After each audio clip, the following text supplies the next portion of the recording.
evening. It is Monday, August 18th, and this is a meeting of the Southborough Planning Board. The Planning Board is now in session.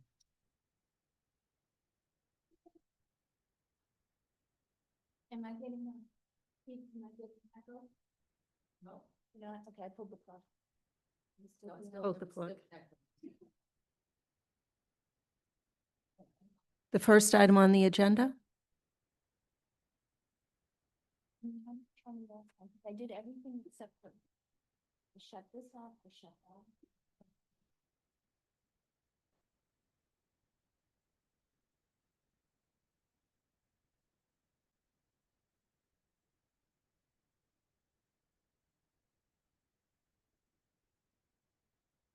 Hello, is it echoing?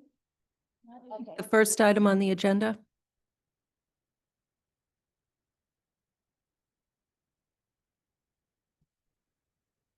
Is proposed bylaw changes. Thank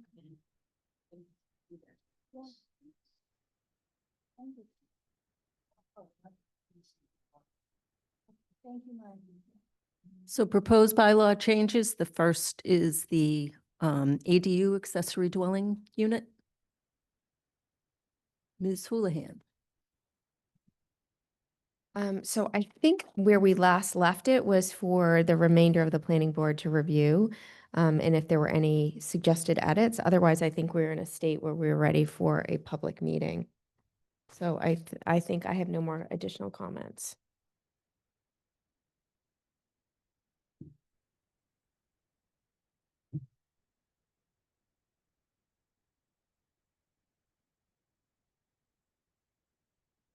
Ms. DeMaria. I'm ready with it. Also, just wondering, I saw the communication to the chair of the ZBA. Just wondering if we have any comments from ZBA? We have not heard back anything. Thank you. Ms. Braccio. Thank you. Thank you, Marnie, for doing this. This was great, and I have no further edits. Yes, thank you. Great job. So just to recap, we're just bringing the accessory dwelling unit bylaw up to state codes. We're changing, in our code, it's accessory apartment, so we're updating the term to accessory dwelling unit, adding the by right use in the districts where it's allowed by right, and then updating the special permit, so anything that's not doesn't comply with the by right, you could get the special permit for, but everything else just is staying the same. I think the only thing we did do was also remove it from the industrial park district. Did you just say that? Oh, yeah, no, I didn't. And then remove we removed the definitions, replaced the state definition, and with the no mobile home or travel trailer, which was our town Yeah. bylaw. So those were kind of the big changes. I'll take the next step and put it into a publicly consumable presentation so we can prepare for the public hearing process in anticipation of our special town meeting. Okay. And we also removed the cap from the special permit. There was a no more than 5% of dwellings could be accessory dwelling units. We removed that. So we're ready for to start the hearing on the 8th. Okay. Any questions or comments from anyone in the room or anyone on Zoom? There are, and I have one comment. So the next step will be to take Marnie's final draft and provide it to the select board through the town administrator so that they can put it on one of their agendas and refer it back to the planning board for the public hearing process. And what we will do is planning will already put the legal ad in the paper for this. We have to give it to the paper for Wednesday for the next 2 Mondays following in order to make the next meeting. But I already informed Mark Purple what we were doing and that he could get the draft on one of his upcoming meetings, that there was a 2-week, almost a 3-week time frame where we can get that moving. So we don't need a reference for the hearing. We just need it for them to put it on the warrant. So it's Yeah. fine to start hearings Yeah. before they. Right. Okay. Right, and we do, there is a, we confirmed the placeholders were returned back onto the warrant today. For 3 placeholders? Um, Could be ADU, IP, the one we forgot on the agenda this week, which is the removing the cap on the 55 plus, and then that's also IP. So I think that's a broader discussion if we include that or make it 2 separate So with our IP changes. the warrant article related to Atlantic Management's initiative is actually 2 placeholders. One, because there are 2 articles in the 1 page of the warrant article that was provided, the definition and then the special permit. So when we get to that topic, we'll have to discuss that order. So Um, then we might need 5 placeholders for warrant. So we have, those 2 Right. are already on there. The So those are on, the removing the cap is on. Oh, It's it just is. The Okay. ADU and the IP. And the IP. Okay. Yes, those were the 2 that fell off but are back on today. Anything else? The next proposed zoning change is the updating the uses in the industrial park district. And our zoning expert, Ms. Houlihan? Sure. So this is, again, I think this came out of public comments around the language being used in our town codes, which are kind of circa 1800s. So we are revising some of that language. The industrial park was identified as an area that needed an overhaul. So what we've basically done is trying to attempt general cleanse and updating of language, which would include kind of new permitted uses, which are much more expansive than what was in there, and then an expanded use of special permitted uses. We have kind of gotten rid of things that are like newspaper, job printing, publishing, some terminology that's archaic and antiquated, and really trying to just kind of make this a little bit more modern. So we modernize and broaden the allowable uses. We encourage commercial, medical, recreational, and clean tech or light industrial development. We add clarity in operational conditions such as environmental impact and screening, and we remove or de-emphasize the outdated or less economically aligned uses like janitor housing and ski tows. So we have a draft that's been circulating just with our planning board. It has not yet made it to any other boards or committees. And so I think where we left it last time was myself and Alan Belniak had taken a stab at this after a committee had gotten together. That was a group of select board, Mimi, and some other people that worked on some language. I've subsequently refined that and then asked for my fellow planning board members to comment. So I think it's at this point where we'd like to hear back from our planning board members. Ms. Luttrell? Mr. Maria? Thank you, Marnie, for putting this together and for also everybody who's participated in this. I think that went into even the activities last year. I really like the general additions at the top, the general performance standard saying that all uses shall not produce excessive noise, vibration, odor, or emissions beyond the property line. Since we do have dark sky, should we add also light to that? So, because this applies to both the permitted uses and also the special permit uses. So I was thinking just for completeness, maybe there's a way to say that, but it sort of encompasses everything. Sorry, can you clarify what you mean? Because we have a whole illumination section that covers every district. And that's for site plan, that's under site plan, but some of this is, I mean, I think just for completeness, that's all.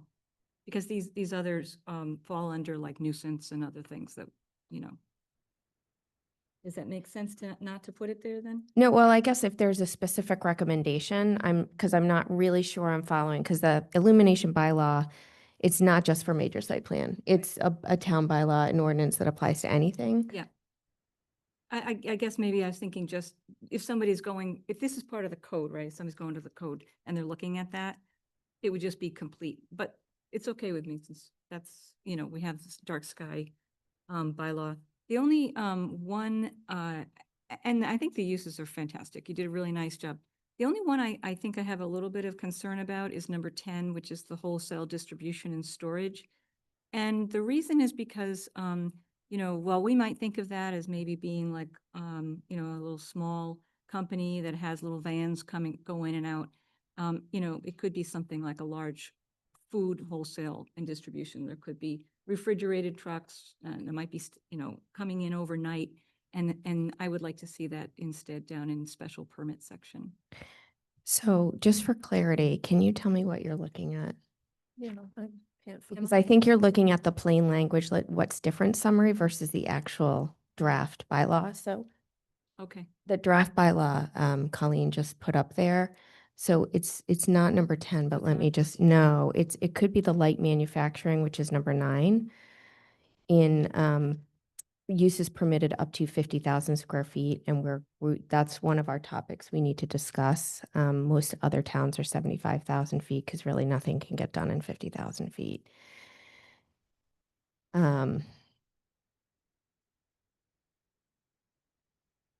Okay, hang on one sec while I just look through this really Sure. quickly. So this is, it's under permitted. So I Yeah. think you're correct. It could be things like, our number 7, indoor facilities for wholesale trade, distribution, and storage of goods and materials, excluding any use involving the transfer, handling, or storage of solid waste, hazardous waste, or other regulated materials. All operations shall be conducted within enclosed buildings, and outdoor storage is prohibited unless expressly permitted by the special permit. So we can tweak the language, or we can have the conversation around indoor facilities. Mhm. Because I think your worry is just whether or not we bring in things that make noise and cause environmental concerns. Right. Yeah, I'm looking at number 3 also, but I don't think it's that facilities for sale, storage, or distribution. That's specific, right? Yes. Lumber and construction materials. and Correct. landscape? Okay, no, it's not that one. Yeah, it would be number 7, maybe just. So it's either could be 7 or 9, the light manufacturing, which is also fabrication, assembly, processing, and packaging of finished products and parts. And so we can, the 1 in 9, such operation shall not produce noise, vibration, odor, smoke, glare, or other environmental impacts detectable beyond the property line, and shall not involve heavy machinery, hazardous materials, or large-scale freight operations. We might be able to combine 7 and 9, or alternatively move one of those into permitted, requiring special permit. Yeah, my concern is really with the reefer trucks, these refrigerated trucks mainly. And it could be, let's say even, I'm sure Amazon and those fulfillment centers have them as well. Just because uh, they are not subject to the idling laws because they've got food, right? So that if they are going to pick up food and it's the middle of the night and someone's not there, they may have to keep their trucks running, let's say, till the morning, till somebody arrives. So, and that's, that's something I'd look like, I have concern about because our neighborhoods are very close to Route 9.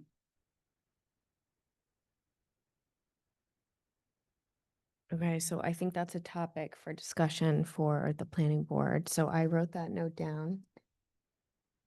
And that's it. Those are my only concerns. You did a really nice job. That's Thank you. great. Ms. Braccio. Thank you. Thank you again, Marnie, for doing this. I just have one question, and maybe I'm just diving too deep when I read this. On number 4, under retail establishments and consumer service providers engaged in the sale of goods or incidental preparation. So when I read this, I think of possibly like a grocery store or something. And grocery stores do prepare, let's see, no manufacturing, fabrication, or assembly of products occur on site.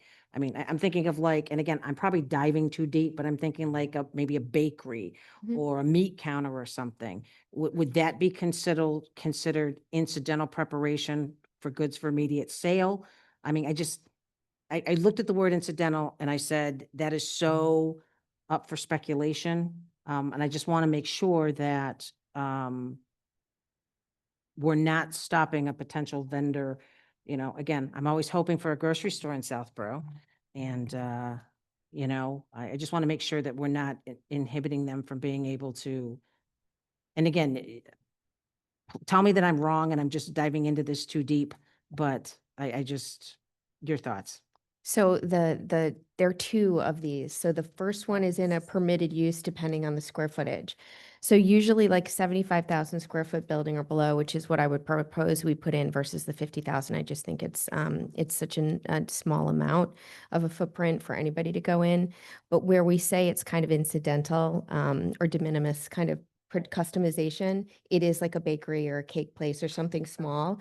Requiring a special permit is number two, is the retail establishments with on-site manufacturing, which is a little bit more of a larger scale, but that would exceed the 75,000 square foot and require a special permit process.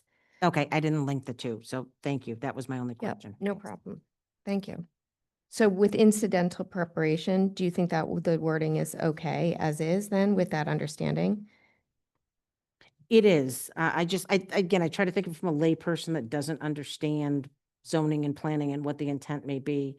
And they may have the same question I had. I mean, I'm fairly new to planning still. So, again, I'll leave that up to the rest of the board because obviously no one else had that concern. Yeah, we could use something like small batch or quantities like, I don't know, smaller than a pallet or, like definable. I can look into that. All set? Thank you, Marnie. And Alan, who's not here, but he'll be watching this. I, did- so I don't have an issue with the 75,000. You spoke with Don.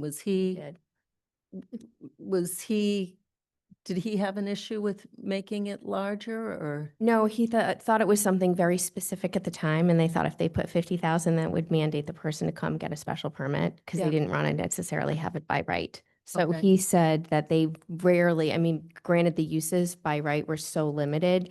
The 50,000 was just too small, and that if we looked at neighboring towns, so I did look at neighboring towns of Westboro and Marlboro, and 75,000 to 100,000. But I think given our town size and some Yeah. of the property locations, I thought 75,000 would be the right stamp. We can talk to developers too, just to see if that makes sense. Can you do some of these things in a 75,000 square foot location? If they come back and say it's not economically feasible, it'd have to be 100,000, I think we should do a little bit of that diligence before September 8th, and I'm happy to do that. Okay. Which is what they'd say, that Of it course, I has will to say be that. I know, exactly. 500,000. And the other question I would ask is, do you think we should do like special site plan by special permit? So it would be a one-stop before the planning board? Because I think the special permits now are zoning board. And we had been talking about streamlining the process. So my gut, Mimi, is we don't go there.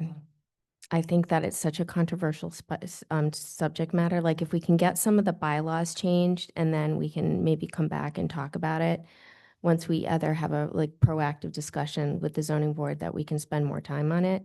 But I think it'll be perceived as a land grab and they will not support it for a town meeting vote. And since it requires 2/3, I would say, let's forego that for this round. Okay. That would be my recommendation, but I would leave it up to my peers. So it would be a site plan by special permit, so there wouldn't be two different permits, so it's not. And I should mention that streamlining permitting was a goal of the Economic Development Committee for years, and it was a goal when they, years ago, when they did the zoning rewrite, that was what they had. One of the suggestions to streamline permitting was to have uses that require a site plan and a special permit to come before the planning board, so it wasn't a two-step process. But we can leave that for now. Don't disagree. I just think it's more of a political hot topic right now. Okay. All right, so in this also, start hearings on the 8th? Okay. Any comments from anyone in the room? Anyone on Zoom? I think we should just leave this discussion item open to revisit when we come back with our guests from Atlantic around the IP district zoning and how we might think about Yeah. that. Okay.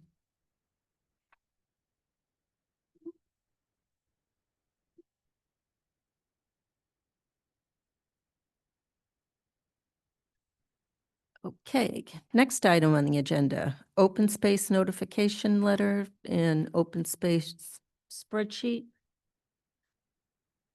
I think when we did the last what's it called? When Lucas. Monitoring report? Yes. Thank you. Yes, when Lucas was here for the monitoring report, it came up again that we should take a proactive step and notify people who had open space on their property, because they may not realize that. And there was a draft letter that Lucas did, and Lisa rewrote it to make it nicer. So you want to take it away, Lisa? So as Mimi said, as we talked about it last time, I thought of it more of an educational tool to the public. A lot of people don't know they have open space. And I just, again, we had thought that the proposed letter from Lucas was very stern, and I think it would have raised a lot of red flags with people.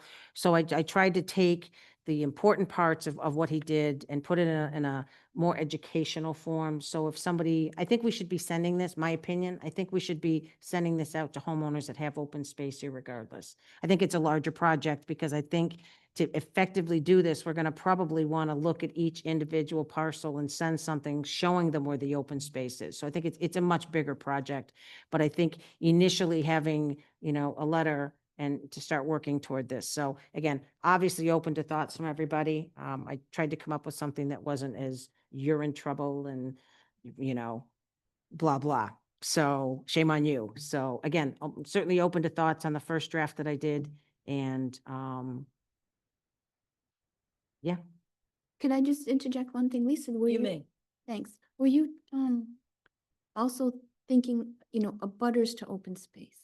Because it's not only the open space property owners Yeah. with the easements, but often the encroachments are the next lot over, where they don't really pay attention to where their property line is, and they might dump their yard debris over. So one consideration would be that additional group of people, if you have a budding. And we could certainly add something like that, you are either a property owner or an abutter to open space. And again, I think it's important to put a map in when we do get to that point. So somebody's not going to have to panic and go look, that it's going to be right in front of them, and, less legwork for them is a better educational tool in my mind. Because when we do send the letter out that Lucas is going out to do site visits. Yep. We do send it to the abutting residents as well. And we get a few calls every year just for clarification, so this will be really helpful for them too. Ms. Houlihan? Thank you, Lisa, for doing this. I think it has a nice tone and it's very gentle in easing their education. I'm curious just to think about, because I think this is good for every open space owner. I don't know how easy it is for us to find the abutters of open space, like if there's a database of that. I think the database that I'm working on is literally like the development. So we'd have to go in and identify all the houses in the development. The detail of the reports, at least from the last 4 years, do not say, 20 X road. It basically says there were, oil drums found on the properties, but it doesn't, it'll show you, but I don't have the time to find which property that is on the map. So I guess the question is, maybe we start with sending this out just to open space owners. And since we now have the Lucas, if you're going to be sending it out to the abutters, maybe we start this year to say, this goes to everyone who has the open space, because that's easily discoverable, correct? Also, a good resource is the deed research database that we Right. have, right? And there's always a map that's colored and it shows, and albeit those are older, but you can still decipher some, like something to do with. Perfect. And I think it's kind of like a two-phase process Yeah. where we send this nice note and then you send the information about Lucas.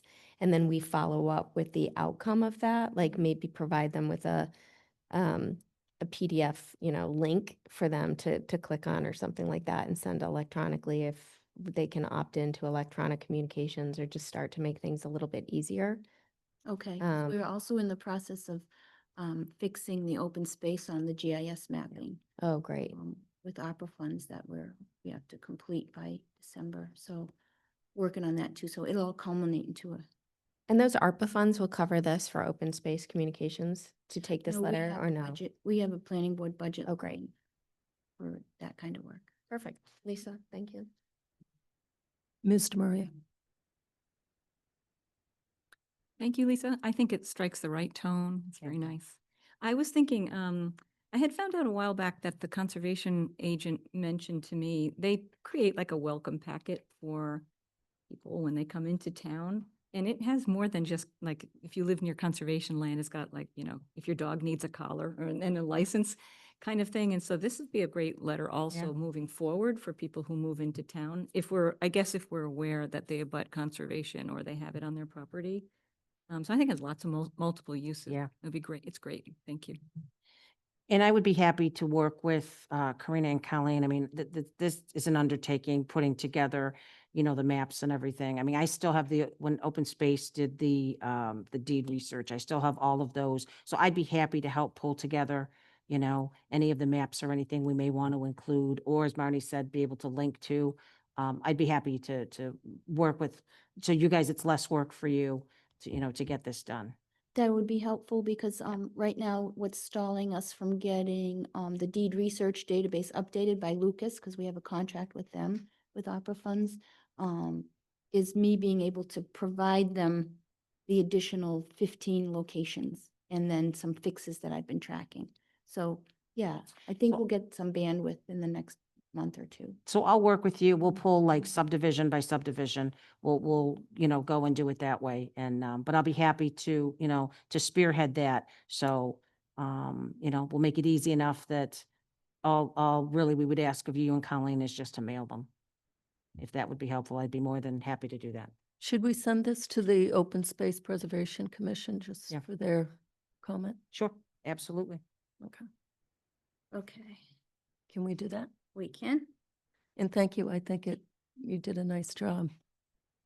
Yeah, super. And it will help to solidify, if we meet Lisa and talk about it, it helps us brainstorm and gives us an actual starting point. If we schedule a meeting, then you have to do it as opposed to pushing it off because it's not a fire out. Thanks.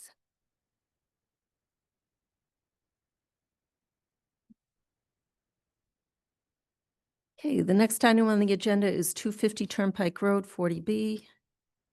I guess that is coming back before the zoning board on Yes. the 20th. It's on this Wednesday, August 20th, and the peer review has also come in for that project, and there's a copy of a hard copy of it from Howard Stein Hudson in your packet. And so if the planning board wants to comment prior to the 20th, a letter could be formulated if you have any specific topics you want to make the ZBA aware of. Ms. Houlihan. I would like a chance to go through that and I can do that tomorrow. I think my greatest, one, I know they worked closely with the neighbors to kind of establish this development. I think my biggest worry were all these proposed homes that would literally on the wetland mark. There are, I think, 4 or 5 of them, so I'm sure homeowners would love to live on the wetlands. So I was just kind of curious about how, I mean, I know it's a 40B and a lot of those laws can get overruled. But that was just my first tell. Otherwise, I think I need a few more minutes to kind of review it and provide my comments back. Mr. Maria. I agree. Are you saying that you might take this on, Martin? I'd like the opportunity to take a look because I really haven't been able to take a dive into it, but I think that the planning board should comment. Same, and I had the same concern, Marnie, as I looked at the placement of some of these houses. They're like in the 20-foot no touch and, yeah, so, but I'd like to look through this more as well. I haven't, so I just saw this tonight when I walked in. I don't know if, are we gonna write 5 different letters? So I think we need to have some parameters, otherwise, we can't just write a letter that hasn't been discussed at a meeting. I have some specifics that on the waivers that I would like to be included. You want to go through those? At least we can discuss those and then Yeah. add them to the letter. And also, do you have a start here? Would it be easier to alleviate the town planner you want me to draft it and then send it over for you to finalize it? I am out of town tomorrow morning Okay, for the week. good for you. So I will take your notes after we discuss it and I can write a Okay. draft, Karina, if that eases your plate. That would be helpful. We do have a letter previously as a boilerplate, if you want me to get you that, or you can just start fresh, but either way. Okay. It's just that time is of the essence because the This is meeting. Wednesday. Yep. Yeah. So Marnie, you will Mhm. assist, okay. So my comments were on the waivers for the sign being illuminated after 10. And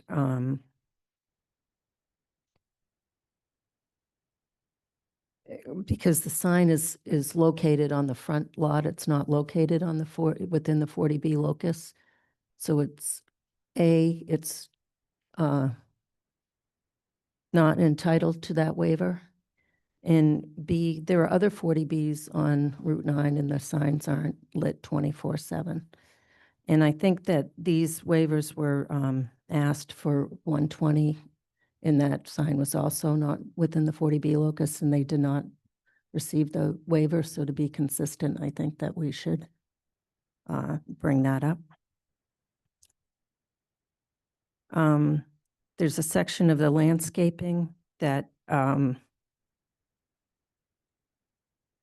that prohibits invasive species that they want waived, saying that they don't want natives. But if you waive that whole section, it appears as if you're enabling invasive species.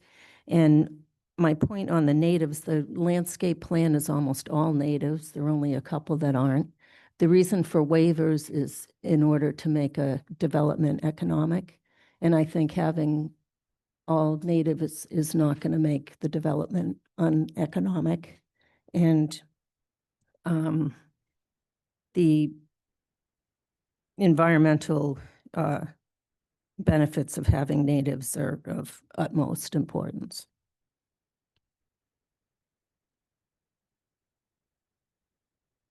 Oh, and then there was a waiver requested for major residential development, which is a special permit, and 40B doesn't need to waive any of those. They're not applicable to 40B.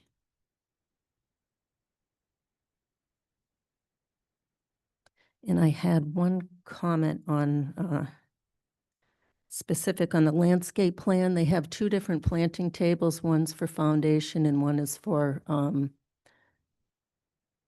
like around the boundary. But in some places it's difficult to tell because the foundation's very close to the boundary.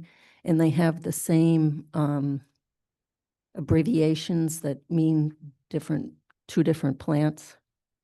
And one of them is a yew, which is a very low-growing shrub, and the other one is a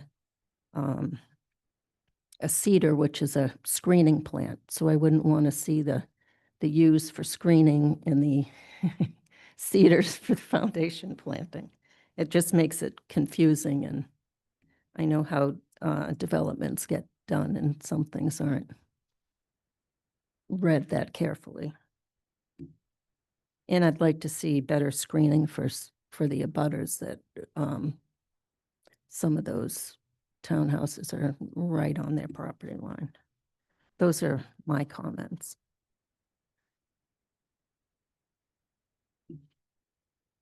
And then they, we had talked about our own when they come in for major site plan change, they'll have to do that. So is that something we should remind them that they need to do? Oh, that reminds me, that was the other thing. There's a change of the lot line in there that is stamped by a civil engineer, which is not allowed. Needs to be stamped by a surveyor.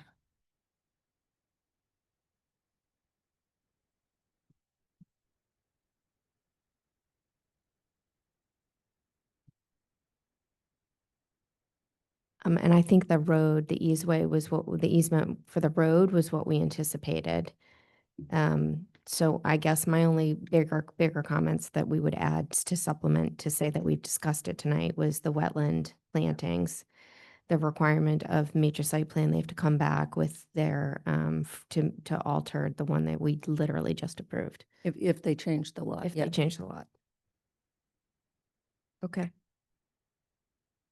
Anything else on that? Any more comments?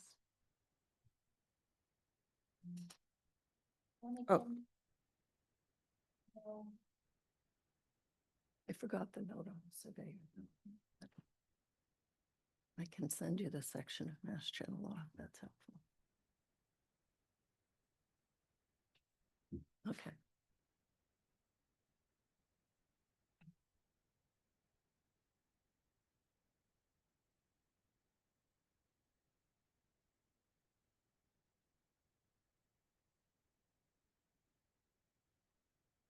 Anyone else have any comments on 250? Anyone in Zoom? One attendee, no hands raised in the Zoom waiting room. One attendee. What's happening here?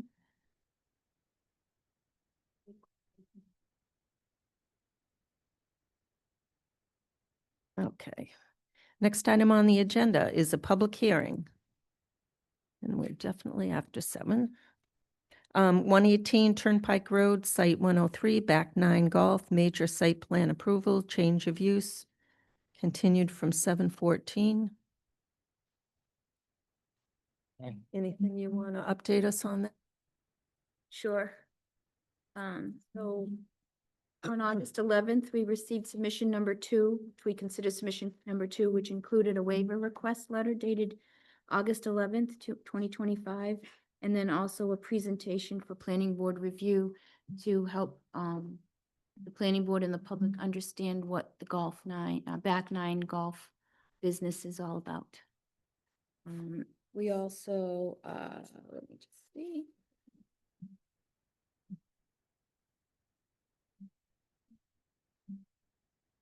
Was hired.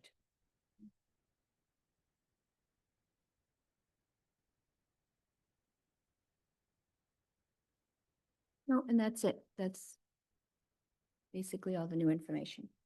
Perfect, thank you. Well, hello, welcome. Nice to see you all. Yeah. We're coming in on a beautiful day out there. It's great. No place I'd rather be. Do you have anything you want to add or update us on, or? Well, I'll just introduce myself, George Bonan, on behalf of the landowner, David Ferris, actually, in this case.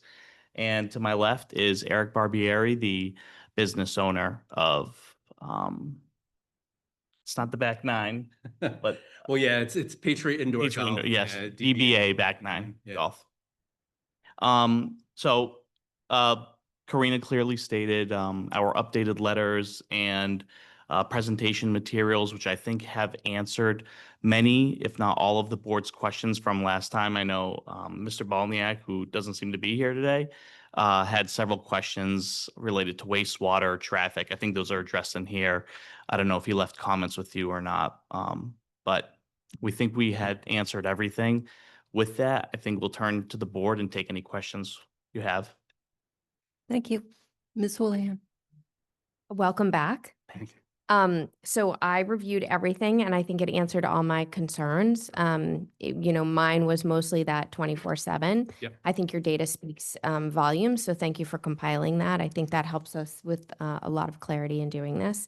Seems like a really interesting business. I hope you can find clientele in this economy that are willing to have that disposable income of your monthly membership fees. But it looks great to me, and I have no questions. The only question that I would have back to Ms. Luttrell is, I know the waiver requests, specifically on the lighting level. And since this is an indoor, does this even apply? That they're asking for their waiver request on the lighting levels, which they're not touching that.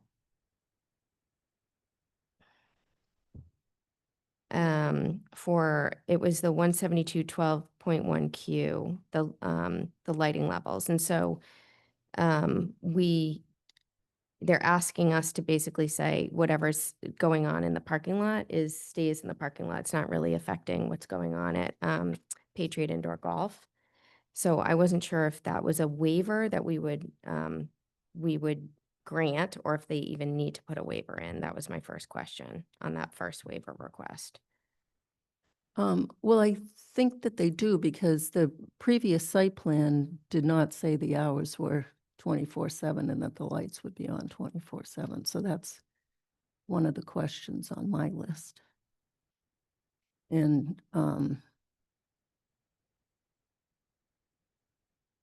yeah, so I don't know if Okay. if we want that. Yep, fair enough. That's all I had for now. Let the other ones go. Mr. Murray? Hi, good to see you again.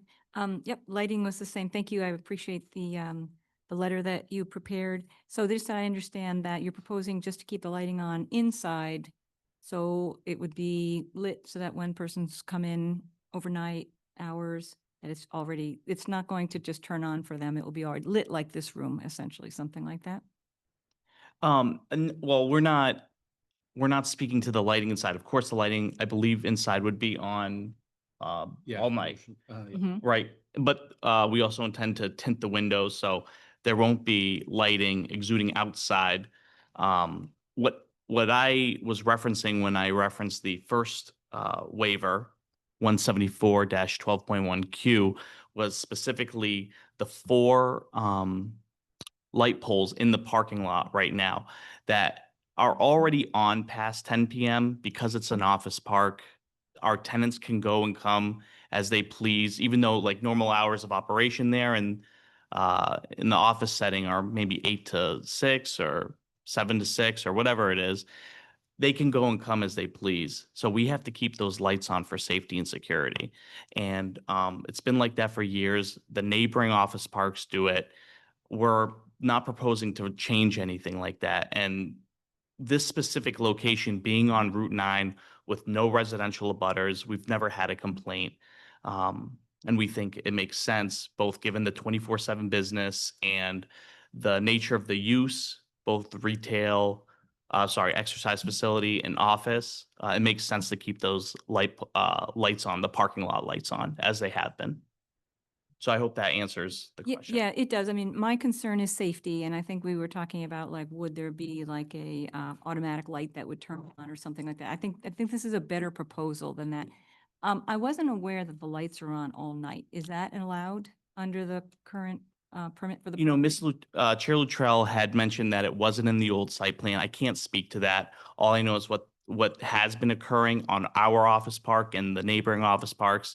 The lights have been on. The lighting is just on all night across all those properties, and it's like that because people come and go, and the lights need to be on because it's a parking lot. There's a driveway that's being used. They need to be on for safety. Thank you. Thanks for that explanation. I agree with you. Ms. Brascio? Thank you. Thank you for coming back again. Thank you for providing all of this information. I think this is great. I've had the opportunity to speak to a bunch of golfers in town as well. Good. And people are really excited about this. And I think safety-wise, I think it makes sense for the lights, to be on, especially if you may have a random person coming in with a tea time at 3 o'clock in the morning. It's obviously safety first. So I have no questions other than I think this is great and a great addition to Southborough. So thank you. Thank you.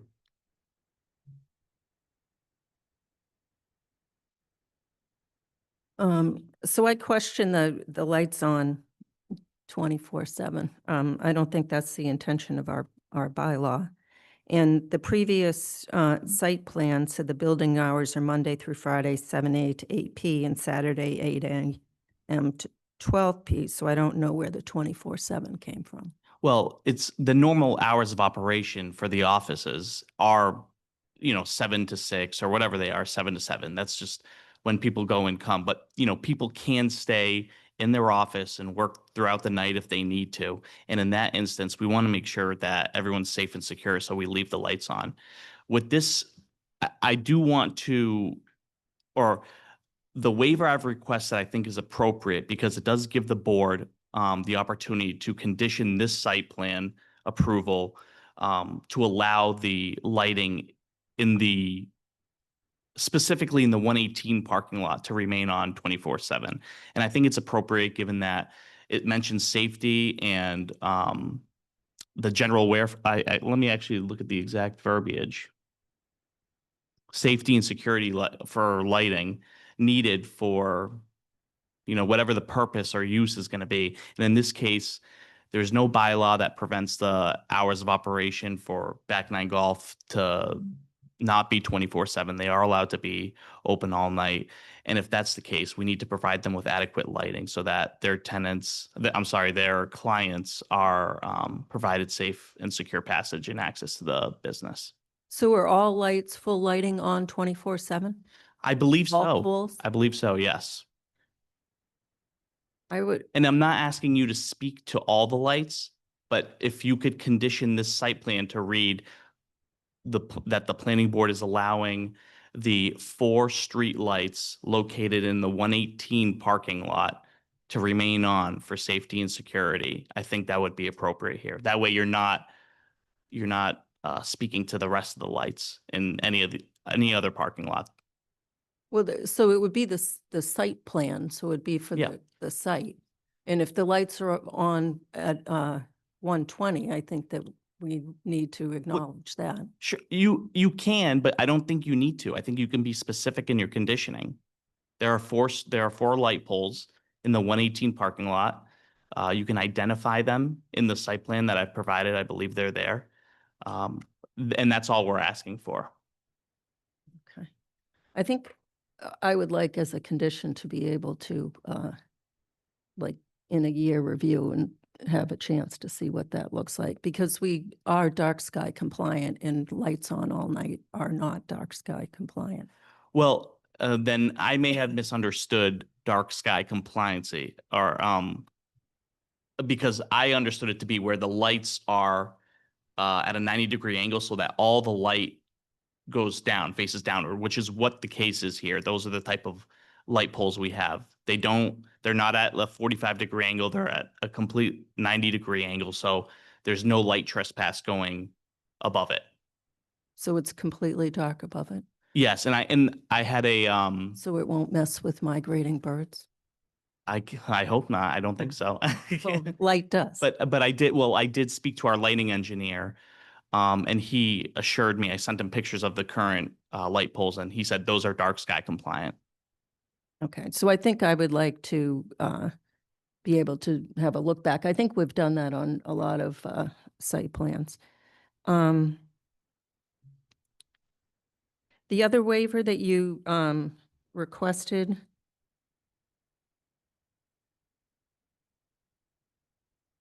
for the sign Yeah. to be 24/7? Well, no longer requesting it. I don't think this applies to us. I think it's pretty clear. I disagree with you. Okay. The way I read it is Back Nine Golf is a business open to serve the public on site. I'm not sure what else. And I've Googled it. I couldn't really find a term of art. I would have kept the waiver in there if I thought it really did apply to us. I don't think it does, but I'm curious to know So- what your take is. My take is that it doesn't serve the public 24/7. It serves the public during the public hours. And then the overnight hours are membership only, and that's not public access. Well, I would I would say that a member could become a member at any point in time by signing up electronically. Is that true? And therefore, it would be public access if they were to So- choose to become a member. That So they're not going to be there at 2 o'clock in the morning unless they're a member. Is that correct? Yes, So but that's not public. That's membership.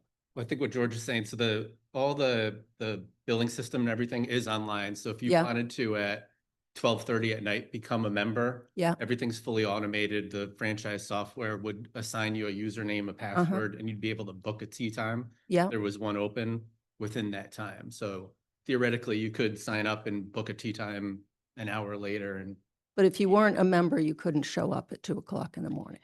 no. So that's not public. I would say, well, I guess we would disagree of the definition of public. I think the general public, anyone can sign up for membership, and I think that's what the spirit of the bylaw is. So I would refer to your letter from June. Mm-hmm. Public access is limited to select daytime hours between 9 a.m. and 7 p.m. Well, So this would not apply, and we can't waive this. no, I understand that the context of when I said, I don't know if that was a letter from myself or from who was Were it? you, George? I think I am, but the context, when I said public in that context, it didn't mean the same. It wasn't defined the same as it is in this bylaw. I think this bylaw is much more broad and views the public as basically anyone that can go and use the services, and they can become members instantly. So I disagree with you. Mhm. I think that the bylaw is to serve the general public. It would have to be, I mean, I'm just one board member. Mhm. I understand. And so this section cannot be waived. It's one of the requirements of the sign Sure. bylaw. And I don't think it applies respectfully. I really do feel like this is not the intent of this bylaw, is to hurt businesses that are open past 10 p.m., not allowing their patrons to come and use the facilities. I view it the same way as like I would view a restaurant. I mean, I know your view of it is going to be different, but if a restaurant was to stay open until 11 or 12 o'clock at night, you want the signage to be lit up and illuminated. But Southborough does not want lights all up and down Route 9 all night long. That's why that's there. I understand. Southborough is very protective and doesn't want to be Framingham or Westborough. I agree. And I don't want to, go back and forth, but I would just restate my position in that I don't think this bylaw applies to us, as I believe we're a business to serve the public on site. And the other thing I would mention, you said there are no residential abutters. You have a 40B for 60 residential units that is approved in that parking lot. So But they're not there yet. No, but we have to think of And- future residents. Correct. But of course, their parking lot lights will be lit for safety and security.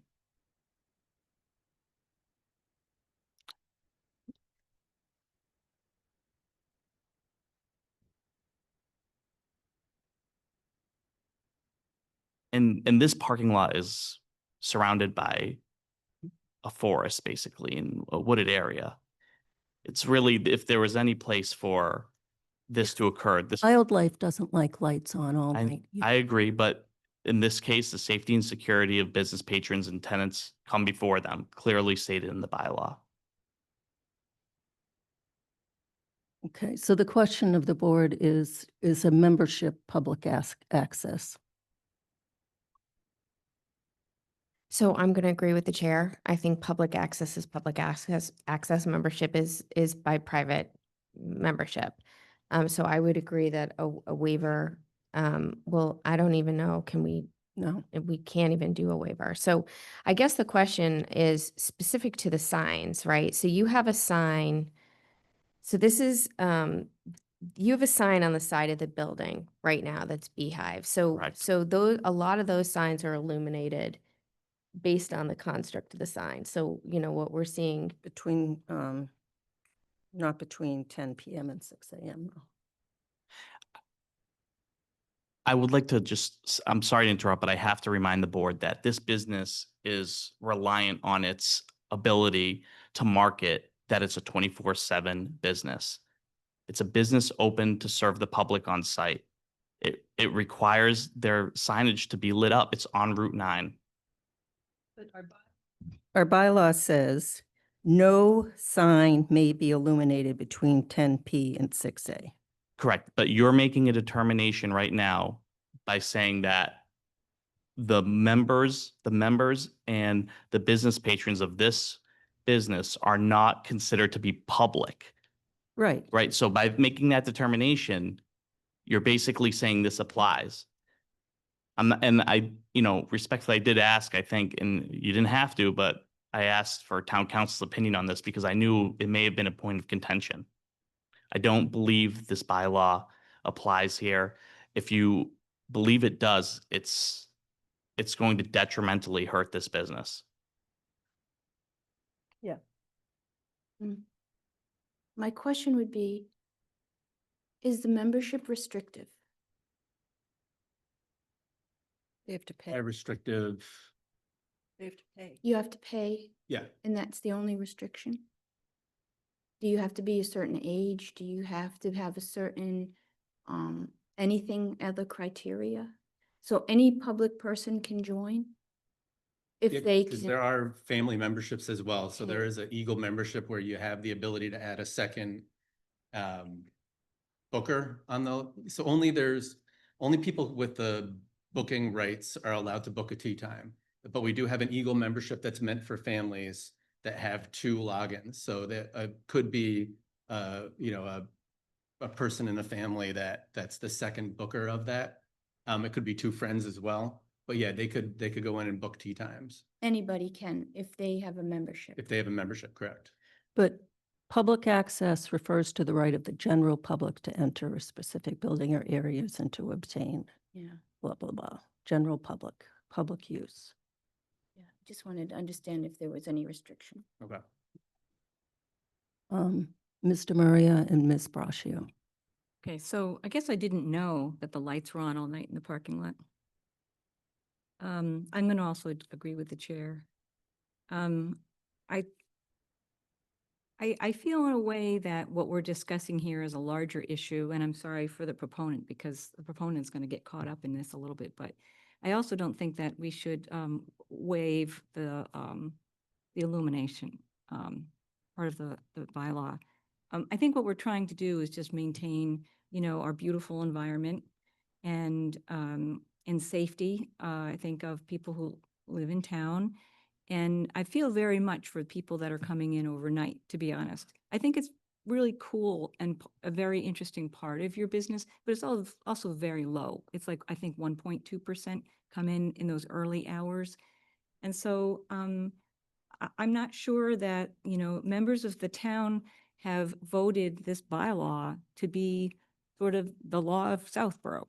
And I'm not sure that a company that comes in and says, well, but we have to be open all night, that puts us in a position, I think, where you're asking us to, waive what the members of our town have asked us to uphold as being something important to them.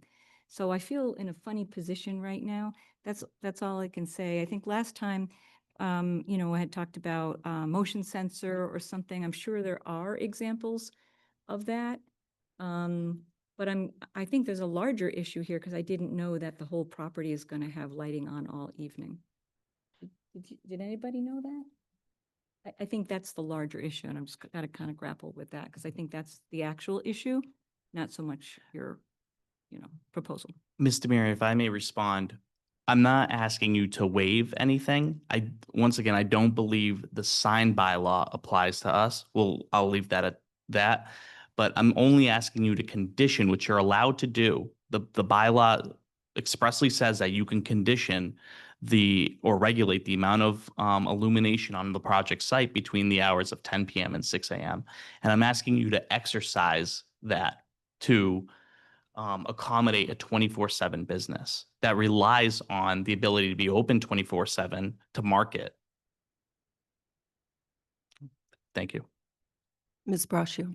Thank you. So I'm kind of in a dilemma here because we've talked a lot about the zoning along Route 9 and how antiquated it is. And I think back when this was approved, there was no vision of something 24/7 like this coming into town. So that's where my conundrum is. I believe that it should be changed. I mean, we should allow for the opportunities. Maybe, again, I'm one voice, I'm one person in the town. But as it sits now, I don't disagree with Ms. Luttrell's reading of this. And I don't know what the solution is. And I certainly don't want to deter business, and I don't want to deter your business because I think, again, I've had a lot of excitement from people, Yeah. you know, wanting this to come in. I just don't know what the answer is. Can we ask counsel on the public piece as Attorney Bahan has you know, said? Can we just find out for sure from him? Again, I think it's a problem, but the bylaw is the bylaw, and it is what we have to go by, and I understand So that. that's just for the sign. And my feeling is that if you're a member, you know where the building is and the parking lot's lit up. So I don't think the sign really needs to be lit up 24/7. I mean, from our perspective, if let's say, so typically the members that use it in those off hours, doctors that work weird shifts, right? And they want to come and blow off some steam before they go home. We have a lot of police officers, firefighters that work the different shifts.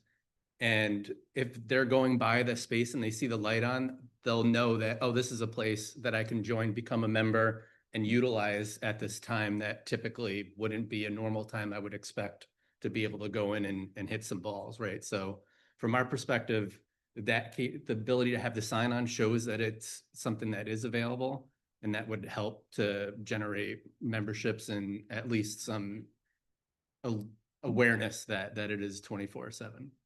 To add to that too, even though there's outdoor illumination and the parking lot is lit up, the sign not being lit up may not make it easy for business patrons to find or locate the business, like driving on Route 9. It just, the sign being illuminated is just going to make it much easier to find and make sure that patrons don't pass where they're intending to go. And Mimi, if I can just add, so my point was on the illumination on the sign. You know, it seems it can't be waived because it's not open to the public. That seems to be the conundrum that we're facing. So that's what I meant when I said about maybe it's something that's antiquated and needs to be changed. Again, I'm just trying to find a way to not deter business, and that's certainly not what any of us are trying to do, but I'm just trying to find a way to possibly make this work. And if the sticking point is open to serve the public, then again, I would suggest we ask counsel if there's any question, and maybe there's not. Maybe I'm the only one that's kind of questioning that. I don't know. So if we ask council, this would have to be continued. And the other question is, you need a special permit for the use, which you haven't received yet. Yes, but we have that hearing on Wednesday. So that's a separate matter, but I understand that. Yeah, we need a special permit. So either, I don't know what you think about town council. If you Google the definition of public access, it comes right up that it's not. Could I ask another question? Have we seen what this sign would look like? Is there a presentation? Is there can you You have a show mock-up. what size it is and where it would be? Right, does the sign Yeah. actually meet our bylaw? It does meet your bylaw. Yeah. I apologize. That's 20 feet in height. Yeah, and it will replace the beehive sign that's there. That does not meet our bylaw. Oh, okay. Well- I think it'll be, It was put there. Yes, we recently just got another sign permit from the building commissioner. He is repeatedly now saying it meets the bylaw. Okay. If there's an issue, I don't mean to, come at you, Marnie, but Yeah. if there's an issue, it really has to be It's the dealt building with the commissioner has given you the permit for the beehive sign. for beehive and B-tone. Yes. Okay. So that's where our bylaws get thrown out the window. Just saying. there is precedent for, We can, But it's before us now. Is the picture in your presentation? It's not, no. if we email it to you quickly, could you, Yeah. Eric, the extension letter email? Oh, Colleen okay. is on it. If you could So- reply to that. Sure. Do we want to continue this or do we want to condition it? so I'm inclined to say, like, if you can get a sign where you can turn off the lights, and then we can, between the hours where our bylaw, and then we can, potentially condition to say, subject to, maybe further conversation, or I don't know how we do that, but the bylaw is the bylaw. I mean, I support Mimi on this, Lisa. I don't think town council, at this point, I don't think it's worth it. I think if you're going to go make a sign, that you can monitor the lighting on the sign, where you can control the illumination between the hours of 10 and 6. And then if there's an opportunity where we can either revisit the bylaw, that's a town meeting, where you need 2/3 vote to be able to do that. That wouldn't be this coming fall, that would be next year. We could certainly consider doing that. We're doing a lot of bylaw to try and make our bylaws less antiquated in order for you to proceed. But I think it's very challenging for us to override the bylaw as the town has voted. Could I take a moment with Eric and just step outside to discuss something? Is that all right? Thank you. I'll just be a minute.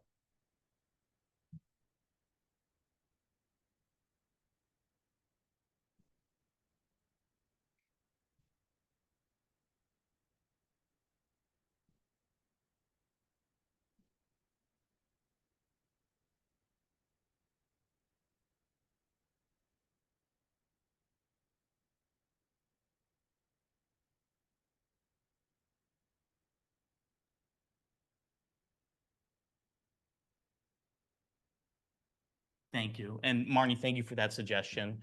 And I think we're inclined to agree with you. We're happy to get a sign that can be controlled. We can control the timing of it. And if the board's decision here tonight is to view the word public as, not including patrons that are members of this business, and we can't have the sign on between 10 and 6 at this point, we'll agree to do that, and we'll shut the lights off at 10 and then probably won't reopen them at 6, but whenever it happens. But we would like to revisit it. I would also ask that, I know you said it may not be worth reaching out to town council. I really do think it is worth reaching out to town council. It's, I think the definition or the legal interpretation of this word is very important, not just for this, but for any business that is open past 10 p.m. So I would ask that of you. We would agree. We would agree to get a sign that we can control the illumination of and shut it off at 10.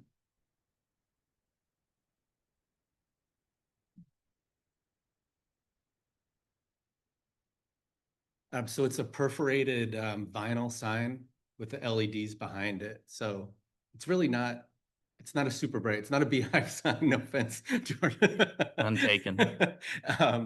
But yeah, from behind, so it's perforated vinyl. Yeah, yep. Yeah, that'll be more illuminated. That'll look more like a normal sign, yeah. So it is and this is the only sign option I have available. The franchise bylaws restrict me to do anything different than this type of sign. So even if I wanted to, I couldn't pick a different sign here.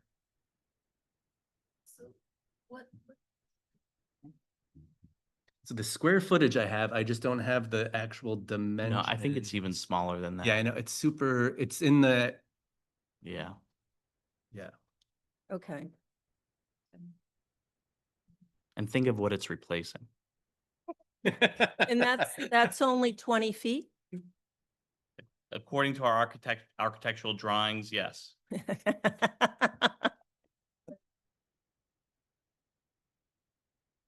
Okay. Okay, yeah, dimensions are there. Yeah. All right. The other thing Yep. is the correlated color temperature says 7,000 K. Is that something that you would adjust to our maximum of 3,000 K, So it's, which you can? this was something, yeah, I did talk to, so we could possibly look at dimming. Because it's perforated vinyl, it needs to be the 7,000 lumens to be able to get through the perforations to make it illuminate. Anything less makes it look like it's not even on. So I ran that by the sign people to see if there was an option to go lower. And they said you can. I mean, there's nothing that they can put lower LEDs on there, but they said you just won't see anything. They had a lot of options to go higher, but we didn't feel we wanted to push the limits and go to like a 10,000 lumen So light. it's different between a lumen and the Kelvin. So lumen is the amount of kind of wattage, what we used to call wattage. Okay. The Kelvin is the temperature. Oh. So we have a temperature bylaw where it can't exceed 3,000 Kelvin. Oh, okay. And that's, again, the dark sky ordinance that passed in like 2020 in our town meeting. So that's a temperature. So it's basically warmer light Okay. versus those cold blue LED lights, which are really bad for humans and Okay. Your blue light animals. reduction Yeah, I'll just have to get it. Yeah. temperature. I think we can definitely make sure we're compliant with that. And just, we haven't applied for our sign permit yet so we'll make sure we're in compliant with all the bylaws. Yeah, I can use different sign companies. So if this sign company is using a technology that's not compatible, we can flip to another one. But as far as the name and the look of it, that's what's restrictive. And I would just highly encourage you to, again, like look at our illumination bylaw and our sign bylaw because those are a little bit more strict. I mean, Mimi, given your appeal, I agree. Like if we want to ask town council what his opinion of the definition of public is based on that. And then I think that we somehow condition this, but like I'm happy to work with you for a town meeting bylaw to update some of the language there because you're not the only person with lighting, sign size, a lot of those things on Route 9. It continues to happen, and I think it would be a lot easier for us and the zoning board if it was just the laws were changed a little bit.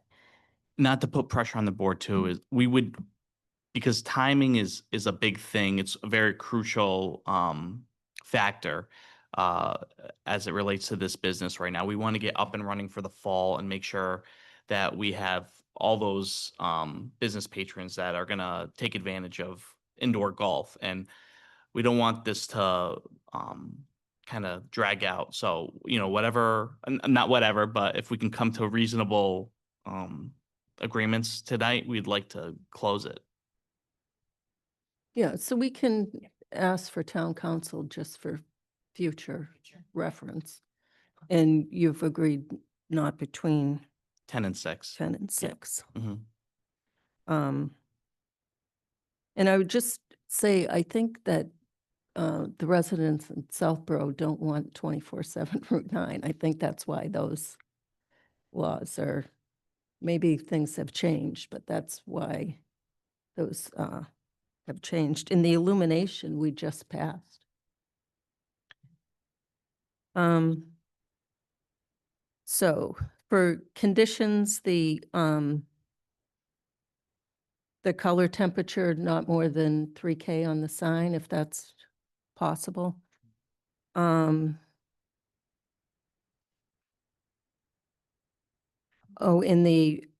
A look back of 1 year on the parking lot lighting Sure. to assess if it's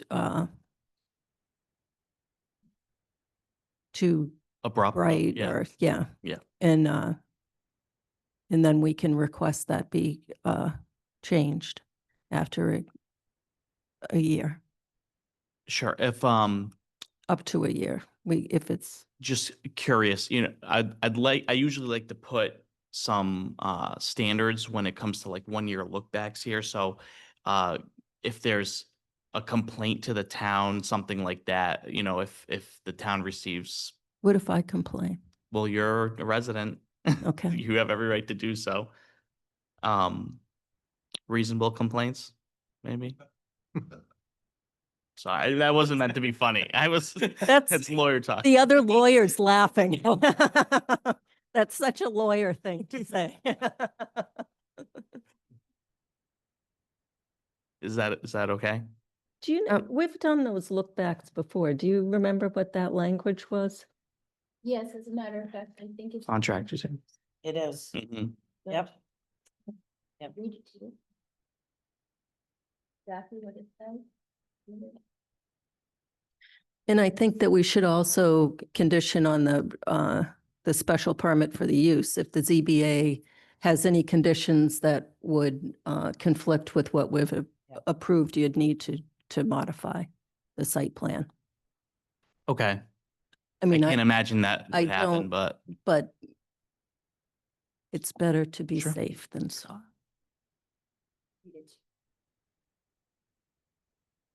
So it's.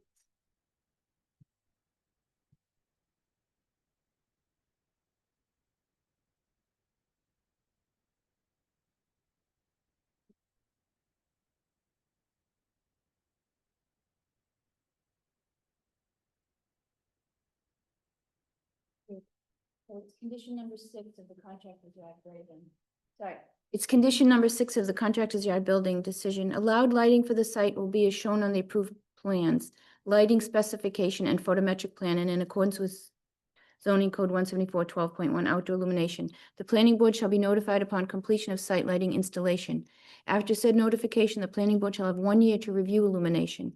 During this review period, the planning board reserves the right to require adjustment of the number and/or intensity of exterior fixtures if it determines illumination is insufficient or spillover onto adjacent property is excessive. This is subject to the understanding that lighting levels will not go below standard safety requirements. So it's pretty, I'm okay with that language. that We've agreed to it work for- once. Oh, I forgot. Does anyone in the room have any comments or questions on this before we close on Zoom?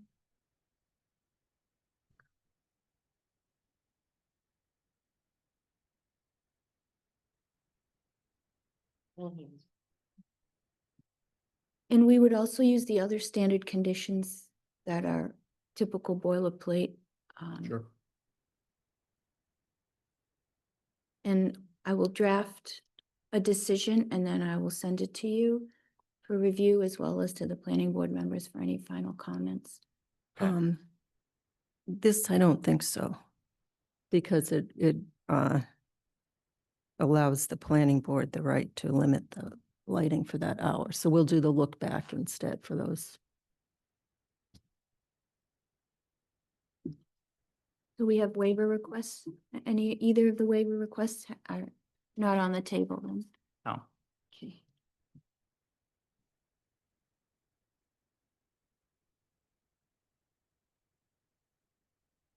I make a motion to close the public hearing for 118 Turnpike Road, Suite 103, Back 9 Golf, Patriot Indoor Golf, DBA, Back 9 Golf, major site plan approval, change of use.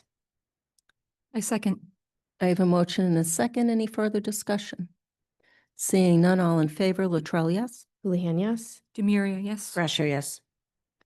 I make a motion to approve the major site plan approval, change of use as conditioned, discussed this evening for 118 Turnpike Road, Suite 103, Patriot Indoor Golf, DBA Back 9 Golf. Second. So just to be clear, the conditions were the color temperature of the sign, the lighting look back. For 1 year as stated in the contractor's yard building, Okay. similar. Mhm. And then the ZBA special permit, if they have any conditions that conflict, they would need to modify this site plan Okay, conditions if conflict with this approved site plan. with MSP. And Okay. and were we going to be specific on the 4 poles at 118 for the lighting? Yeah. So in the 1 year look back, it's for the It's parking lot. inclusive of the sign and the 4-year, 4 Well, year, the sign 4 isn't poles. gonna be lit. Sorry, not the sign, the 4 poles The Mm, four- at 118. And they're shown on the plan? They are. They are. Is shown, the 4 parking lot light poles as shown on plan. Okay, It's technically 3 parking lot and 1 like building. It's one wall pack, one. I'm sorry. Yeah, it looks like 3 parking lot and 1 building on the plan.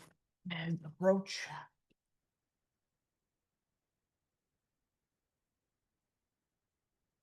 And there's, sorry, there's one right here, I would say. It's this, yeah. So did we actually amend that to say 5, right? Or, 4 parking lot lights and 1 building. Yep. yes. Well, thank- Okay. thank you. Thank you. Bless you. Okay. So we had a motion. Do we have a second? Second, Any further discussion? Seeing none, all in favor, Latrell, yes? Houlihan, yes? Demiria, yes. Brascio, yes. Thank you. Thank Great. you. Thank you very much. So I'll draft that decision ASAP and send it around. Excellent. Thank you, Karina. You're welcome. Thank you.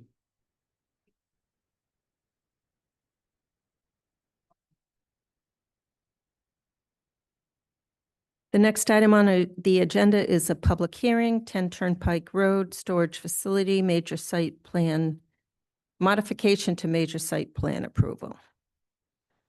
Do you want to update us on this one, Karina?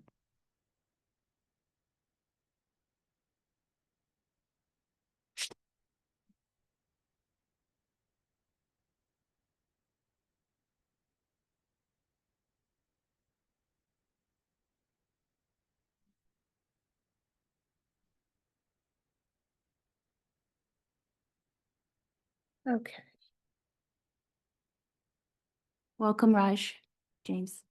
Good to see you. You as well. Thank you. So we've received submission number 2 for the modification to the major site plan at 10 Turnpike, which is the All-American Storage Facility. We received that on August 11 and included site plans, 4 sheets dated July 18th, 2025. Hold on one second, just make sure I didn't miss anything. That submission was sent to town departments for review and also provided to the planning board.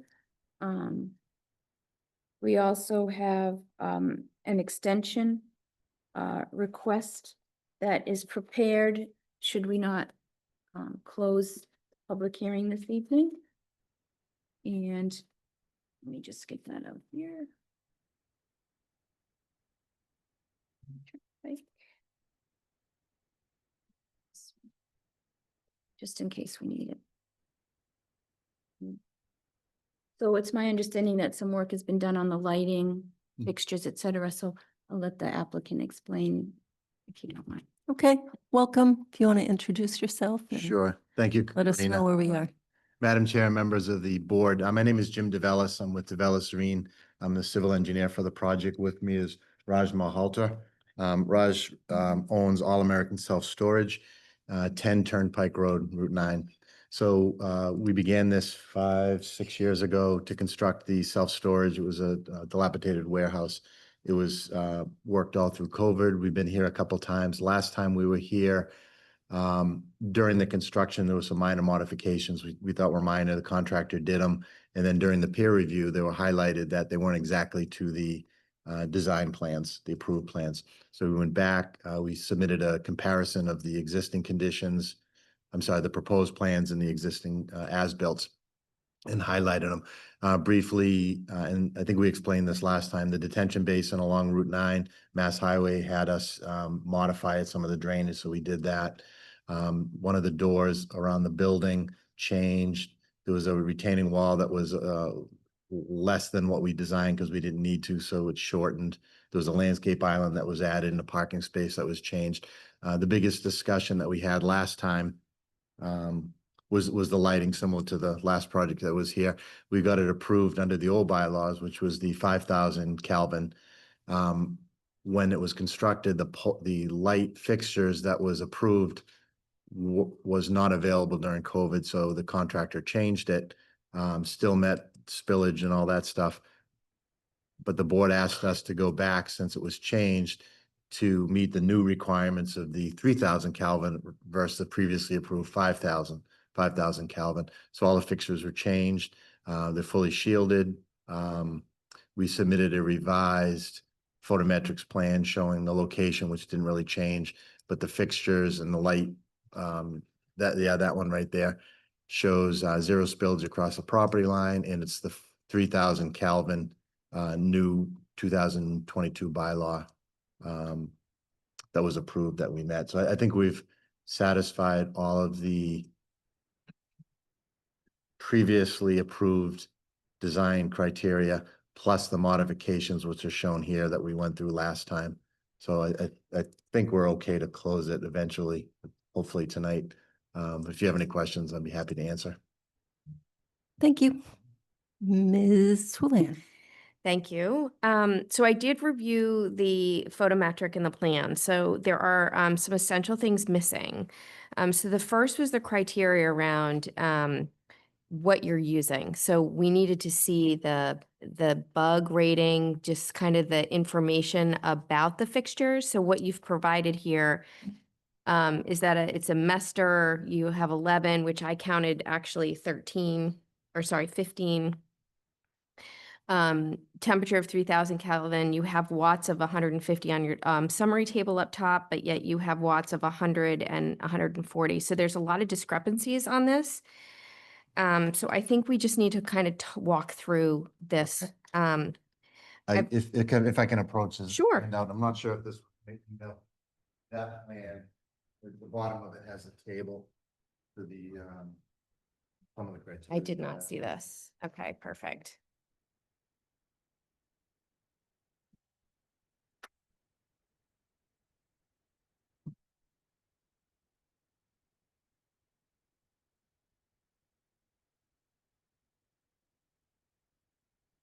Okay, so, And I'll preface it, I'm a civil engineer, so I'm not an electrical engineer. I do my best. But we reached out with the new bylaw, the 22 bylaw, and sent it to the commercial LED lights and said match it. And they told us they did, gave us this table with the color, the shields, the lens type, the rating, the BUG rating.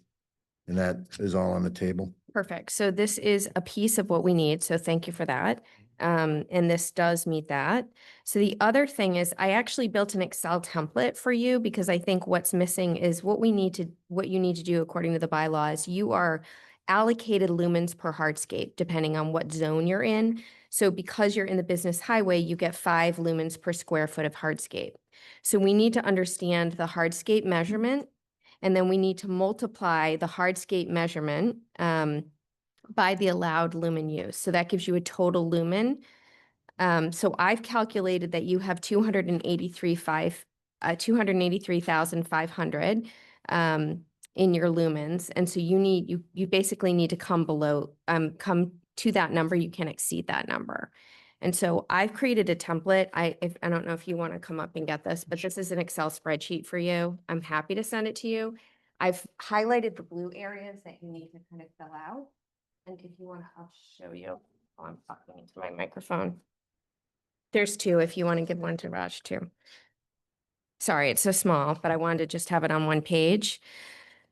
So first of all, I cite the bylaw, and I've given you a hyperlink just so you have it. And I understand you're not an electrical engineer, nor am I, but this just makes it easy for the plan that you're going to submit. So basically, I've gone through and calculated you have 15 lights. So you have all of this information here. It's just missing like a total. Like you have to kind of total what that lumens is. And then based on the property, I think you will be fine, but we need to know how much hardscape you have on your property. So it's part of the bylaw. So how much square foot is hardscape? So it's a hardscape building, which is on top of everything, but plus the pavement? Does it exclude the building? It excludes the building. all- Yeah, it's just the pavement. Yeah, it's just the illumination of the pavement around it. In walkways and? Correct. Bylaw, that'll explain exactly what the hardscape is. I can read that too if it helps. Yeah, and we put your spreadsheet on the screen, Marnie. Oh, perfect. Okay, Yeah, I made one. I customized one for them. I didn't send it to you. that's okay. So this is just the template. I follow you. And so I filled it out. I just didn't know the lighting manufacturer, the style. And I see some of it's in here. So it's really just those two calculations. And I think once we have that, then we have a final plan, Mhm. assuming that, I'm assuming you have plenty of hardscape. I don't think you have an issue. You have the largest lumens per square foot hardscape, so I think you'd be fine. So you just can't exceed that 283, 500,000. Okay, And that table, like literally, if I send you the template, if you could copy and paste it and put it into the photometric plan, I think that would be complete with this submission as Yeah. well. Martha had given that guy. yeah, so quick question, you, I think on your spreadsheet, I'm just seeing this now, but you said 15. We're showing a plan that has 11 lights. You have 11 poles, but you have 4 of them that have 2 lights on them. Oh, I see, okay, gotcha. Okay. Yeah, it seems like a quick exercise, I just didn't. Yeah, no worries. Amazing. It's, I think that's why I created a template, because I think this is probably the 3rd submission that we needed to say this is really important to have on the site plan. So I think if, like, we conditioned it and said, you know, assuming you meet the conditions and you can just extract this table out of Excel and put it on this, this submission here and just amend that, Sure. I think we would meet it. And then this additional supplement becomes part of the application. Mhm. I'm happy from a photometric perspective. Thank you for that consideration. We can, so if I understand you right, it would be a condition tonight, approve it with a condition that as long as we meet the requirements of the bylaw per this spreadsheet that you put together. If that's the case, then we'll put that spreadsheet right on the plan, restamp it and resubmit it. For the photometric For the portion of photometric it, plan. yes. Thank you. Assuming no other planning board member, I become the resident expert here on this stuff, so assuming everyone is fine with that. I think after this process, I might be the resident expert as well. Very complicated bylaw. I'm sorry, did you think Ahmad did this already? Is that what You all said? set? I think he did the. Do you want me to hardscape, read the hardscape calculation. definition, or are they good? Okay. Ms. Maria. Hi, thanks for coming in. So my notes show that it was just the lighting that was outstanding, but I just wanted to check with Karina. Is that the case on our end? My last correspondence, I think, with Ahmad Zrine, was that, to recap our phone conversation on June 17th, talked about you reordered fixtures with 3,000 K lights, landscaping, working on getting 4 plants that need to be replaced, straight native species, looking for where to get them as original nursery out of business. I gave them some links. Yep. And then the other item was the completed, the western swale and the catch basin hoods replaced to allow the CB cleaning. So the swale on the western side had to be defined more Okay. according to Fuss and O'Neill. Yeah, that's what we understood. Was that completed? So you just have to Yes, confirm that swale, and I probably have to take a look at it, drive So- by and so maybe. I talked to John, and he told me everything else has been taken care of. Okay, so the swale is what I had, so. The swale and the Yes. hoods, and then Yeah. I the have, so hoods the were- plants, I'm sorry, go Yeah, ahead. no, go ahead. So the plants were, I get an invoice from Weston Nurseries or purchase order for all the plants as well. I can send that to you. So we'll plant them in September when the weather is right. I'm sorry, Raj. I We couldn't- will put the plants in, replace the plants in September. We can't do it in August, so in September, Too hot. the Weston Nursery provided us all the plants that were on the original planting species list. So those will go in once it cools down a little bit in September. Did you provide us with that list? I can approach. That was one of the outstanding items. I think you had some dead shrubbery and stuff that you were replacing. Yeah.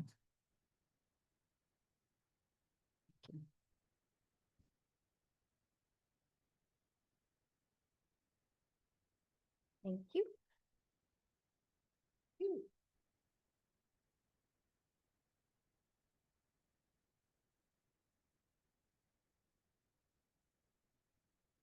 You all set, Mr. Maria? It's just to confirm, I still didn't understand the bit about the swale. So you'll have to check that, Karina. Because we don't know if it's been, Yeah, I think I should meet you on site at some point and just quickly take a look and you can show me, Sure, I can do that. just show me that it's improved and I'll pass it by Fuss and O'Neill verbally. And Okay. explain, maybe we take a couple pictures and send it to them and say if that's the intent. Sure, They that can makes probably sense. respond pretty quickly. Yeah, so I'll reach out to you, email, and we'll schedule a time to go Okay. out there. okay, thank you. The benefit of having a civil engineer for town planner. Sure. Ms. Braccio. No further questions or comments. Thank you. Okay. So I had a lot of landscape questions the last time. Mhm. And, well, before we get to that, what does interim as-built mean? So the plans are interim as-built. So that says to me something else is happening? I think what we decided at the last meeting, even though we presented what the changes were, there was an as-built of what was constructed, Yeah, but it wasn't approved. So in other words, you could say, move the light poles, or that door needs to go back, or that retaining wall needs to Oh, be I see. extended. So it's just an interim. They did a stamped survey, and then we just showed them on top of each other. okay. But unless directed, there are going to be no more changes. on that Correct, site. correct. Okay.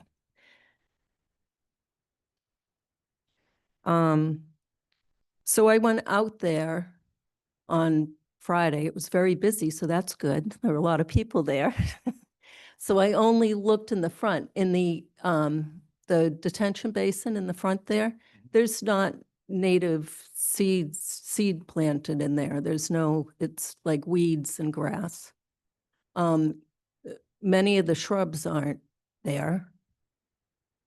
There are 6 trees and 3 of them are dead.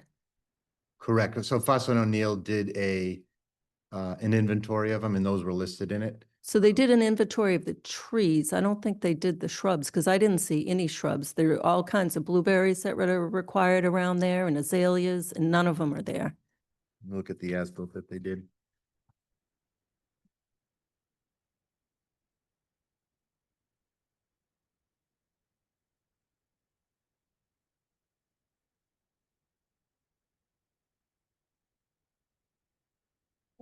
Yeah, on the as-built, it shows the trees and the shrubs, on the interim as-built in red. Up front, Correct, in the basin. so they're not there. I mean, I looked with my eyes, so I don't know what the plan says, but they're not there. There's some trees on the front died, but Yeah, I half think- of them are dead, Right, so we thought. but there aren't shrubs there. And it's not a wildflower mix that's No. required in the basin. It's weeds and grass. So we did reseed, but then we have to reseed it again, I think so, because those special seeds we had to put around Yeah, it was not regular seed. So we yeah, it's did not seed. grass seed, it's It's like a New England seed native mix, native. that was- wetland mix. That was Yeah. spec'd and seeded. It may be the case that they just didn't germinate and didn't grow. Well, so Fuss and O'Neill said when they were there before, they couldn't inventory the perennials because it was recently time. mowed. Mhm. So if you have wildflowers, you don't want to mow them. So what's there now is grass and weeds, which are nicely mowed, but they're not wildflowers. Okay, I'll be honest, I haven't been out there since the last meeting, so I'll make a point of wrap my arms around that when I meet with Karina, and we'll look at it and photograph it. And if, I don't know if the maintenance includes mowing, but obviously we can't mow it. I'm just not familiar with what. We are going they've to done lately. reseed again in September. Okay, We're going to reseed with the appropriate seed mix. okay. So Are you going to pull all the weeds out? yes, we'll try to do it. We'll Okay. get it done. Okay. So it was busy there, so I didn't drive around the whole building and check all the landscaping. But, so the front is not in compliance at all. And the plan needs to be in compliance with the site plan, the landscaping and the site plan. Okay. Okay, I'm looking at that plan now, and there are shrubs around with the trees, so the surveyor wouldn't have put them on there if they weren't there. So maybe when they did the survey, they were there, they're not now. Either they were mowed down or they They died. may have been mowed. Yeah. There were some stumps sticking out, which They- may they have been it. shrubs. If there was stumps, then There- that's probably may have um, been what happened. I don't know. So shrubs also don't get mowed. Okay, yes. So I don't know if we want to close and condition that these things still need to be taken care of or continue and, well, if they're not plantings till September. So this is much better. This is native species, which is what's required. Yeah, I had a tough time getting these straight species. Everybody, even the native ones, they have cultivars, native too. That's one thing I learned. Yeah.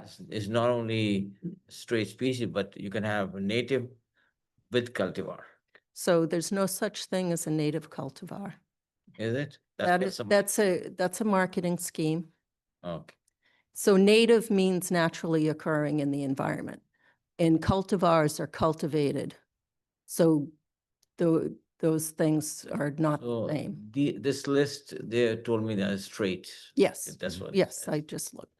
Okay. So that's good. Okay. One step in the right Mhm. direction.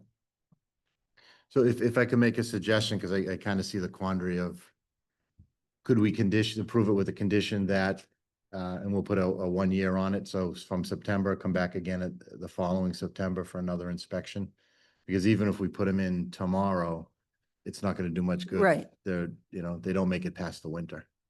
Okay. And I think somewhere in the documents, it was a year once we sign off, so we haven't signed off on anything yet. Does that make sense? So have, who's our new, no, the peer reviewer, Oh, niche engineer. niche, have them do another, as-built and see if they can have a landscape architect do a inventory of the landscaping in a year.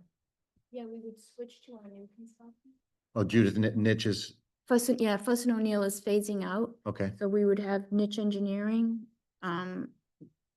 whoever the town consultant is at the Mhm. time, would review, do a site visit and check these things. in a okay, so year. next, The it'll be landscape before architect. October when the foliage drops, so condition it for next September.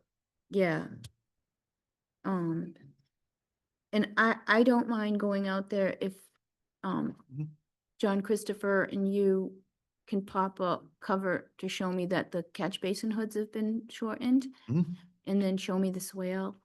And then we'll take a few pictures and I'll get a very cursory comment back from Fuss and O'Neill. Okay, that works perfect. If that's okay with the board.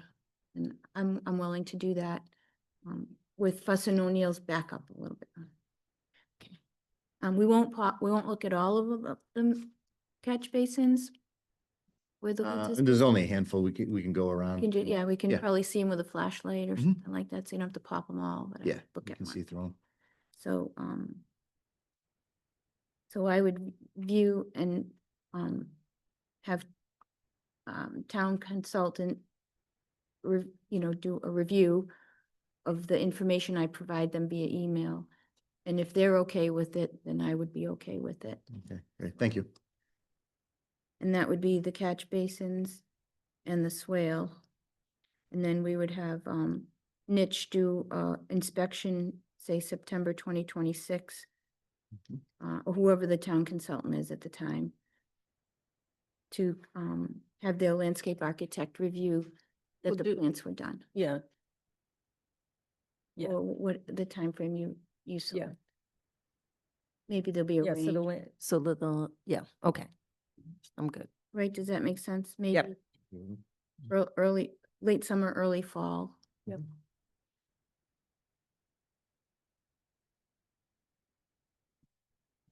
Okay.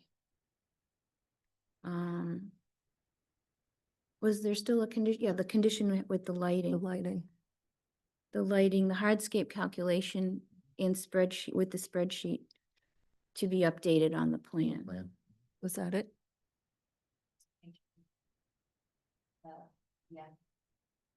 PDF of the bug, what you just handed out, Sure, yeah, I'll Um, include that. be as a supplement to that. Mhm. I don't think that needs to go on the plan.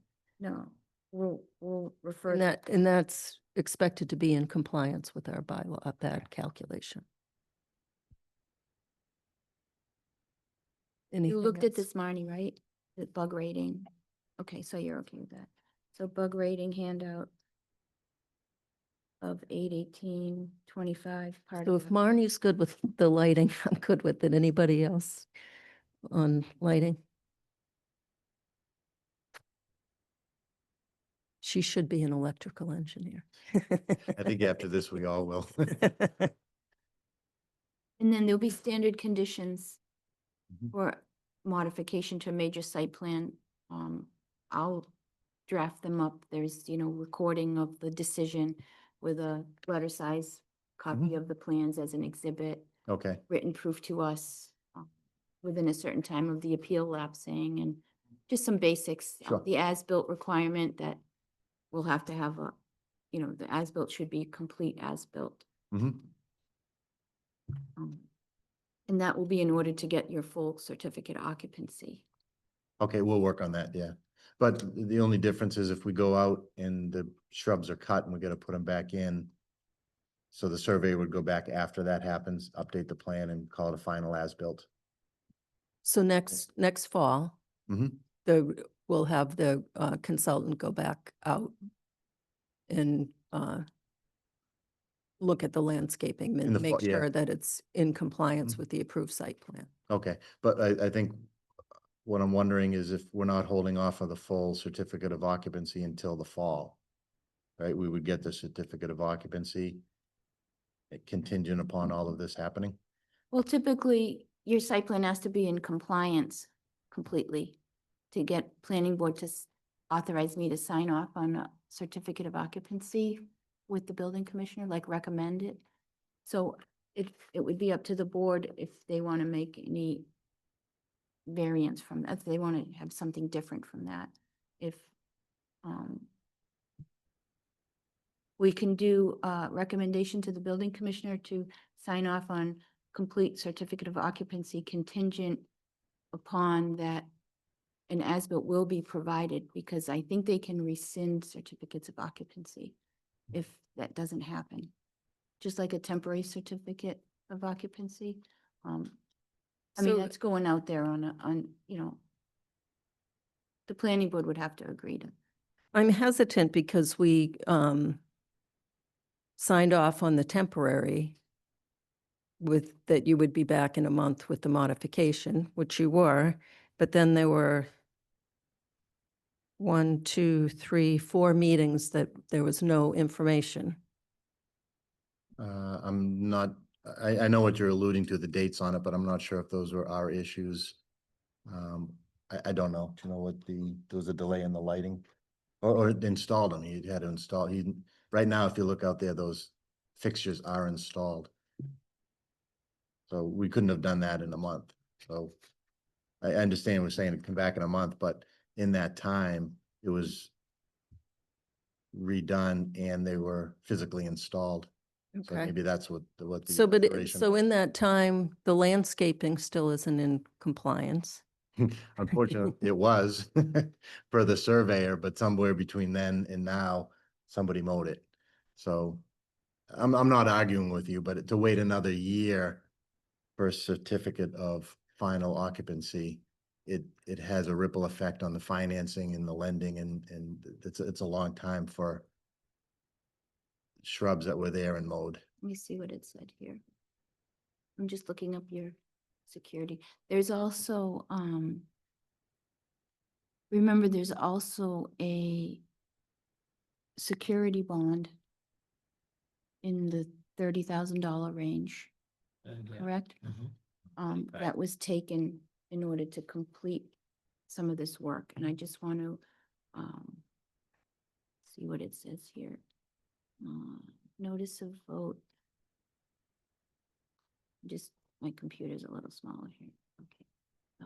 I just want to see what it said on the, so we had this notice of vote here. So I'm reading from October 3rd, 2024, there was a notice of vote, 10 Turnpike Road, major site plan approval, cash security for temporary certificate of occupancy. And it said, the following is description and background regarding the accepted terms. Proposed cash security for temporary certificate of occupancy. The owner, Melson LLC, with address of 10 provided as-built plans that were reviewed by Fuss and O'Neill, who generated an initial bond estimate review for the project in the amount of $37,000. The planning board agreed to accept the cash bond and recommend to the building commissioner issuing a temporary certificate of occupancy upon receipt of the following items and temporary certificate of occupancy conditions. Provide a cash bond in the amount of $37,000 along with a surety agreement, which we did.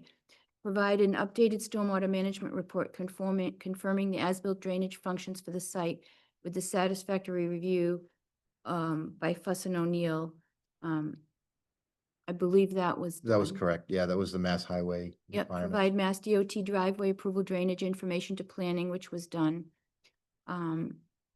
Temporary certificate of occupancy condition within 2 months of issuance of the temporary C of O, provide a complete application for modification, which was done, and then for full certificate of occupancy, sign off by planning upon planning board approval of the modification to an approved major site plan.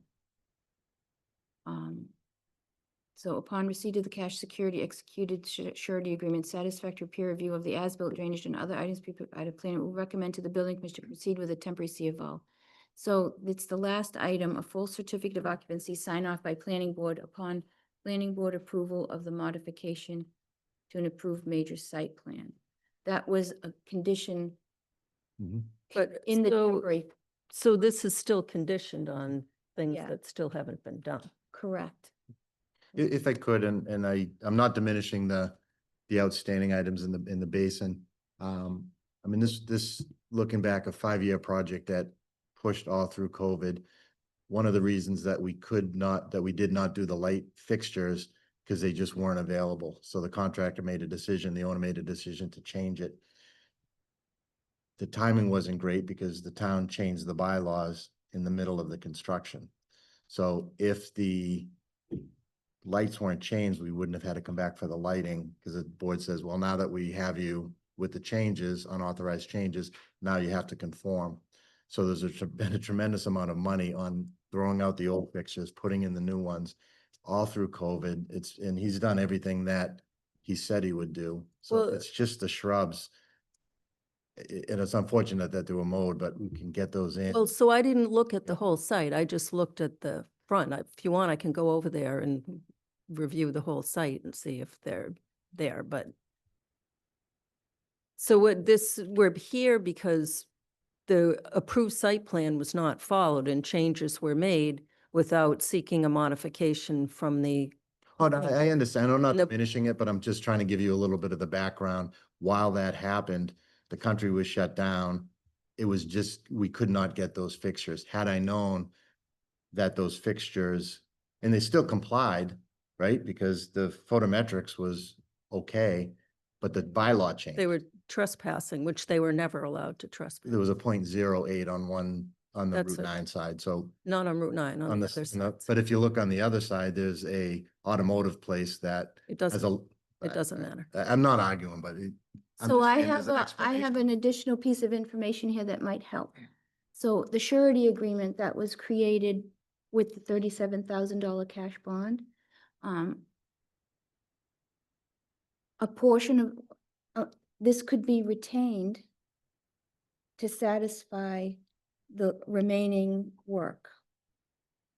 Like instead of, because it would have to be, we'd have to do a final bond review Mhm. to release the bond, which means the consultant would go out and confirm the bond release.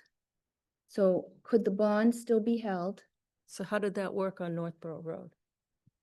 Right, right. We haven't had a lot of luck with holding bonds and people, them being, following through. So we're kind of, we've been stung by that a couple times. And, Understood, but the 37,000 is well above what it would cost to, granted, you didn't go in the back, but there's Yeah. nothing on that site. the that's other close to bonds are very 37,000. similar in amount and it didn't really, and I'm not, and I've worked with Raj Mhm. for now since 2018, 19, and Raj has come through with a lot of things that he has said he's followed through. You know, unfortunately, the team doesn't always get to where you need them to be, which kind of put us here. But just a thought that we do have the bond, just another piece of information. And So what do you think? Another condition that if the as-built aren't in compliance and the lighting, that the full certificate gets revoked? Is that what you're saying? yeah, I don't know. I don't know the legal ramification of rescinding a certificate of occupancy. I know that the temporaries can be rescinded. I think a full one can be rescinded if you don't have meet the requirements of the certificate of occupancy, but the occupancy permit would have to be drafted to include these things so that they happen, and that if they don't, that the occupancy permit would be removed. So that's something we would have to ask the building commissioner if he would be willing to do that, because it's his determination that in the end, how he carries out that occupancy permit. So the bond is really the only weight we carry. And I think And that's, it hasn't worked well. I in the know. past. So what would be outstanding is if if the swale is complete and the catch basin hoods are done, we don't know about the landscaping on the whole site because we haven't done that. And you're not gonna do that until this September after now. Which is two weeks. And then they'd have to last until next September Mhm. to show that they're in there. This is a tough one. I'm trying to scan my head for a solution.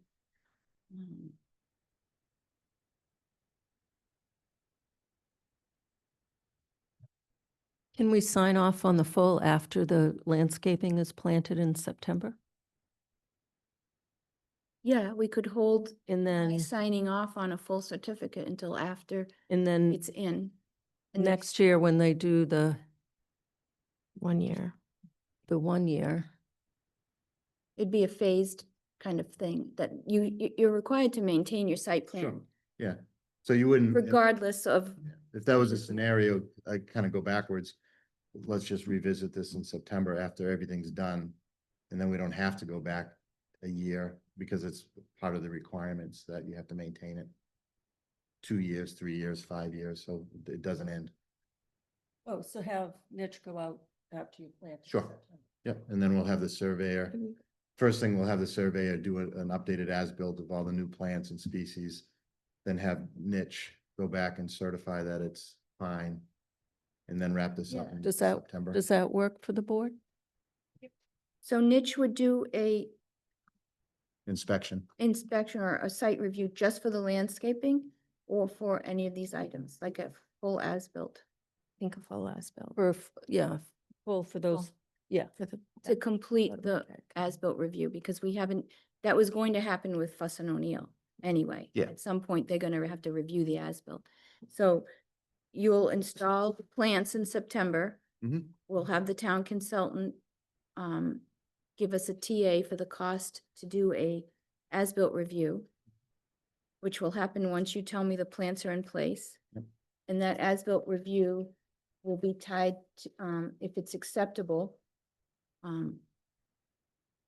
then I would be authorized by the planning board to recommend to the building commissioner to sign off on a full occupancy permit. Yeah. And that would happen this fall, Mhm. essentially. End of September, October, sure. Okay, and then we still have the issue of the bond, so then we could do a bond review. You could if the as-built is accurate and accepted, there are some items that could come off the bond. So you could do a bond reduction request, leaving the landscaping amount in there, which would then do a bond reduction in fall of 2026. And with all due respect, if I'm missing something, after the plants are done, there's no need for a bond anymore on any other items on there. everything's been Yeah, addressed. that's true. If it's proven that the landscaping meets it this fall, Mhm. then the bond, you could ask for a bond release. Yep. And then the bond could go back, and then knowing that a condition will be in here that the landscaping has to be maintained. It's a standard condition Sure. that we always put in there. So niche review the landscape, a complete as-built review. Once you give me notice that you're ready, right? Mhm. Once all LA and other complete. And then it's usually stated that it has to be acceptable to the planning board. So Niche would review it. If there's any punch list items, you still have to do those, Mhm. remember? And then request a bond release. And then once the as-built is accepted and it says your site plan's compliant, according to town consultant and planning board, then they would authorize me to sign off for planning on the full certificate. So that would all happen hopefully within the next 4 months or so, Couple months. Makes sense. if not sooner. Yeah, I'm concerned that if niche comes up with new items which were already reviewed and okay, they've come up with a new item, then because it's a new company now. We could ask Fuss and O'Neill to continue, since they are still on board finishing out some projects. We could have Fuss and O'Neill take their, Well, you could give Niche the previous review. yeah, we've done that as well. They're very good at looking at the prior review and not being redundantly. Okay. Yeah, we did that with another big project. Okay. Are we good? Are we good? Is there anyone in the audience that has any comments or questions or on Zoom? We've doubled our attendance to 2. Place to be. I make a motion to close the public hearing for 10 Turnpike Road Storage Facility Modification to Major Site Plan Approval. I second. I have a motion and a second. Any further discussion? Seeing none, all in favor, Latrell, yes? Houlihan, yes. Demiria, yes. Russia, yes. I make a motion to approve 10 Turnpike Road Storage Facility Modification and Major Site Plan Approval with the conditions as discussed this evening. I second. I have a motion and a second. Any further discussion? Seeing none, all in favor, Latrell, yes? Houlihan, yes. Demiria, yes. Russia, yes. And you'll work with me to make this happen. I'll send you an email to set up a time if you still want to go out and look at the swale. Yep. And the basins, and then Next week is tough, but maybe after next week. after next week, okay? Yeah. Like, yeah, because then Monday is a holiday as well. Mhm. So Okay, I'll send you an email and we'll work. coordinate it. So Yeah. you need a chance to get your stuff Mhm. done anyway. Yeah. Okay. Okay, thank you all. Appreciate your Thank you. time. Oh, sure. Yep. And congratulations on your successful business. I hope people continue to have too much stuff and need to be there. It was very busy there on Friday.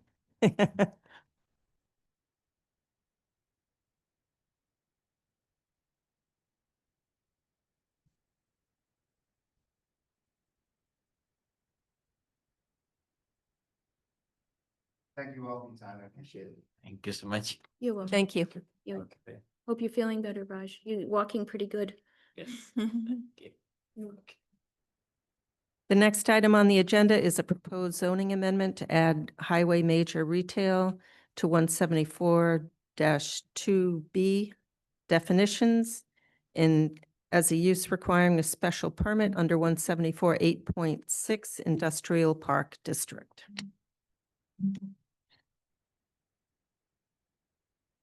Hold on.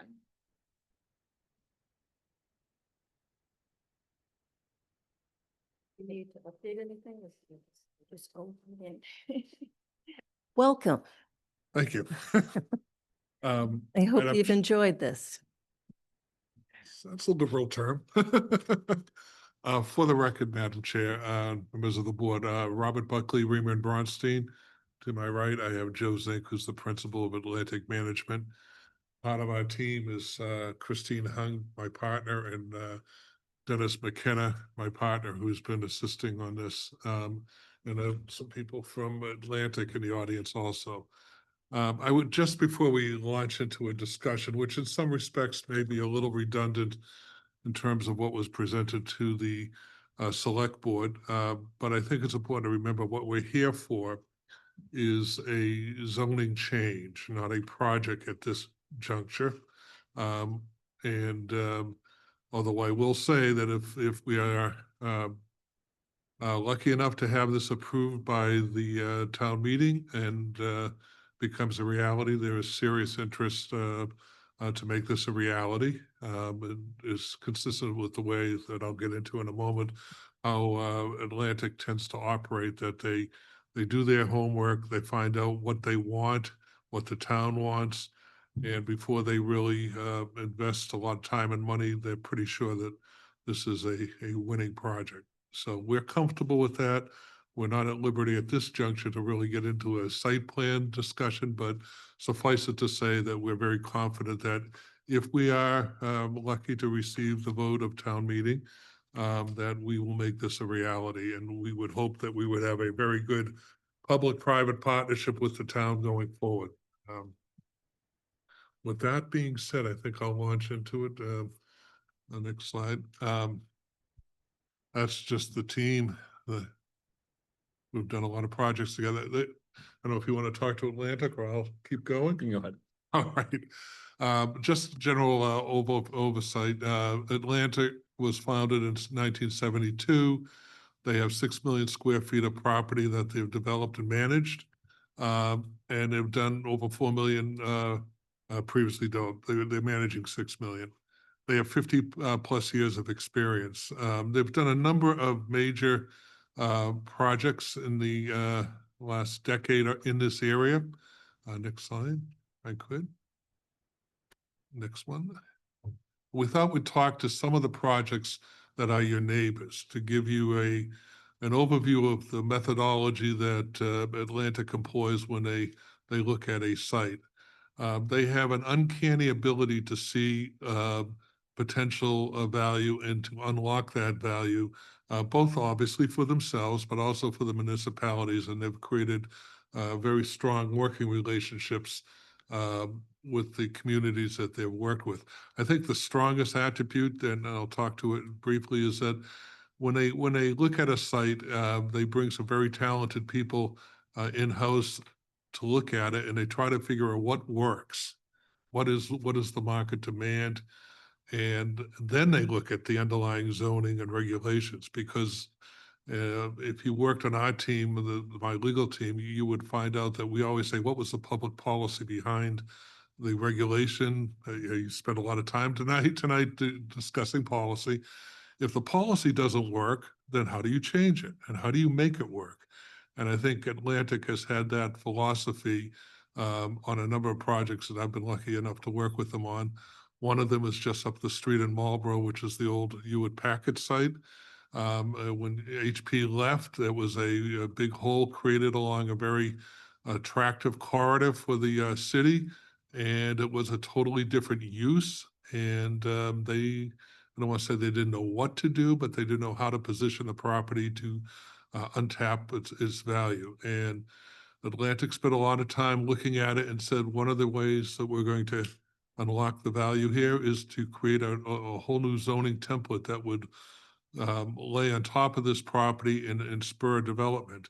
It became very clear that the critical component, which I think we'll address for the town of Southborough also, is that the town wanted to maintain control. So we had to balance creativity and control so that one did not get ahead of the other, one didn't kill the deal, and one led to excitement in the marketplace. And I think if you drove by that site today, you'd see that I think Atlantic did a very a good job of achieving both of those objectives in terms of a mixed use and a vibrant community that in many respects caused a lot of people to look at Marlboro in a different light, and Marlboro's had the benefit of rapid development over the last 5-10 years. It's not to meld together how long it's been, Joe, but it's been about that time. Next slide. So the most important aspect. Yeah, I'll jump in here. So I think one of the things we try to do too is look at the impact the development has on a community in terms of financial, with taxes. And when we first bought this, you can see the value was roughly 28 million and total taxes paid a little over 800,000. And today it's around 231 million with 4 million taxes and probably another 4+ million in building permit fees. So, and a lot of jobs, and those jobs impacted a lot of the areas of the town. So one of the things that happened too is when this facility was vacant, it was roughly 700,000 feet. At the same time, Fidelity left, so it was 1.4 million square feet vacant at one intersection. So the gas station that was close by was down 35% in revenue in 1 year. And the barber shop, who happened to be friends with the mayor, he was down 40%. So there's a lot of other trickle-down impacts that help everyone else in the area. So I think that was a good example of having tremendous both economic impact for the city, for tax revenue, and quality jobs, and that spurred on other activity in the area. Next slide, please. This one was in Westboro, Otis Street. It was a former AstraZeneca that sat there vacant for a while, and now houses probably the most advanced R&D facility that Amazon has potentially in the world. In fact, Jeff Bezos, the entire board was there last fall for a day to see what was going on. It's how critical it is inside of Amazon. And you can see the tax implications there. It went from roughly 14 million and 258,000 a year to over 108 million and 3.4 million a year. And that number could be closing on 4 million within the next probably 18 months. So again, significant impact and a very quick time frame for this one. Excellent. So initially, when we were approached to look at this site, when Atlantic acquired portions of the Dell campus, we tried to understand what the topography, what the site presented, and what the thinking and policy objectives of the town were, both current and some history. And we tried to, as I think one of my partners, Dennis McKenna, would tell you, everything's interrelated. So we tried to look at it and say, how can we achieve the policy objectives articulated by the town? And what are those policy objectives, and yet be creative and preserve, someone said, I think it was the chair earlier, that what you envision for Route 9 is you don't want it to be a Framingham or a Westboro. So we looked at that very seriously, and it's interesting you brought that up because that was one of the key components that we focused on as we drafted the zoning bylaw. So we and if we could just go back to that prior slide for a second, it's possible. Whoop. No, it's not possible.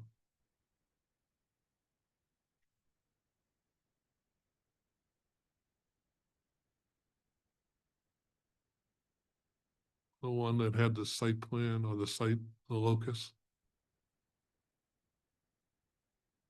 Oh, no, too far. Yeah, right there. When we look at a major campus of this nature, and we try to meld the policy objectives, as I said, and what we are presented with, and we've heard this, and it shows up in your master plan text. The mixed use is the current way of developing a site. The traditional New England zoning is archaic. I mean, some of the uses that were articulated in the beginning on your IP properties, I don't think have been around for 40 or 50 years. But I think at one time, I remember doing a project, Framingham still had buggy whips as a manufacturer of carriages, but nonetheless. So you come to a situation where you are trying to create a mixed use project, Marlboro Hills, or you come to a scenario where you have a naturally occurring mixed use project, albeit with a few absent uses. So when we were looking at this, within a radius, you had some interesting uses here that we felt that could be cohesive in bringing this area, this block of space into a vibrant, functioning area without impacting in a negative manner what was the idea that in terms of impacts on surrounding communities, particularly residential, and particularly from sightline from Route 9. So we can go to the next slide. So we, this is basically, I've been speaking to this. We try to work to develop diversified uses, not only for the interaction of the area, but to the extent you diversify the uses, others will be attracted, and the natural extension of that is you get a diversified tax base, municipal tax base, which is extremely important in today's world. You know, at one moment this may be up and it's down, and then but you want to have a diversified tax base so you can stabilize it. We tend to reach out to as many in the community as we can. We went to the select board about a month ago, and I think that they recommended it, and they forwarded it to the planning board. They're required statutory hearings. We're heading for the special town meeting in the fall. And if adopted, this would require us to come back and obtain the necessary site plan and special permit for the use. So as I said earlier, we were very focused on, it's a major undertaking. It has a lot of moving parts. It is very, I think, responsive zoning, but you don't want to lose control of it either. So we wanted to make sure that we maintain that control. So if you could just go back, these were the objectives that we culled directly from your master plan. You know, that we actually footnoted or identified the provisions in your master plan that were our guiding beacons as we went through the creation of the zoning template and proposed warrant article. And I don't want to have to read them all. It's been a late night for you all, but suffice it to say, we did go through your municipal documents to find out what it is that would be hopefully well received by the town. The next slide. This is the actual zoning article or articles. What we decided to do was relatively straightforward in your IP district, industrial park district, to add an additional use, which is called highway major retail. And that highway major retail would be footnoted that it would allow for some ancillary types of uses to activate the major use. And that would be, for instance, if you had a large format, it's got to be a minimum of 125,000 square feet. But maybe you'd want to have a restaurant on site or an ancillary service operator on site that would keep people there and also bring people from that side of the highway who either the multifamily or their office workers to create some vibrance, but not overdo it. So we limit that to 50,000 square feet in the aggregate. So then when you go back to we say, okay, highway major retail would be a permitted use by special permit in the industrial park district. So what is highway major retail? You go back to your definitional section and we put some caveats on it. What does it entail? It entails certain types of uses. And I think someone made a comment earlier that the town would love to have a grocery store. Well, part of the requirements here are that you have to have a minimum of 50,000 gross square feet devoted to that type of use, so that you control what's going in there. It has to be an on a large parcel. This isn't something you want to put on small parcels. It has a minimum size of 125,000. You have to have frontage on a highway that is a divided highway. So, you manage the traffic. You use the median actually as a traffic control device, and it's a very effective way of directing people in. And you have to have access back to that highway through a public or private way. And we have on this property, we have Crystal Ave, I believe. Crystal Pond, and we also have a major curb cut. And it has to be, we put in at the end, it has to be part of an adjacent to or an industrial office park environment, trying to create, again, not a standalone type of operation, because I think a standalone operation has some unintended consequences. You don't have that mixed use feel, and there are other things that would be attractive to wanting to locate a business there. So over time, this could be used to leverage additional economic development there that again is subject to your special permit provisions, but this would become the linchpin that brings that activity to the site. So we tried to be limit the use so you don't have strip malls up and down the Route 9, and we tried to address the fact that we don't want to have any impacts on residential communities or neighborhoods. There's no access out onto a residential community, single-family residential. We do bypass a multifamily down the street. So we think it works very well. We think we've put the controls in, but we'd love to hear the thoughts and comments from the planning board, because under Massachusetts law, you have to make a recommendation or no recommendation. So given the hour, I'll be quiet. Thank you very much. Ms. Houlihan. Thanks, Robert. Thanks for the team to come and present. I did listen to the select board presentation, so appreciate that. I want to say I do appreciate that you looked at our plan, because that's a really important component. And I think what you're trying to do does meet a lot of the objectives of what we're trying to achieve.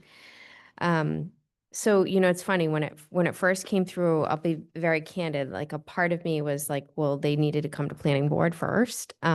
So I had a little knee jerk perspective there. I understand this is a big development. So I thank you, because this is a requirement. And I think the question will be is who presents this to town meeting. This is not a planning board sponsored article currently, and I think we would need to determine if it would be. I think having our support would matter. Although I will also say zoning's very challenging, particularly putting something like this in this town, particularly the demographics who showed up at our town meeting. So we've had challenges just getting tree bylaws approved. So a major retail development could be a very big hurdle to overcome. So I do think having the collaboration is going to be very important moving forward. I appreciate the fact that you made it very clear that this is the only property that could actually meet the requirements of the definition. So I think that's a big win, because there's no other place in town, at least based on my reading of the requirements of the criteria that meet in Southborough. So I think that's a huge advantage. Traffic on Route 9 is a huge issue already. This obviously would contribute to it. Whether this gets approved at town meeting, just know that on a site plan, the requirement will be people will ask for a traffic study. So that's not something at the table right now, but I know that will be something you need to present in order to get that buy-in. Generally, I think it reads fine. I think from a bylaw perspective, it meets all the requirements.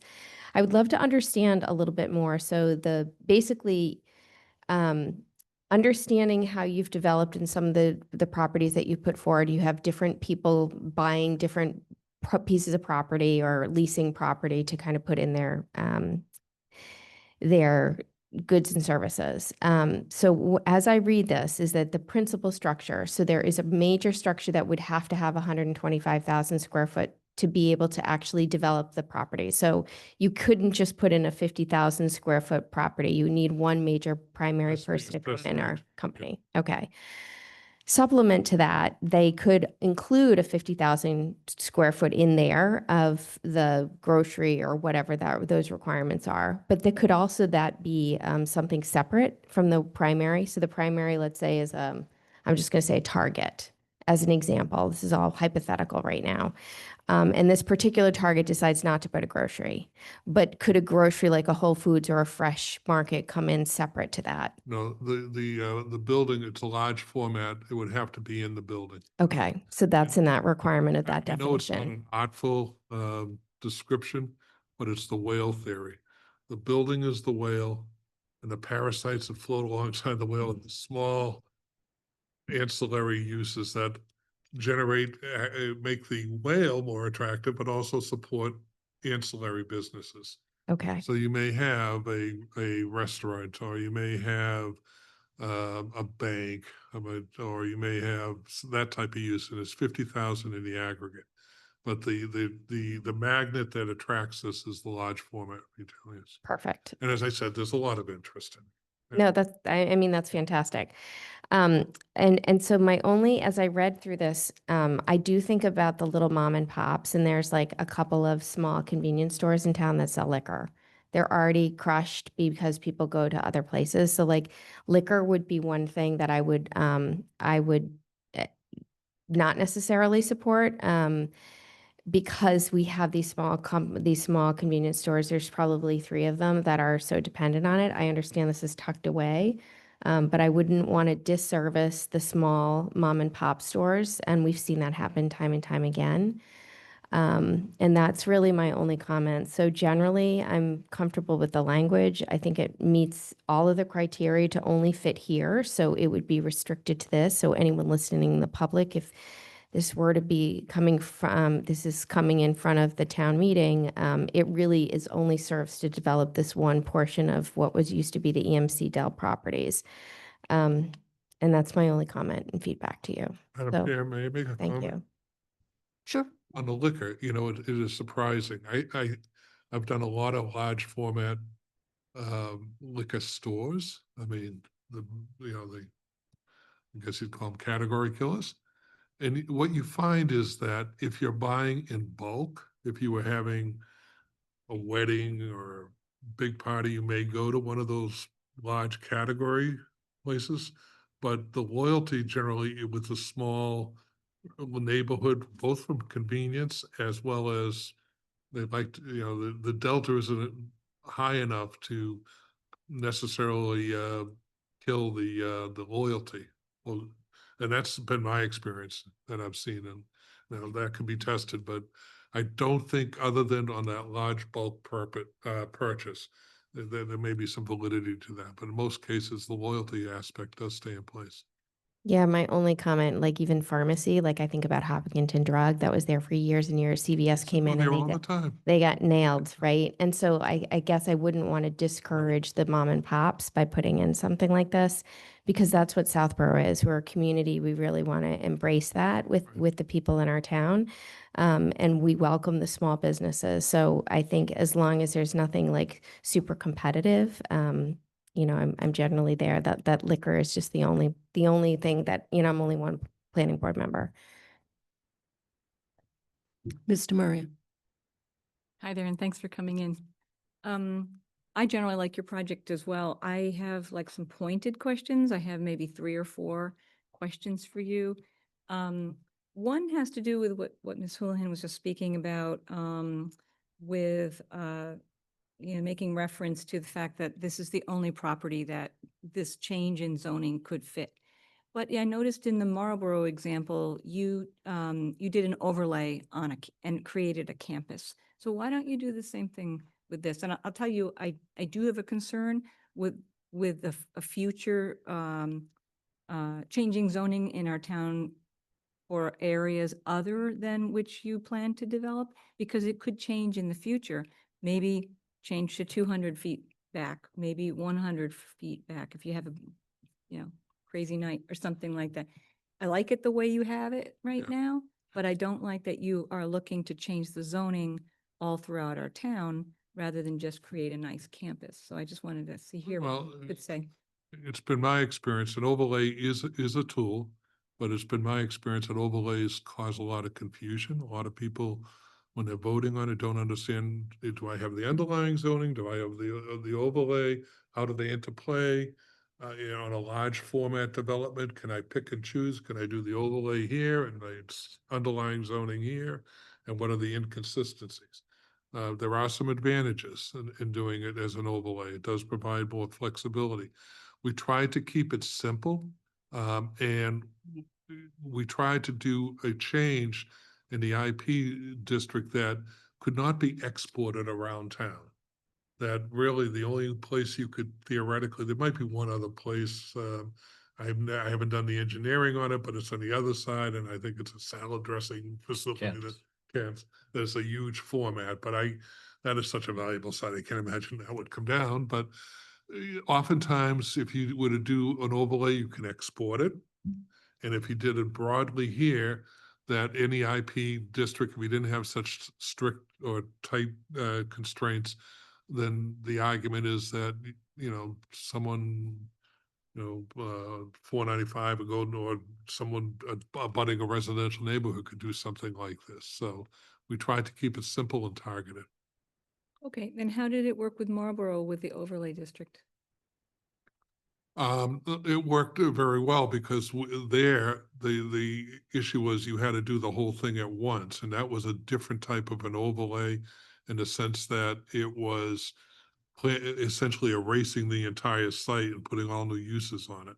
It was, as I said earlier, that here you had a generic, you have a naturally occurring mixed use there in Marlboro. It was also 110 acres. We took it all down. We rewrote and there, the regulations, or the way we drafted it was, we had to come up with a concept plan that was baked in so that the city council at all times had control, and it was executed over time. Okay, so I have to just say, I don't support changing the zoning in their whole town. So that Right, right. I'd like to hear a little bit more about that. Well, that's why we targeted Yeah, it. We changed your IP zoning here by adding a new use. Right. But this use only fits in maybe Yeah. 2 locations. Right, but it can just with a simple, I mean, yeah, okay, I Yeah. think it's more than what you need, I guess I'll Yeah. just say like. And also you have control at all times, which was our goal. So the other is, you mentioned your major curb cut, but it's not on a limited access highway. So the limited access highway is 495. No, well, you have, it's a divided highway. It is limited access. It's a state-controlled highway. It is a state road, but it's not considered limited access. Mhm. So I think you have an error. I feel like, point number C, where you say the lot has frontage on a public or private way that connects directly to a limited access highway. I'm not an expert in transportation or anything, but I've looked this definition up in the past. And limited access is 495. It doesn't refer to Route 9. Yeah. So I think that's an error. Okay, we'll look at that. And with traffic, I think Ms. Houlihan already mentioned, there will have to be a traffic study. Yeah. I think there, might be looking at something like a jug handle or something like that, because you won't have direct access onto 495. So I think it would be kind of complicated. And as I believe, when the Crystal Pond Road went in, and there was some use or something in the past that the planning board reserved the right to a jug handle at at Crystal Pond Road. And maybe that was maybe for future use or something like this. So I just wanted to say, I think, I feel that's an error, and I think we'd have to think through that. And I wanted to ask you about the footnote to the article. I have a problem in general with a footnote, because like when it gets put up on our E-code 360, I don't know where that footnote goes. And if it's really kind of central to this, the definition of this bylaw, I think it should be up in the body. So I just wanted to ask you about that. If there was a reason that it's in the footnote and not. The only reason it was in the footnote, Madam Chair, may I respond? The only reason it was there was to be consistent with the way you laid out your uses in the section. And I don't disagree with you. We have no problem putting it up into the, as a permitted use and have it in the text.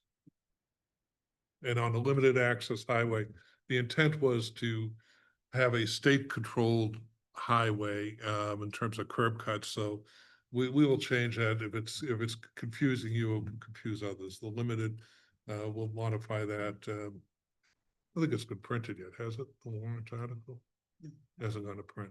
So we'll come up with a clarification of that. And the intent was to have access to a highway that we'll just work on a divided highway and Yeah, and you mentioned you have a major curb cut, so does that mean you spoke to Mass DOT? we already have, we're not changing the curb cut that was there for Dell. I see, I see. Okay. That's it for now. Thank you. Ms. Braccio. Thank you. Good evening. Thank you for coming tonight. I guess one of the benefits, I guess, of sitting down on the end is my questions have been answered. I was concerned as well about the limited access highways. Deb, I went and read the definition as well, and it's designed for high-speed travel with limited or no direct access from adjacent properties, irregardless. So I would look for that as well. And I agree with Debbie as well. The footnote should be up within the code itself. I think you're going to have a lot of excitement from people to see some, businesses Good or come to bad town. statement. No, it's a good thing. I think in a very good way. I think Southborough's ready, to obviously add some additional tax dollars, which certainly is a positive thing. And, hopefully something that will come in that will, I was the one that's at the grocery store, I'll admit it. I think Southborough's looking for some positive, good neighbor businesses to come into town. And I think that this does provide that. It So. also provides I call it the Dunkin' Donut theory of traffic. If you have Dunkin' Donuts all over town, people are driving all over town to get their Dunkin' Donuts. You do a grocery store here, your people aren't getting on the roads and going to adjacent communities and driving great distances. So in a cosmic sense, you are controlling some traffic. Yeah, and I think the location itself, I'm actually kind of surprised that something hasn't gone in sooner with 495 and It- Route 9. Well, unfortunately for the town is Dell, the two buildings we bought have both been vacant for 7 years. Yeah. And it's just really economically hurt that area. It's been so dormant, so quiet. So our goal was to try to activate that area, which will hopefully bring other businesses in. Yeah, so and I think it benefits everybody, but thank you very much for coming in Thank you. tonight, and we look forward to moving this forward. Thank you. Thank you. I agree with Mr. Murray. I'd rather see an overlay, so then it's really specific. It's only allowed in that one area. And the good thing is we just went through the MBTA communities, which were overlays, so people have a better understanding of what those are. But I would think that would alleviate some fears that this could go in other places. And I agree with the footnote. My other question, so the building has to be 125,000 square feet Minimum. minimum. So what's the other 75K? What can that be? Those the other things, the sales and services, household goods, optical, is that what that is? Well, what you do, you could have, I see what you're saying. You have a situation where you don't have a dry goods store anymore. You don't have a Caldor's, Bradley's. So you can have a grocery store and you can have, A what or a what did you say? 1990s. What are those things? right, but you have the ability to sell other, boy, show my age there. Sadly, I know them, but Well, I couldn't miss How the about Sayers? opportunity. There is, right? Or Kings. Kings, Mammoth Mark. You would have a variety of dry goods, type of activity, and you could also have, automotive type uses in terms of, that you would have found in that type of store, a dry goods store. My sense is if you were to have a grocery aspect, it's going to be more than 50,000. Because you'd probably have meats and vegetables and, your typical Shaw's Stop and Shop is about 120, I think, 110. Probably 60. Hmm? 60. 60 now? So just so I'm clear on the uses as written in the bylaw. So the 50,000 has to be Yes, grocery. Gross. grocery. Correct. And then, Minimum. of Min- and then the other can be the other things Yeah. limited to sales and services of the Yeah. following, Yeah. dot, dot. Okay.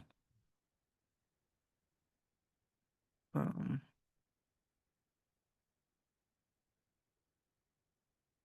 I think that's all I have. Um, You may. In reading the footnote, you're using the term shall, right? Yeah. Right, so I'm having trouble just wrapping my head and picturing what this footnote means. Is there a way that you could just We'll take a simply look at that. clarify it? Like, if you're having, I'm not saying it's wrong, I'm just no, saying, my rule of thumb is if you're reading it and are pausing, then we should read it and make sure Make that it we don't clear. pause, make it clear. because it looks like it says,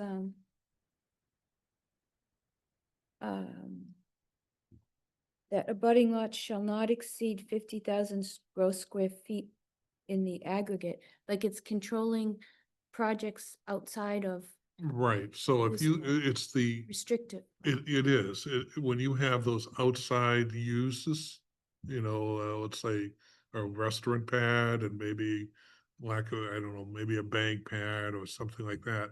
On Wh- separate lots. On separate lots or parcels, so you could have a lease parcel. But when you do that, if you add up the gross square feet of all those, it can't exceed 50,000, because you don't want to create a shopper's world. We have a lot of stores. You just want to have ancillary complementary services around. So in other words, it restricts other developers what they put around That's right. the primary Right, building. That's right. And that's the intent, That's the intent around this building, yes. okay? All right, thank you. No. And it doesn't hurt them because they own it and they'll decide if someone wants to buy it or lease it, they'll make that economic decision, so you control it. If you don't have that, then all the properties around become very valuable and you start popping them with uses, When you say they own it, or the applicant. the applicant owns all the property where the 50,000 aggregate Correct. businesses Right. would, oh, okay, so you control it's a compound, Yeah, even though it's separate parcels. In other words, Could be you, the same. yeah. it could be the Could be same, the but it same. could be You could individual do a lots. lease parcel. But they're all under the control of Right. Yes. the applicant. Okay, that's what I didn't understand. Thank you. Thanks. So, Madam Chair, what I'll do is we'll take a look at some of the comments tonight and some of the edits, and we'll, since it's been referred to you by the select board, and the reason we did that is statutorily, that's generally how you do it. The selectman refers it to you. It wasn't trying to usurp anyone's jurisdiction. It just is the way it should flow. You have the statutory charge of vetting the bylaw, which tonight was a good example. We'll make those changes and control it through the staff to get them to you. Very good. Does anybody in the audience have any questions or comments? Mr. Litt? Tim Litt, Woodland Road.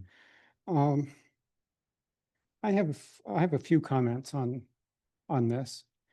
I'll start with just sort of the procedural thing. In the town's experience, if you have one goal and you have two articles, you have four problems. You're much better off having one article that accomplishes what it is you're trying to do.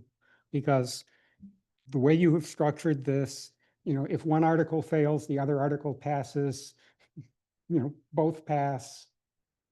It gets to be complicated to explain, it gets hard to handle. And in fact, in our most recent town meeting, we had a case where in fact, we were trying to do one thing. First article failed, the second article was dependent on it. and confusion resulted. So just from a procedural point of view, I would advise you to suggest a single article that does both of these things. So Madam Chair, the way, what I hear is being suggested is that you would have, you have to make the use permitted under that district. So you would have highway, major retail, and then you would essentially try to back everything else into it. No, you would have an article that says to amend the zoning code to change this section this way, that section that way, Oh, I see what, or, act or do anything in relation thereto, the usual mumble language.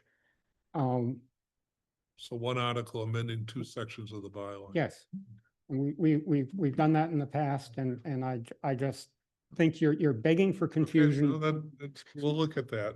We'll look at that. That way. That said, I think as you've heard, you would have a much better, reception if this was an article sponsored, by the planning board rather than something that's trying to come in some other way. It's hard enough to get zoning articles passed in this town. And I can't think of a case, and I've been in town not quite 40 years, where a zoning article has come from somewhere else, much less come from somewhere else and been passed. So, I mean, this is a very unusual thing in my experience. The other things I would say are that I'm always very cautious when you attempt to legislate in favor of a particular project, particular developer. I know your intentions are good and you have, experience, but it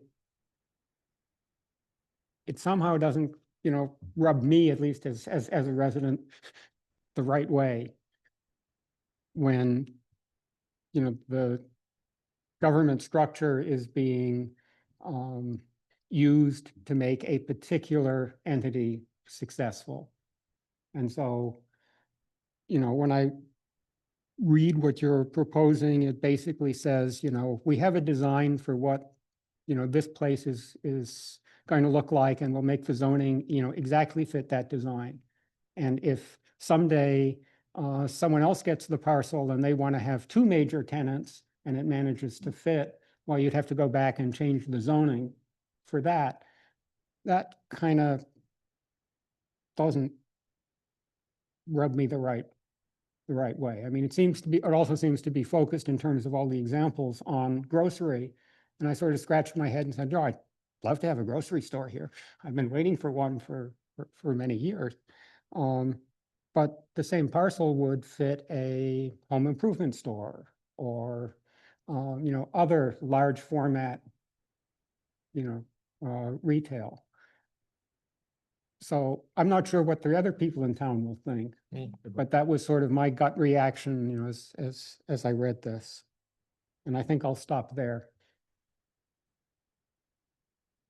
Well, I think, Tim, that this area is well suited for this large format development, whereas there are other parcels within the industrial park which are not as well suited and which would be much more disruptive to residential areas.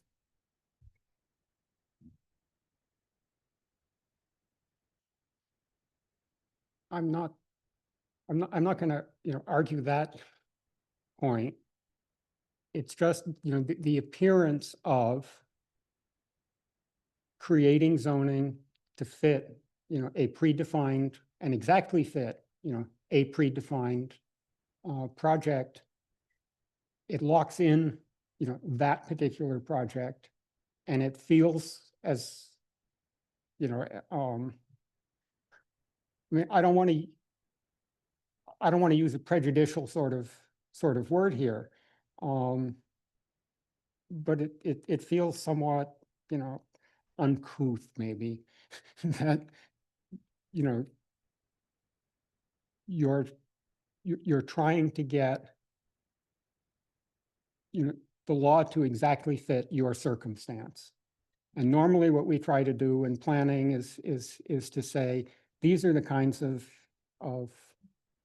policies and things that we want to do. And there are a number of things, you know, that could fit. And there's a somewhat broader canvas than just exactly this. I may be the only lunatic who has this particular point of view, but that was my reaction, and now you have it. No, so I take your point, but I think that first, the other uses within the district remain. So this isn't just this here. And I think you zone for what you would like to attract to the area. And I'll tell you, social media is all about grocery stores because Yeah. evidently you have to pack a lunch to go to Westboro or Framingham or Marlboro. Madam Chair, if I Yes. could, we also, they're all valid points. If you were doing a major rezoning, which would take years to study the zoning and build that And rewrite consensus. it all. You have to build a consensus for a major overhaul of the zoning. What we tried to do here was to say the timeline in terms of active uses is now. The ability to attract a user who is willing to make a significant investment is now. And this is what the plan. And it also reflects what the planning board to revise regulations for Route 9 to allow for mixed-use development. We looked at all of that. We said, what works that can be done now? And if you had to redo the zoning, it would be probably it's like, I don't know how long it took you to do your master plan, but most communities spend months and months and Yes. years doing master plans. And the reason that they don't get executed is by the time they get approved, The world that ship changes. has sailed. You know? We had an effort, you know, some years ago to do a master, you know, redo of our zoning, and after a lot of work, it went nowhere. So, I mean, I do understand that. Burned. But there is, it just feels to me that there's something somewhere in the middle that doesn't, you know, quite feel like it's like you have the blueprints ready and, you know, here's the zoning that supports the blueprints, and the other end, which is, you know, have a multi-year study and try and do perfect zoning. But if I may, Madam Chair, That's, I don't want to to your- belabor the no, point. But to your point, that's one of the reasons we provided for the ancillary uses around the major structure, is that there may be some very attractive uses that come down the pike or become vogue over the next 2 to 5 years, that you'll have the flexibility to put them in place. So when we tried to balance a perceived need, a perceived impact mitigation, and the flexibility to achieve some other design uses that are not on the radar right now. So you do have that. Now, that maybe it's not 50,000, maybe you want 100,000, and so we did factor all that in, and you have to make a judgment call given the circumstances. And I would have to say that this report was done 2 or 3 years ago, and you have an opportunity to execute a lot of those desires either directly or indirectly by creating the activity in this area that will become like a magnet and attract other uses, that you may modify your zoning as a result of that. But the other thing it also does is it's a step forward. And to the point as who sponsors the article, we just followed what in my experience has been the usual procedure, which is you go to the select board, who refers it statutorily to the planning board. We'd love to have the planning board make a recommendation to support it. So in essence, it is your article, but the filing is just customary practice. Well, I concede, you know, that your heart is in the right place. I'm merely trying to, Yeah, you have a hearing to get public feedback, and I've Yep. done my best as, you know, one resident. we appreciate We- it. We appreciate it. But I think that incorporating the master plan, there was a lot of time and effort put into that, and we studied this closely. And that was some, like Bob was saying, some of our guidelines of developing the plan we did was that plan. The master plan was developed by the planning board, and, you know, the people who are in front of you had a large hand in making that happen. There's a lot of time. We do know that the work went in. 100%. Thank you, Tim. Anyone else? Anyone online? I don't see any hands raised. Just one more comment, Mimi. Yep. Obviously, we're working through the IP district. We're working on draft language to change that. You heard that earlier in the meeting. So I do wonder if this is some sort of, if we think about it, if this is something the planning board does want to try and support. Is it a zoning or an overlay? Because I think that's a big point that will be raised if we need to make a decision on that.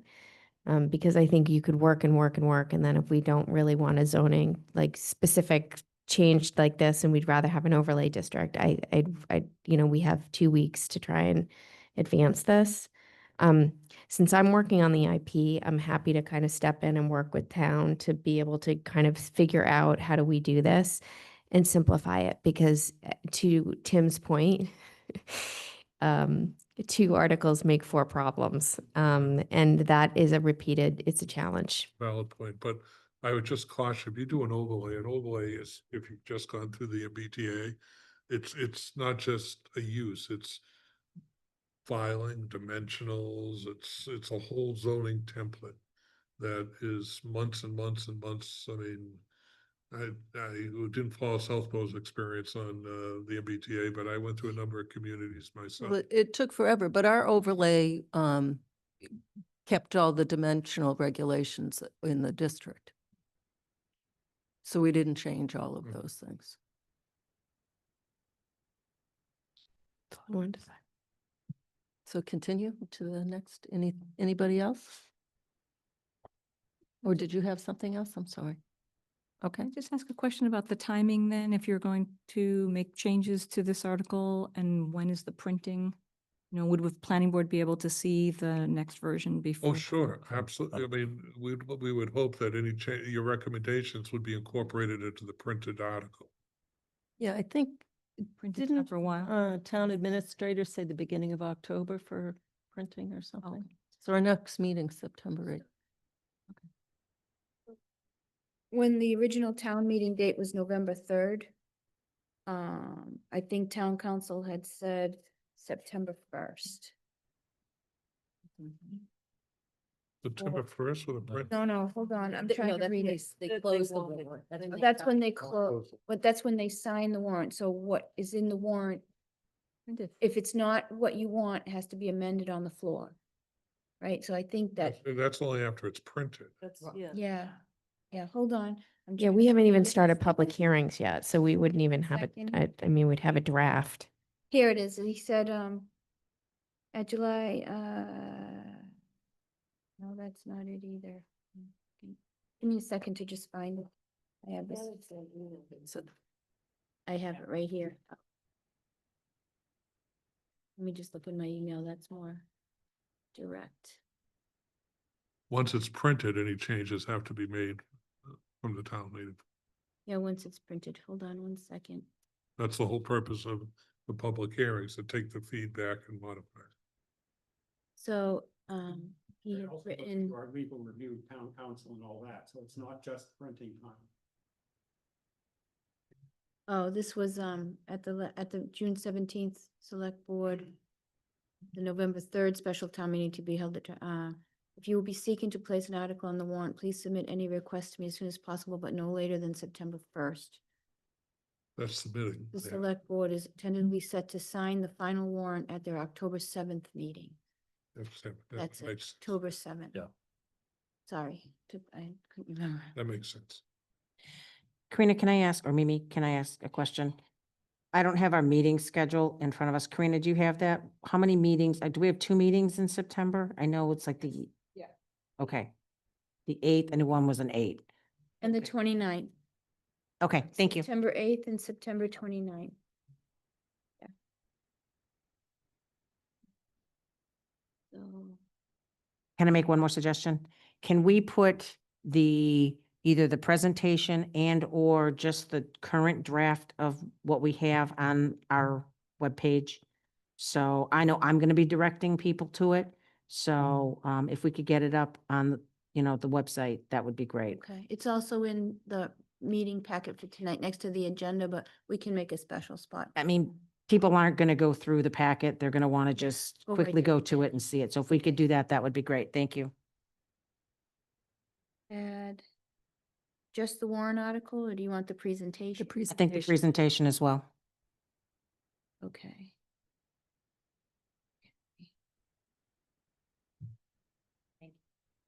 You're welcome. Continue. Maybe go to bed. I make a motion to continue the public hearing for proposed zoning amendment to add highway major retail to chapter 174-2.b to 7 o'clock on September 8th, 2025. We don't have any other hearings, 7 o'clock. I second. I have a motion and a second. Any further discussion? Seeing none, all in favor, Latrell, yes? Houlihan, yes? Demiria, yes. Brascio, yes. Thank Thank you for you. your time and consideration. Till Thank you very September much. 8th. Happy Labor Day. Thank you. Summer, it's gone.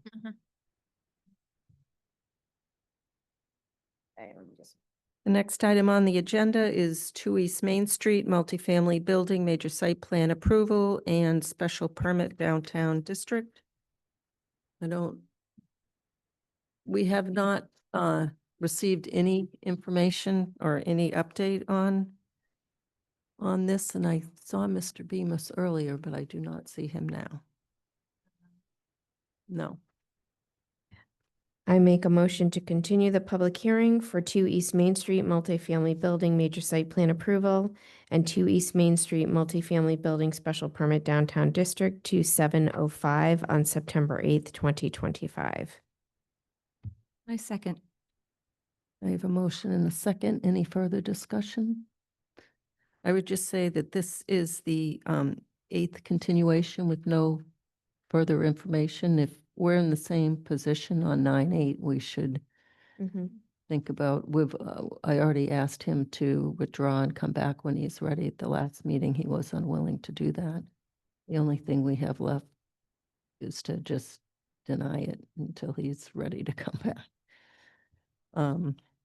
I can tell you that he was working, he mentioned to me he's working on architecturals, and he was looking for some feedback. He said he was going to be here this evening, but it was going to be earlier in the meeting, so.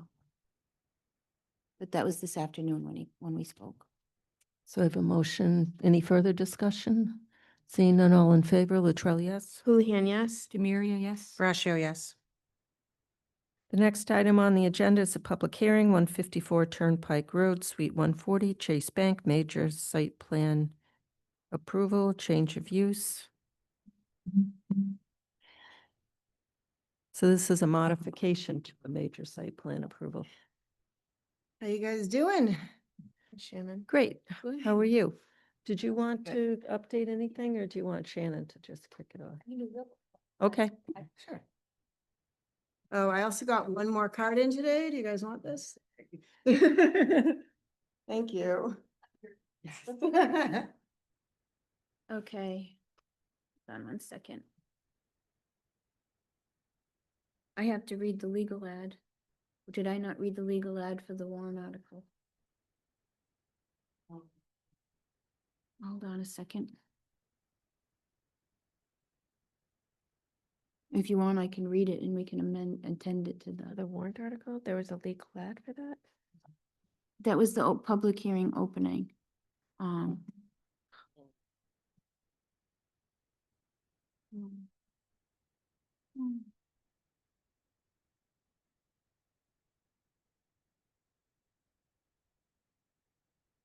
Yeah, I should have read the public hearing opening. This was the opening. Well, I mean, the next hearing when they show up. You want me to read it as a formality so it gets on the record of the meeting? And then, and read it again at the next meeting, saying, just in case, I mean, it's very short. We can read it every minute.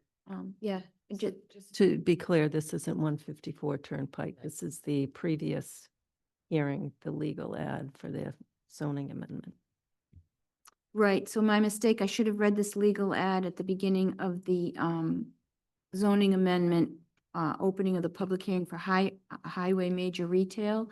So this was the public hearing notice, it still is zoning amendment per section MGL 48, section 5. The planning board of the town of Southborough shall hold a public hearing on Monday, August 18th, 2025 at 7:05 PM in the McAuliffe Hearing Room, 17 Common Street, Southborough, Mass, and via Zoom to consider amending the town code with a new definition, highway major retail, to be added to the 174-2.b definitions, and to consider amending section 174-8.6 industrial park district to allow the use of by special permit highway major retail. A copy of the application and plans may be viewed at the planning office at the Southborough Townhouse during normal business hours or at the planning board agenda center at www.southboroughma.gov agenda center planning-board-29. Any person wishing to be heard on the proposed plan should appear at the time and place designated or join virtually at the following link at www.southboroughma.gov/674/virtual-meeting. The ads were run as appropriately on August 4th and Monday, August 11th, in towns and agencies were notified as well. So sorry about that. Perfect. Now you can read the public hearing notice for 154 54. Turnpike Road, Suite 140, Chase Bend. Okay, so this is the public hearing notice for major site plan approval, 154 Turnpike Road, Suite 140, map 37, lot 3. The Southborough Planning Board shall hold a public hearing on Monday, August 18th, 2025 at 7:15 PM in the McAuliffe Hearing Room, 17 Common Street, Southborough, Mass, and via Zoom to consider the application of 154 Turnpike Road LLC for the property located at 154 Turnpike Road, Suite 140, for major site plan approval per Town Code Section 174-10. This hearing is regarding the change of use of 3,636 square feet, which is Suite 140, from a restaurant to office, bank, office building space located in the Business Highway District along Route 9. A copy of the application and plans may be viewed at the planning office at the Southborough Townhouse during normal business hours or at the Planning Board Agenda Center at www.southboroughma.gov/agenda-center/planning board. Any person wishing to be heard on the proposed plan should appear at the time and place designated or join virtually via Zoom at the following link, www.southboroughma.gov/674/virtual-meetings. And now to give you a quick update, the, there it is in my hand. We received submission 1 of the application for major site plan approval for a change of use from Capital Group Properties permitting agent Shannon Boyce on July 29th. It was filed with the town clerk on July 30th. The legal ad went to the town clerk and was filed with the town clerk July 30th. The legal ad was sent to the newspaper on the 29th of July for publication on August 4th and August 11th, 2 consecutive Mondays. We received a fee for the application, which was deposited on the 29th. A legal ad was provided to the applicant on July 31st. Green cards and white return receipts were received at the planning office on August 15th. The legal ad went to towns and agencies as required on July 31st. And the planning board was provided the submittal number 1, and it was also distributed to the town departments. That brings us to tonight, the opening, the public hearing.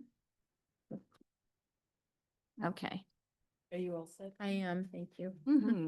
Welcome, Shannon. Hello. How you doing? All right, so for the record, Shannon Boyce, I'm the real estate permitting manager for Capital Group Properties. I'm here on behalf of 154 Turnpike Road LLC. And so we're here to do a change in tenant use. We had the old Tomaso's restaurant at Suite 140.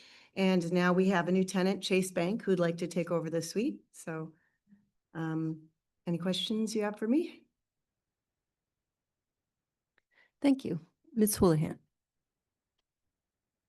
So nice to see you, Shannon. So I know you've addressed this in the letter to the town, but we've had outstanding issues with this property. Mhm. And although you've addressed them, we still don't have a as-built plan that was what we approved. Mhm. And so the site is still not in compliance. And we've been trying to work, it wasn't with you, but it was with the other DePietri, Justin. Justin. Yes. And that was over 2 years ago, and that just stopped. The communication just stopped. So I've honestly have no problem with the change of use for Chase. Like, I'm Yep. fine with that. It's the site plan, and it's the challenges there of the removal of the trees and some of the other issues, the lighting. It didn't change over 10 years ago. It was actually more recent than that. Unless you have documentation to prove that, I think that it was more recent than 10 years ago. And so it's just compliance with what we've asked. And I'm just needing your help because I wasn't satisfied with what was in the letter. Well, what we were going to suggest is if you wanted to do a site visit, Bowler said that they would come out too. So if we want to schedule a site visit and just review everything, Bowler also had difficulty creating this current site plan and comparing it to the approved one. So they suggest that it would be best if we could just go do a walkthrough together and pinpoint what the issues are and try to come up with a solution for everything. So I'm completely open to that. I don't know if you guys are available and would be able to do that. Maybe we can schedule something. So I honestly, I've only served on this planning board for 6 years. I'd have to defer to my more tenured members here and the town planner. I've never encountered a situation like this, Shannon. Like, I'm very hesitant to do anything with this site without having that ability to actually have a comparative as-built with what Bowler's compared. And knowing that they've had challenges, you can understand and appreciate where we are. So I would need to kind of defer to my more tenured members, and then I'll withhold additional comment right now. Okay. Mr. Maria? Shannon, thank you for coming forward. I also don't have any issue with the change in use. I mean, this is the property that we received, a lot of email correspondence back and forth between town planner and Justin over the years, and promises that things would get done and things weren't get done. I'm less, I guess, more hesitant to say that somebody should just go out and take a look, because I think there's a lot documented. So I think we would need to see, some improvements in this site to get towards compliance. This is the site, I think, when we talk about, where is our leverage? We don't have a lot of leverage, to be honest, as a planning board, except for when a proponent comes back and we say, your site's been out of compliance. And this is the one that I think about when others do the same, because we expect that, we have, the planning department that gives a lot of time. And if we look and effort and goodwill to try to make things happen. If we look back, and I look back at some of the correspondence, there was really a lot of correspondence between Karina and Justin.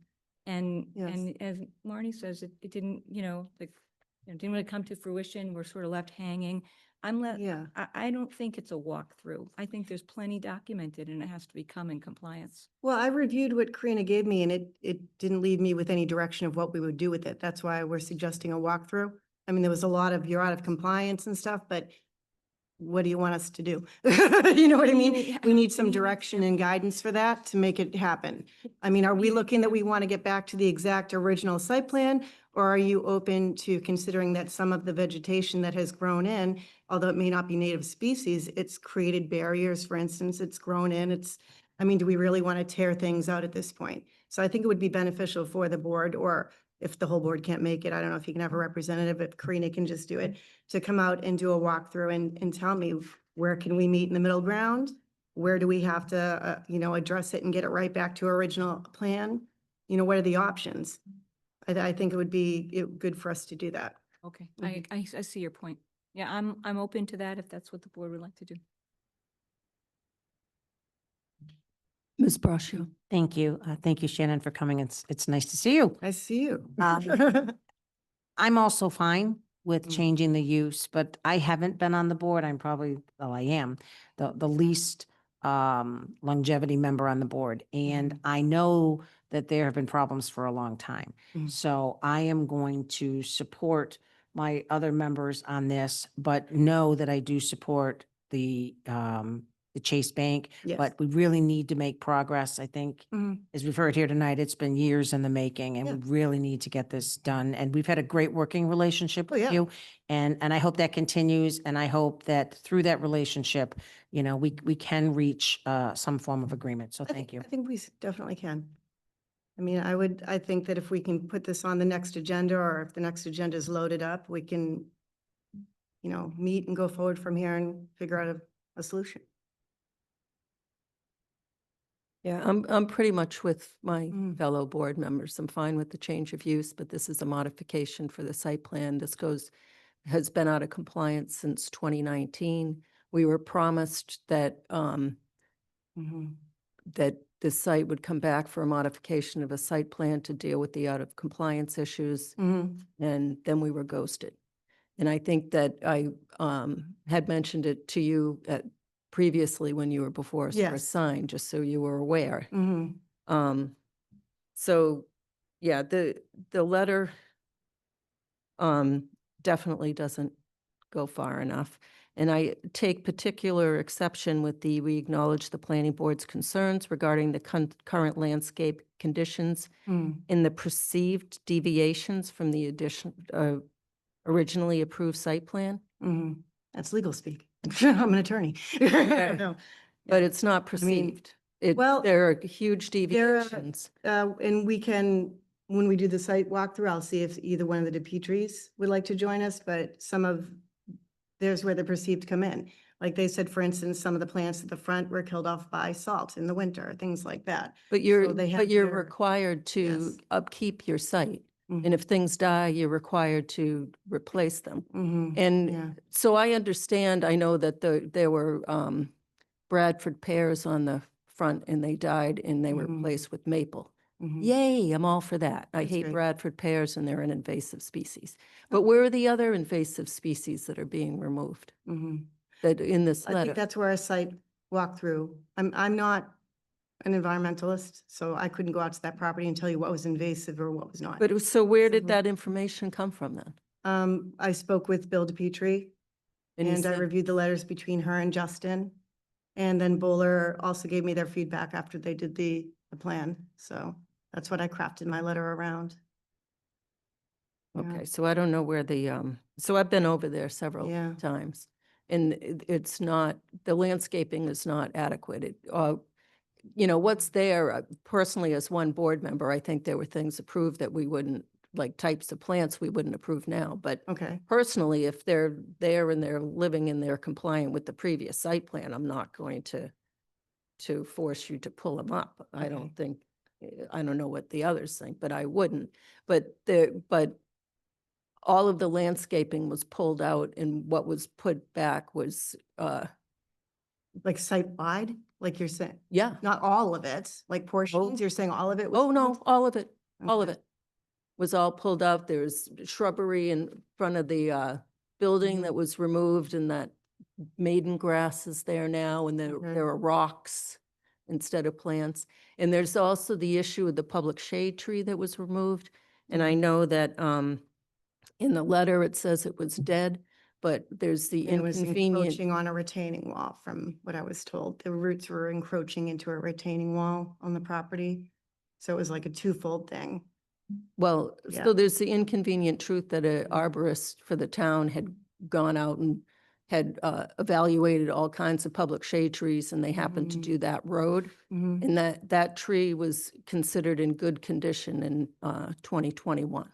Okay, and So if I was, it died a year later, Yeah. that there was some malfeasance there. okay, so in 2022 is when it was taken down? I think so. Okay, I was not here in 2022. But no, yeah, this is why I think a site walkthrough would probably be good with Bowler and, I can coordinate the DePietris to come out too, or at least. So one of the what's the DePietris. purpose of the site walk? So we can come to, I guess, an understanding on what we need to do to get this up to planning boards, get it up to snuff for planning board. I mean,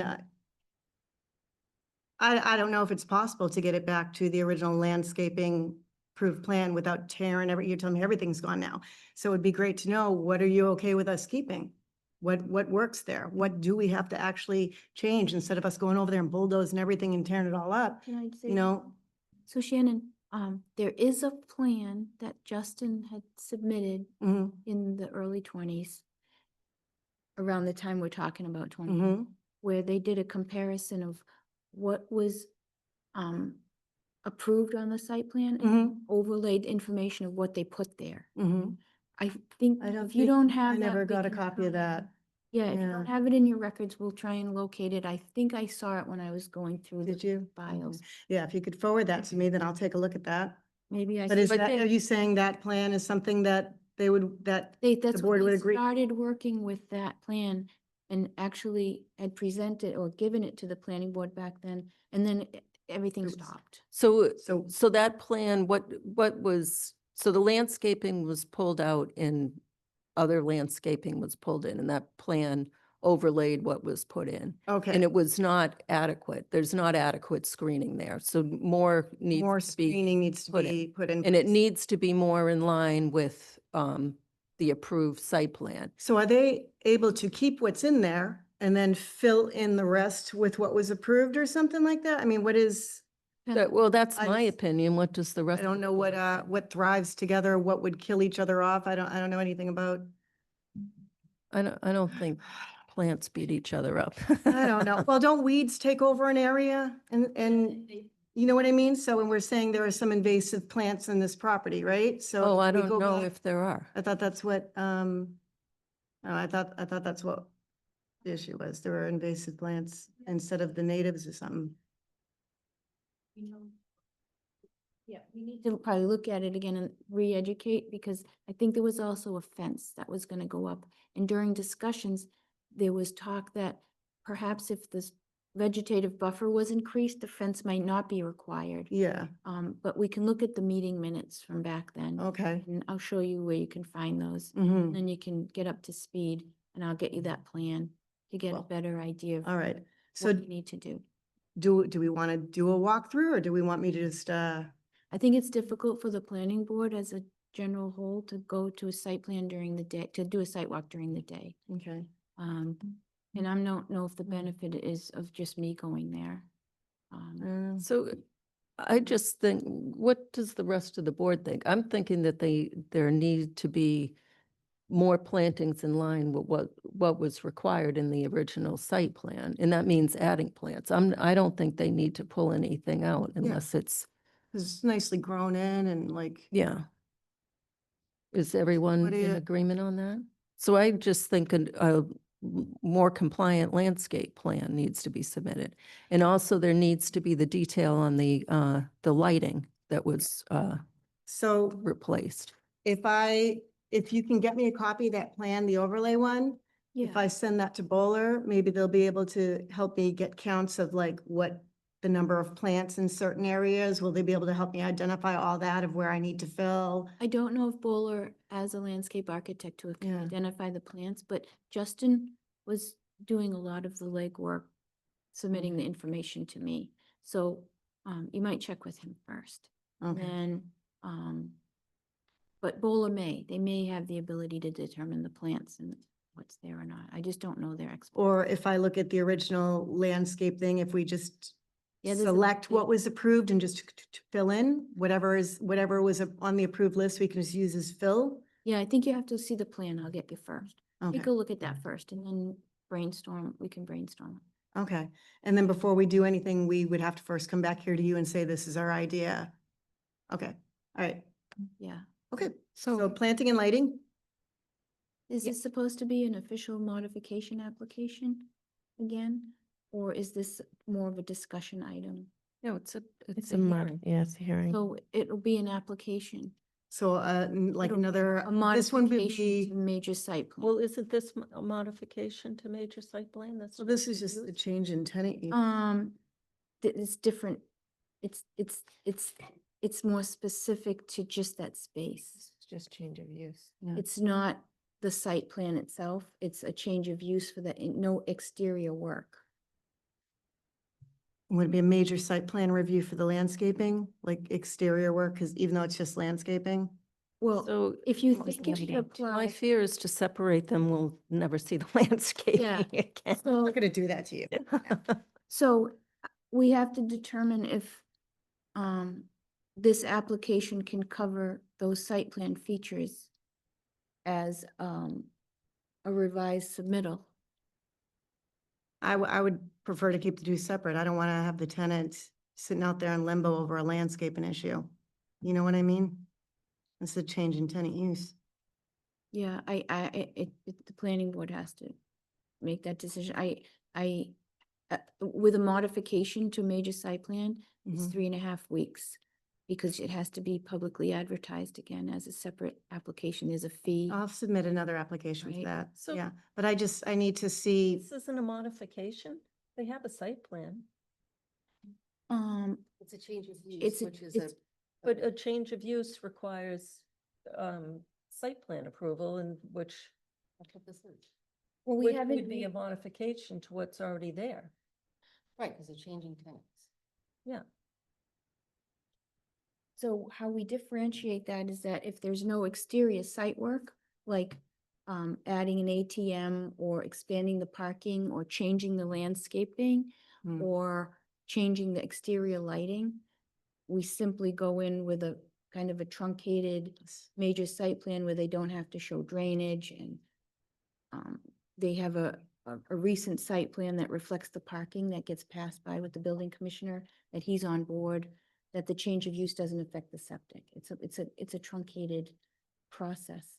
But if So you- can we condition the change of use on? Well, so this has been going on since 2019. So if you include this, so the problem is probably, like Shannon is indicating, the tenant is going to get the brunt of the weight and they might miss, and they might lose the opportunity, I would gather. If this takes, I don't know their time frame, right? I don't know what Chase Bank's limitations are. Yeah. So it's kind of something So that can run. you in- need to go through the building commissioner and say the site plan's out of compliance and have enforcement action taken then? I mean, I don't know if this can't be wrapped into just modifying the site plan. Well, I would think if the proponent, if Capital Group Properties agrees to include it in with this and revise their submittal, it puts them in the position that they're holding their client at bay, not the planning board. And I don't mean to point fingers like that, but in the end, it's really their So does that mean it needs to be re-advertised? if you But want to keep it be separate. another separate application where I put all the landscaping and lighting, like a major site plan approval for that. It's a modification to major site plan. However, the planning board is seeking to tie this to this application because they haven't had progress. So it's one or the other. If the planning board allows the application to be modified, then we continue with the revised submittal, including the site that shows the changes, and it puts your tenant, potential tenant, in a holding pattern until that's, either way, they're gonna be in a Yeah. holding pattern until you either do the modification or you resubmit to the satisfaction of the board for the site. Now, why would the tenant be held? That's a totally separate issue. Why would the tenant, this is a change in use, Because the site plan is not compliant. but I'm- we can I'm- push, I'm- we can address one and continue on the other, or I can submit a whole new application just on the other. I don't know why this would affect. the Yeah, change that's in up to use. the planning board. Yeah, Shannon, from our perspective, is we've been trying to get this in compliance. The last communication from Justin was September 2021. Okay. So for Well, 4 years. I've only been here since 2024. No, so I completely I'm certainly appreciate not gonna that, walk away But from it wasn't their guys. priority to even get this for over the last 4 years. It's Mhm. been no one's priority at Capital Group to come in and get this resolved. And so now you have a tenant, and so your emergency does not justify our emergency. I still think they're two separate issues, and I think you're trying to hang your hat on a separate issue. It doesn't go. This is a change in tenant use. We If you want to disagree. do the building inspector enforcement action, I can understand that. But to make this decision on a change in tenant use application where I'm not proposing any work outside. I have a It just- suggestion. I just thought of this. Perhaps if we want to keep a clear line here, that the decision for the major site plan approval for this tenant could have a condition in it that ties it to certificate of occupancy. That the modification for the site plan to fix it would be tied to some other permit that is required by the tenant space changing. In other words, if the planning board were to vote and a decision is written, a condition is agreed to that says, we approve your major site plan for your change of use, but one of the conditions will be that there will be no certificate of occupancy until the site plan is in compliance, the other site plan, And how long with the does, landscaping and all that. And then Yeah. you'd have to apply for that. here's the question, do we have to wait, so if they make plantings, are we now in compliance as the plantings, or do we gotta wait for a whole growing season before we're in compliance?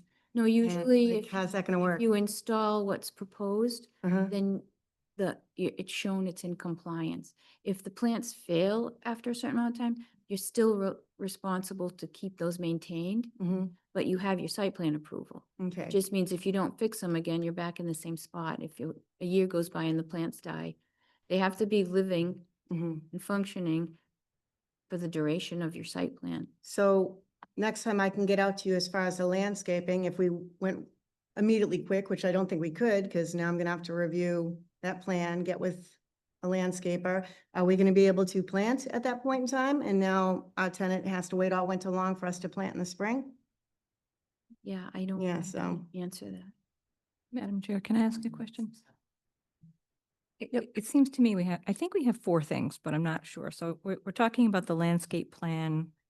I recall there was the area behind the property there were originally like Jersey barriers.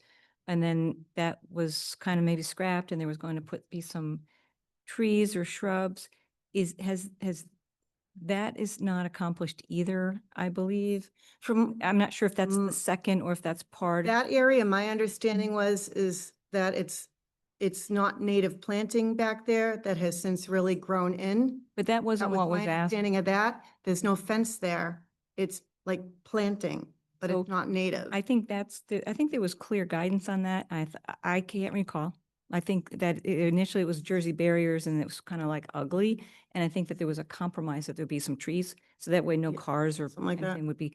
So I think we have we have the plantings, we've got Mhm. that area, we There have is the a lighting. fence. And I just want to make sure I recollect whether the public shade tree business was taken care of.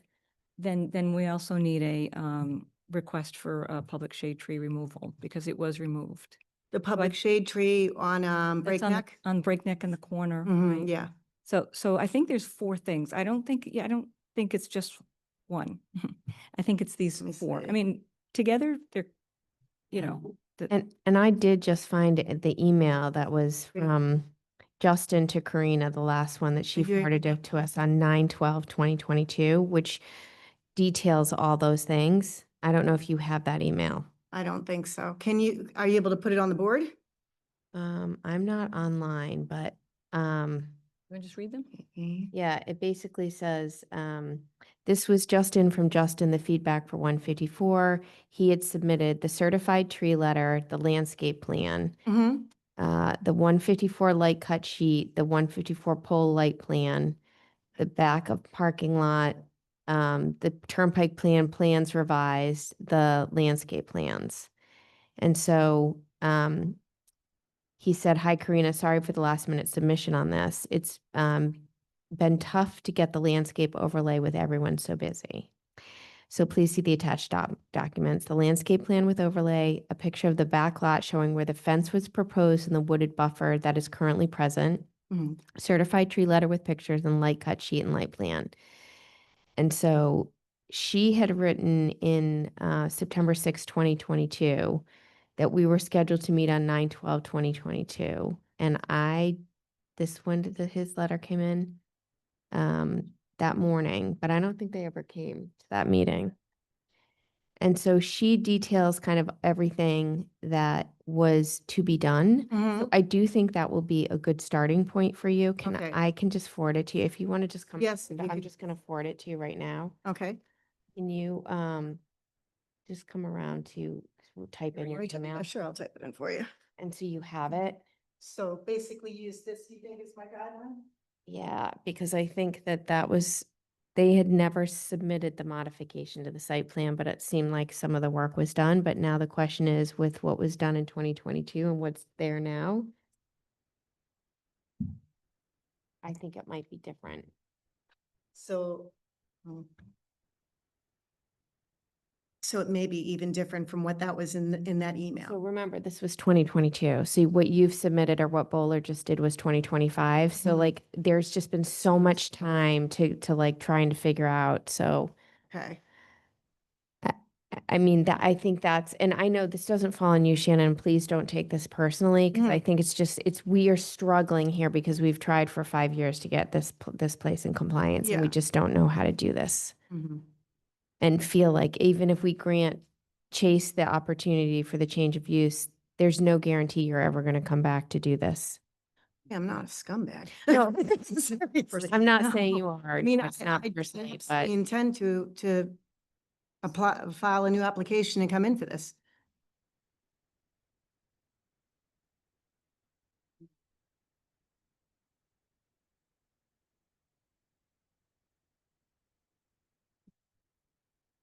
Clarify, if you were to condition it, it wouldn't be, you could condition it that they have to meet the modification, or they have to meet submit and meet a modification within a certain time frame and have it completed within a certain time frame. In other words, because Shannon's concern is that you condition it and now she can't do the plants because winter's coming, right? So you'd say like we did with 10 Turnpike, you have 6 months. Your application has to come in within 2 months, and then you have to have it completed in 6 planning board meetings or something like that, Or spring or something more. or some definitive time.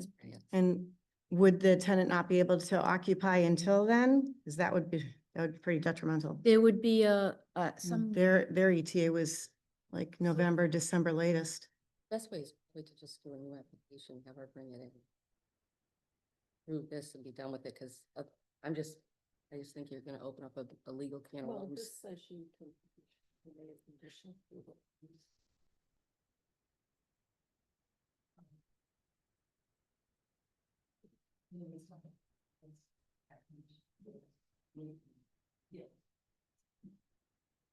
We were just itemizing, Marnie had found a letter from, the last letter from Justin back in 2022. It looks like there's 4 or 5 things, including possibly public shade tree application. I don't know if they ever came to replace that tree.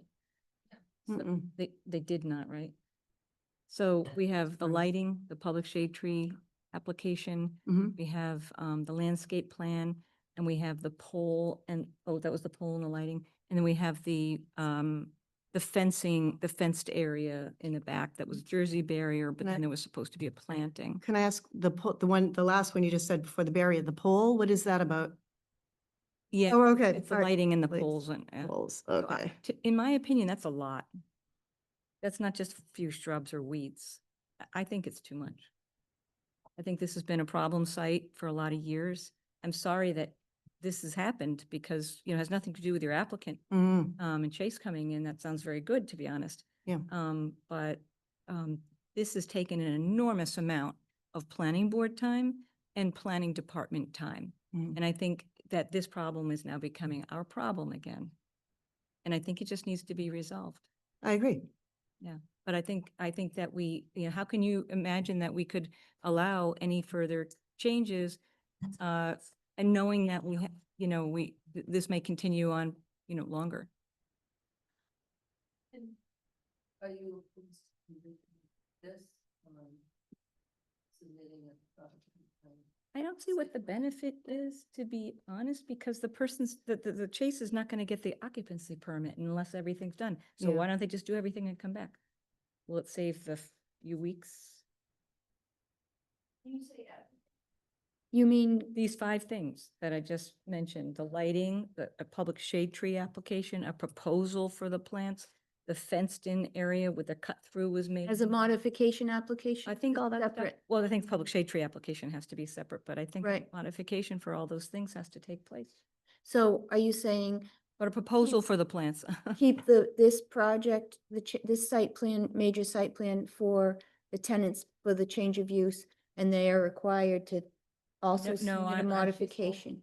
Yeah, that's just my. You wanna opinion, roll but up- you're I saying think it into needs to one. be addressed. I think it's gone on too long. So Pauline thinks that there's a legal issue. The application for a change of use. And that you can't pose a change of use hostage for prior non-compliance, but you can condition the approval of this. It may end up being the same amount of time. Yeah. But I think that's easily sense. What a planning board can do, they can condition the approval of a new site plan, of the new site plan on the applicant's compliance with the prior approvals. So kind of like, you're not looking to change the site plan, you're really just looking to conform. Right. So I don't even So- think that needs a new application. Is this, so it's a situation where it's like a continuation to the next meeting and just kind of until we show that we, We can use the zoning enforcement officer to start, filing fees, and something like that, because the planning board really doesn't have any enforcement capability, Mm. which is the frustration. yeah. So, but do I need to file a whole new application or do, like, I want to know what my next step. So this is all from my. And you know, can I file that and that, whatever the public shade tree one is together so that we can try to keep them sort of going together? Sweet. So the bottom line, it says in this little thing that I pulled up was, a planning board in Massachusetts generally cannot legally hold up a site plan change of use solely because of past violations. Enforcement of those violations must occur through zoning enforcement, not through withholding an approval of a new otherwise compliant application. But not if it's going to hold it up.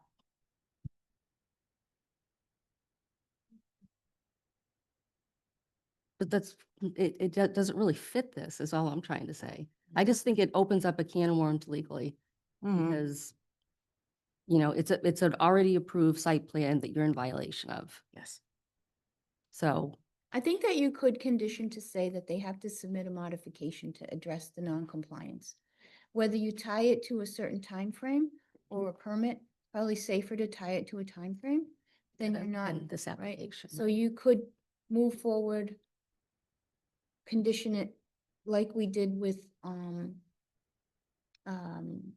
the contractor's yard building, that if they get the 40B changes the site plan, they have to come back.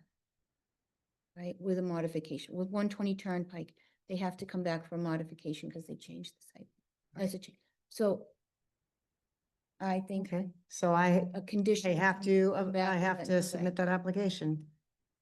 That's my, Can't run away from it. So the language sense that to we me. would do is I would propose that we would approve the change of use on the condition as discussed that they'd need to submit, because again, the occupancy, I think, is the challenge legally, but that they would be required to submit within, like, let's say by October 15th, a modification to the site plan. Is that feasible? But And a- what is the modification for, though? I guess I'm. For the lighting and the landscaping and the fencing.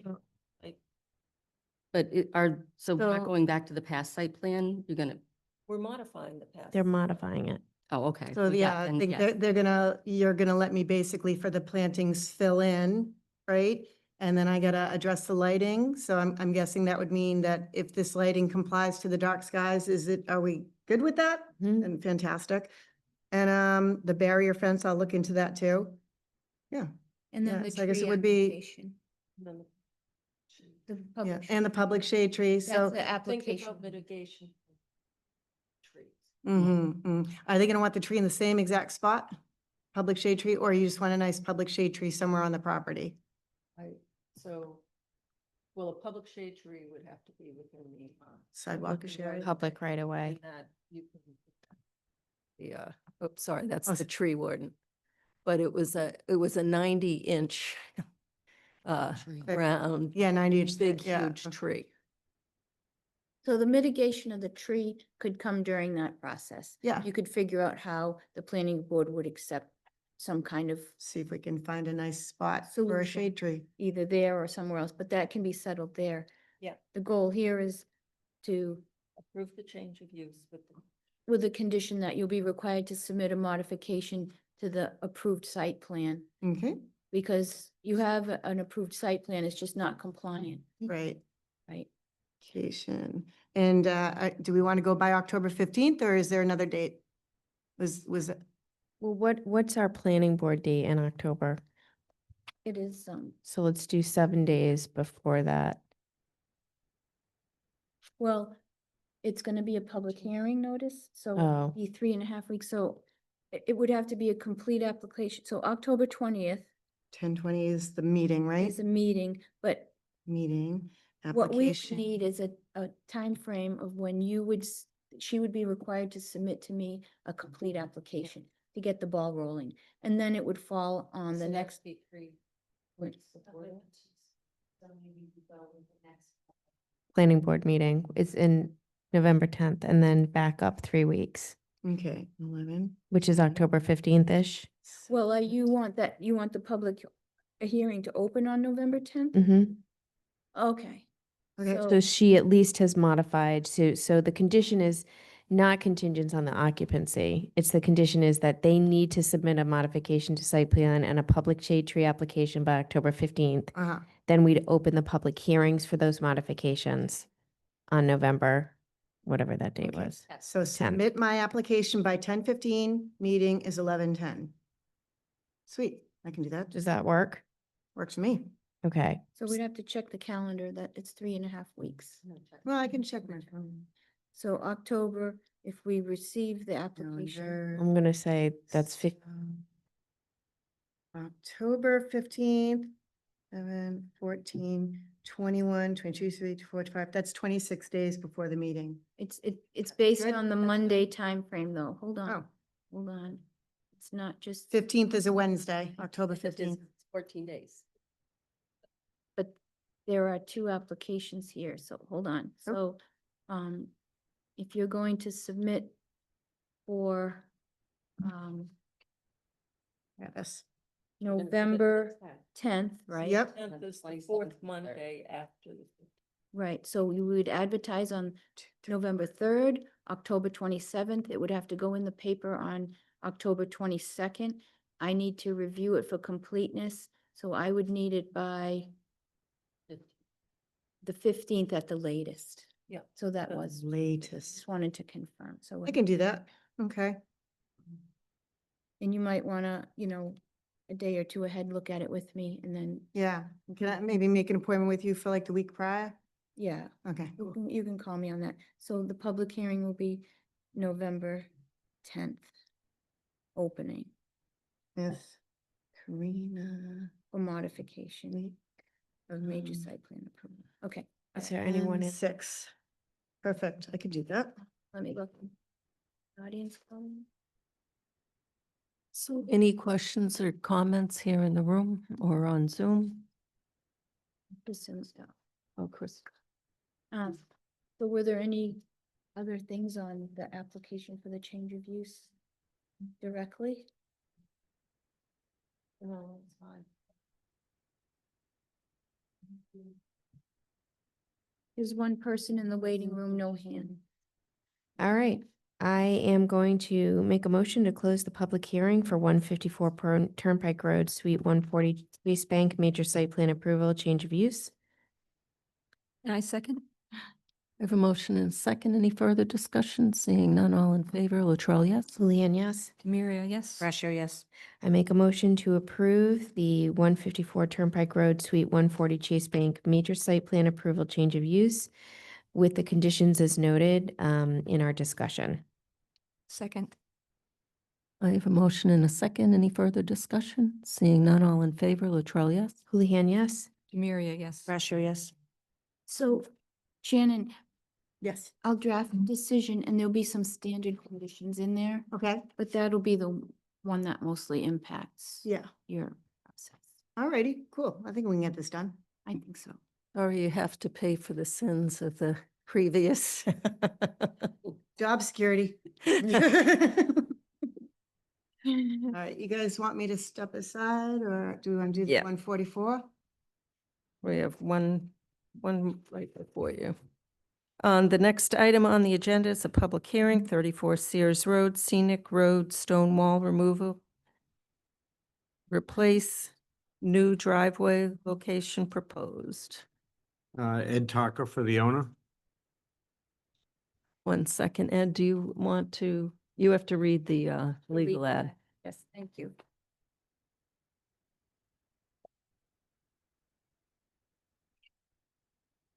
Scenic stone wall. Okay, this is the public hearing notice for the Scenic Road Stone Wall. Pursuant to the provisions of MGL Chapter 40, Section 15C, the Southborough Planning Board will hold a public hearing on August 18th, 2025 at 7:20 PM in the McAuliffe Hearing Room located on the second floor of the Townhouse, 17 Common Street, Southborough, Mass. 01772, to consider the removal and relocation of 26 feet of stone wall of 34 Sears Road to Scenic Road. The stone wall is to be rebuilt at the location of the previous driveway along the right-of-way boundary. A copy of the application and plans may be viewed at the planning office at the Southborough Townhouse during normal business hours or on the planning board agenda center, www.southboroughma.gov/agenda center/planning dashboard. Any person wishing to be heard on the proposed plan should appear at the time and place designated or join virtually via Zoom at the following link, www.southboroughma.gov/674/virtual-meetings. Mimi Luchel, Chair. This application was, I'll just tell you, was received on July 29th. This. And filed with the town clerk on July 30th. There is no abutter notification, but the towns and agencies were notified as required. The application was distributed to all the town departments, even though it just needed to go to the DPW and building, but everybody had it. And it was run in the newspaper on Monday, August 4th and Monday, August 11th, which brings us to tonight. And I'm sorry, will you just tell me your name again? Ed Tucker, T-A-R-C-A. T-A-R-C-A, Ed. And you're the. I'm the contractor building the home at number 20, representing Sandra, the owner. Building. Is there anything that you wanted to present, Ed?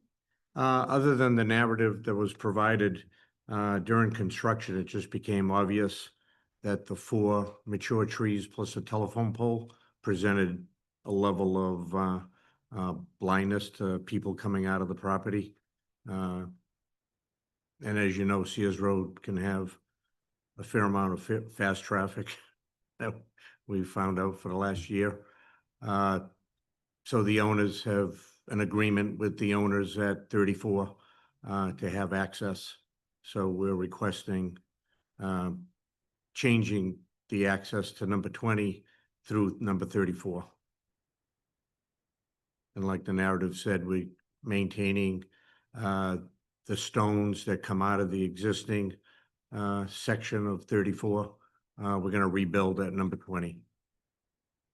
There'll be no trees taken down in the public way at 34. Where we've selected the opening currently is a lot of invasive species growing on existing trees. that will get cleaned up. If you've been by the property at number 20, we've got a extensive landscaping package, and we were going to continue that to the new section as well.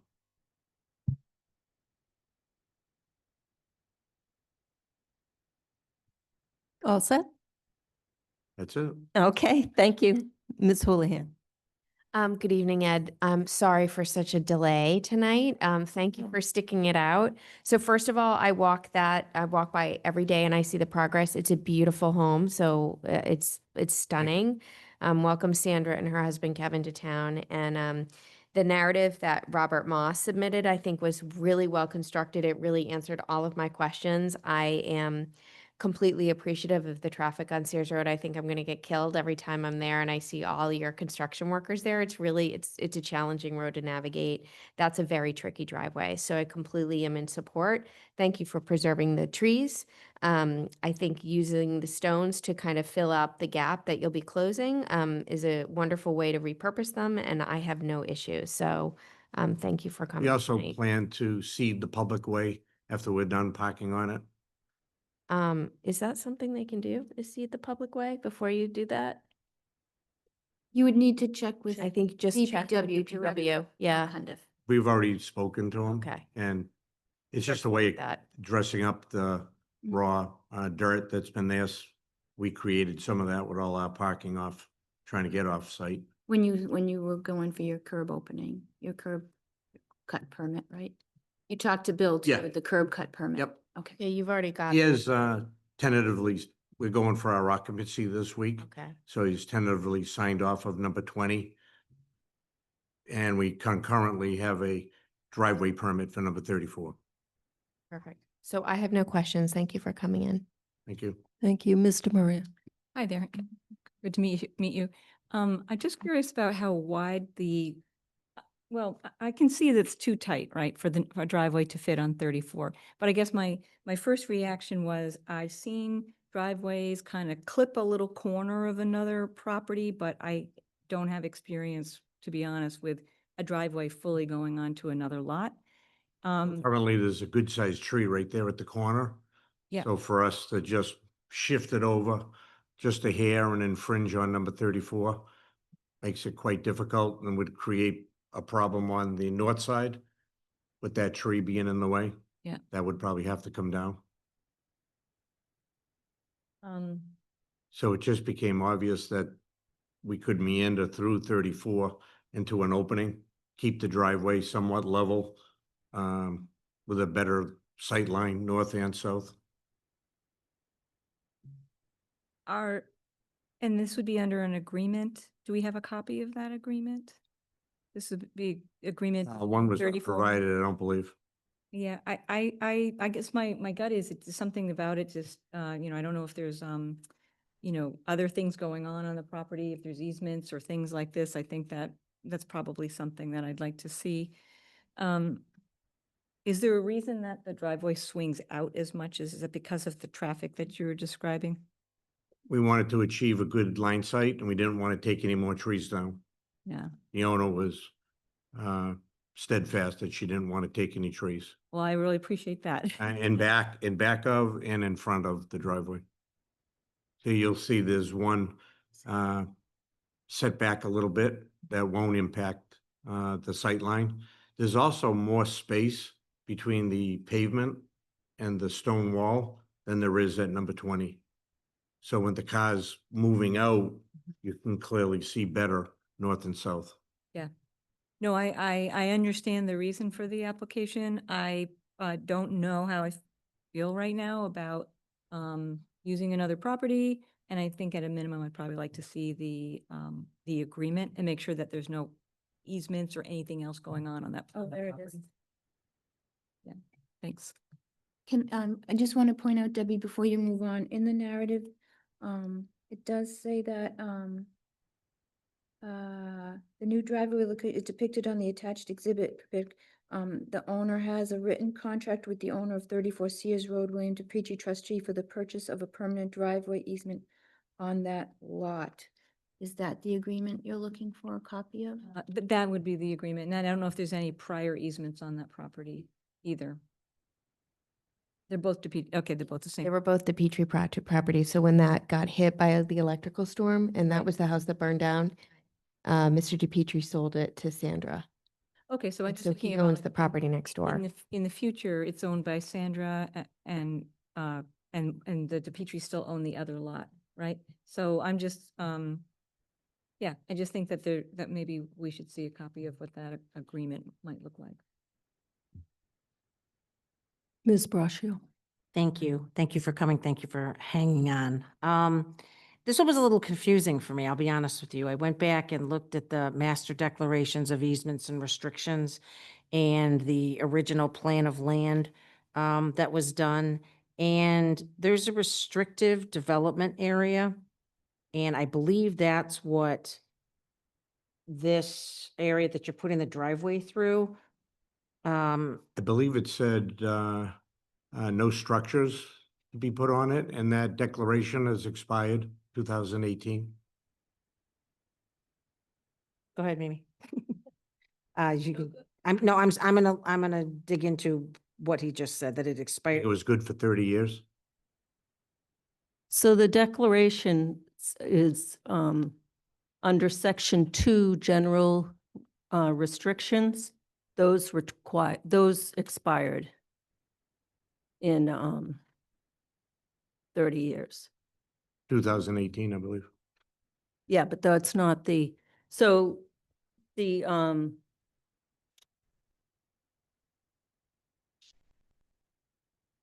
so it says the lot shall have the mutual burden and benefit of the following restrictions on use and occupation thereof, which restrictions, except as otherwise provided, are allowed by law, shall run with the land and be binding on the grantor, the trustees, owners of the lots. So the following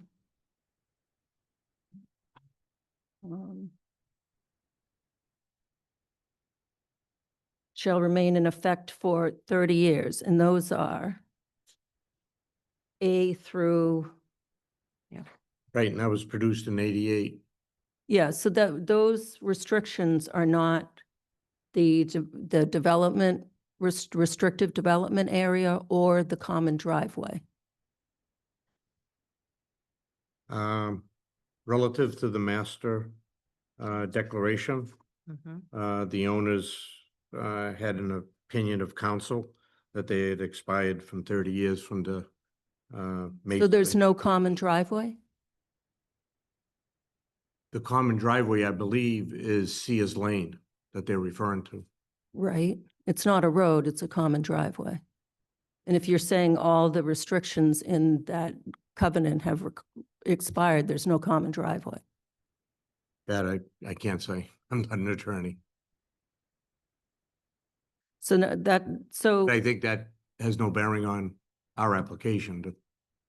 well, the bearing is that is the restrictive development area.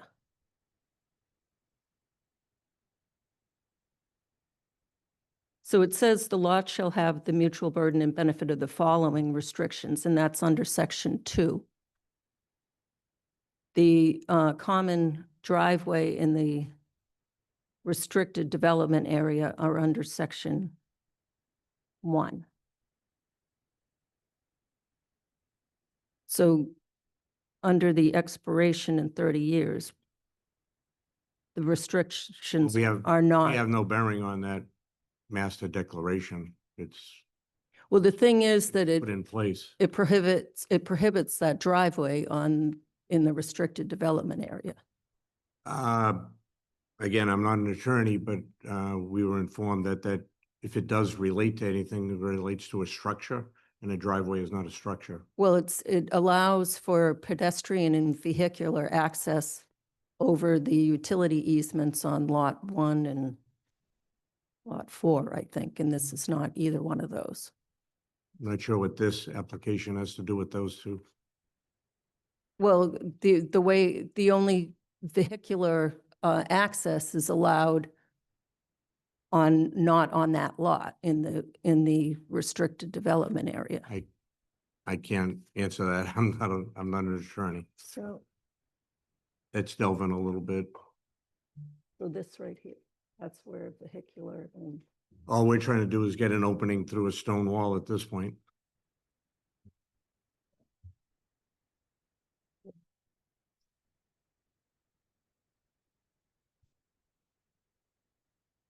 There. Here, here, here, here.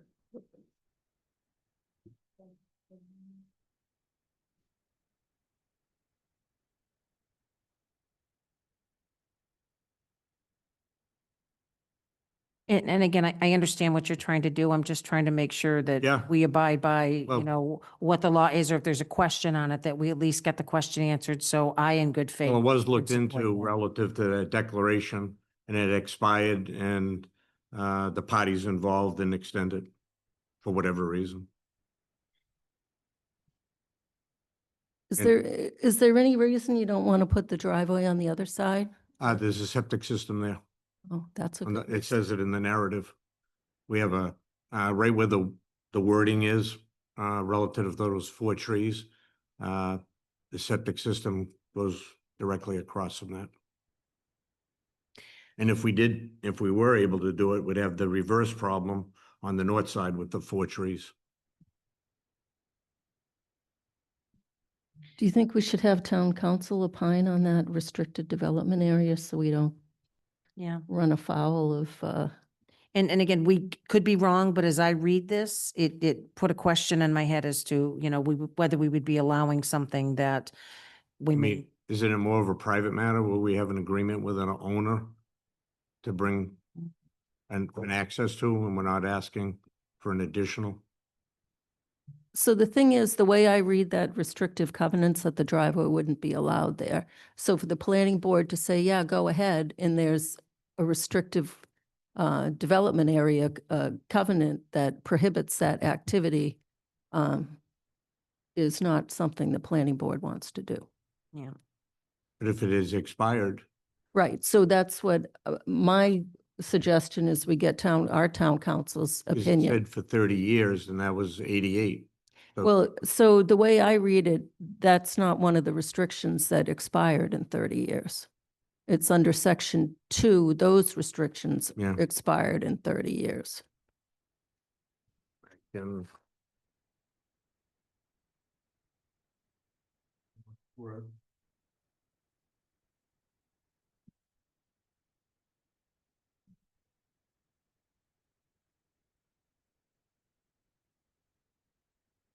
Ed, you understand what Mimi's saying, that in the declaration, right? Okay, if you go down to part 2, general restrictions, right? On page 2 at the bottom, right, it says general restrictions, right?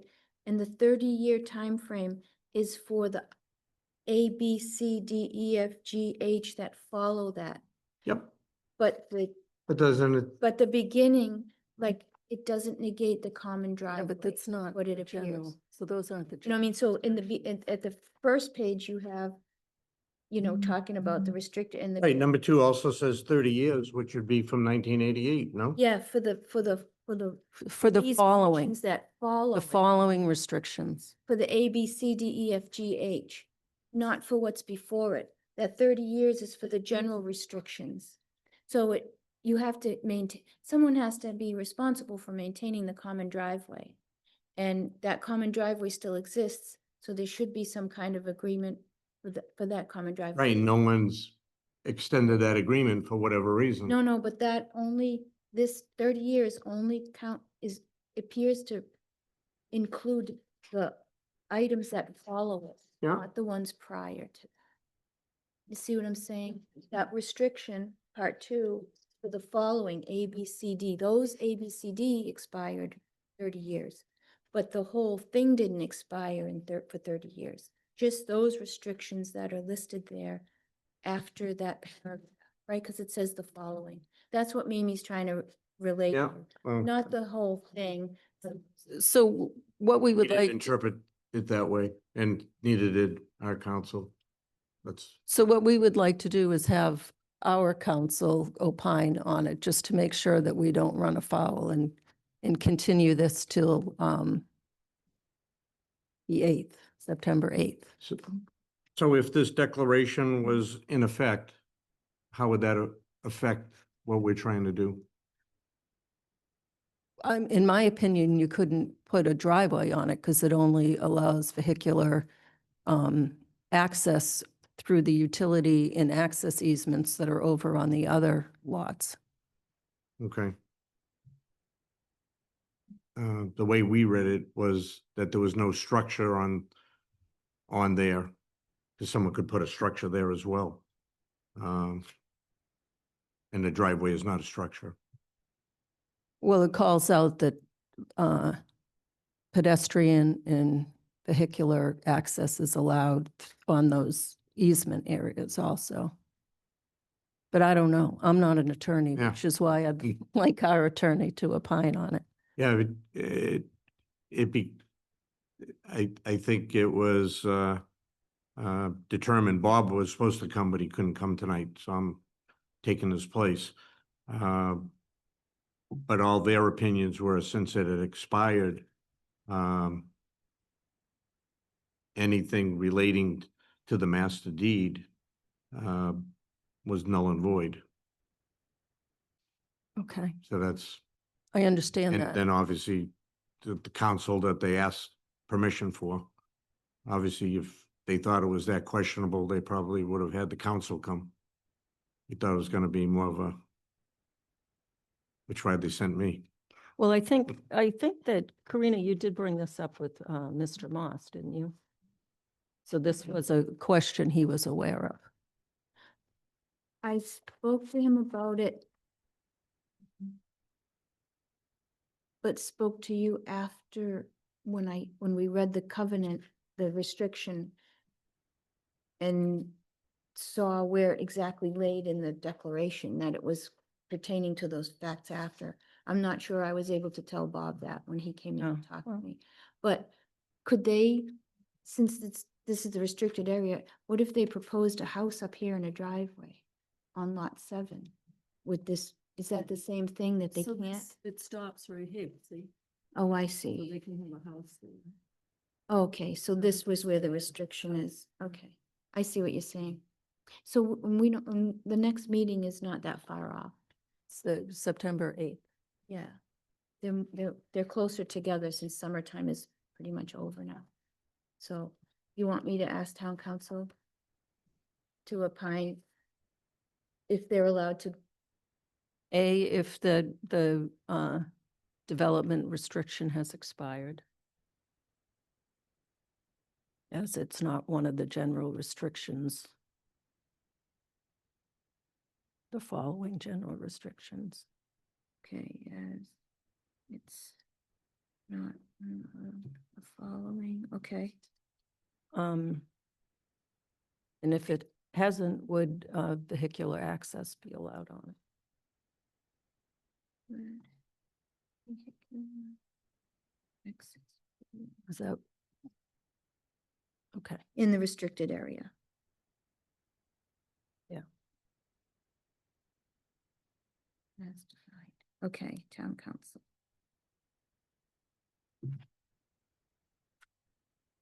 And we have to be careful because sometimes we assume that it's all so straightforward and then later it's come around to us where it's been determined it shouldn't have been done that way. And then it's after the fact. So the planning board is a little bit cautious right now. So when it's not crystal clear. Okay. So we'll get the opinion from our attorney. And we'll be back here on September 8th and we'll have his decision by then. Is that when you're gonna give us the interpretation, or can we have it before? As soon as we get it, you can As have soon it. as I get it out. So I'll try to put I'll it, relay it to Bob and he'll probably follow up with. follow up. And we have to, this is a public hearing. So we have to continue, yeah. Yeah. So I make a motion to continue the public hearing for 34 Sears Road, scenic road, stone wall removal, replace, new driveway location proposed to 7/10 on September 8th, 2025. I second. I have a motion and a second. Any further discussion? Seeing none, all in favor, Latrell, yes? Houlihan, yes? Demiria, yes? Russia, yes. Sorry. Thank you. Thank you. Have a good night.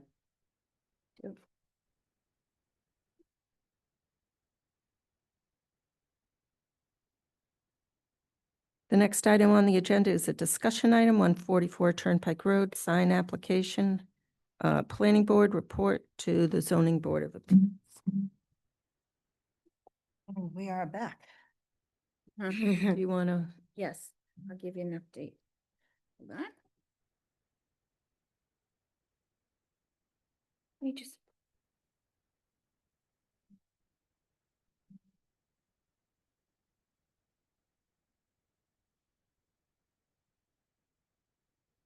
These will be the criteria.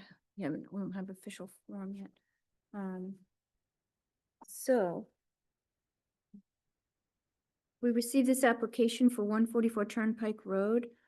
Planning board application for a sign was filed with the town clerk on July 30th. And it was distributed to the planning board, and the goal of this is a planning board report to the ZBA for a non-compliant sign, and it's a wall sign.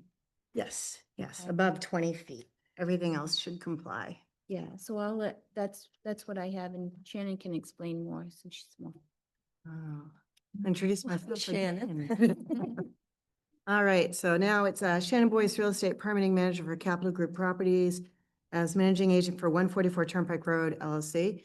So this one is a wall sign for Kenny and Sam's. It's going to be up along the third floor row of the building on the left-hand side. They proposed a couple of locations for it that I believe the tenant is considering. Let me see. So it's going to be about 74.96 square feet, so just under that 75 of Business Highway. North elevation, 42, it says 42 inches high by 257 inches long, so that's at 74.96. And it's going to be a distance of approximately 39 feet and 5 inches high from grade to the top of the sign. Again, not to exceed the roof line.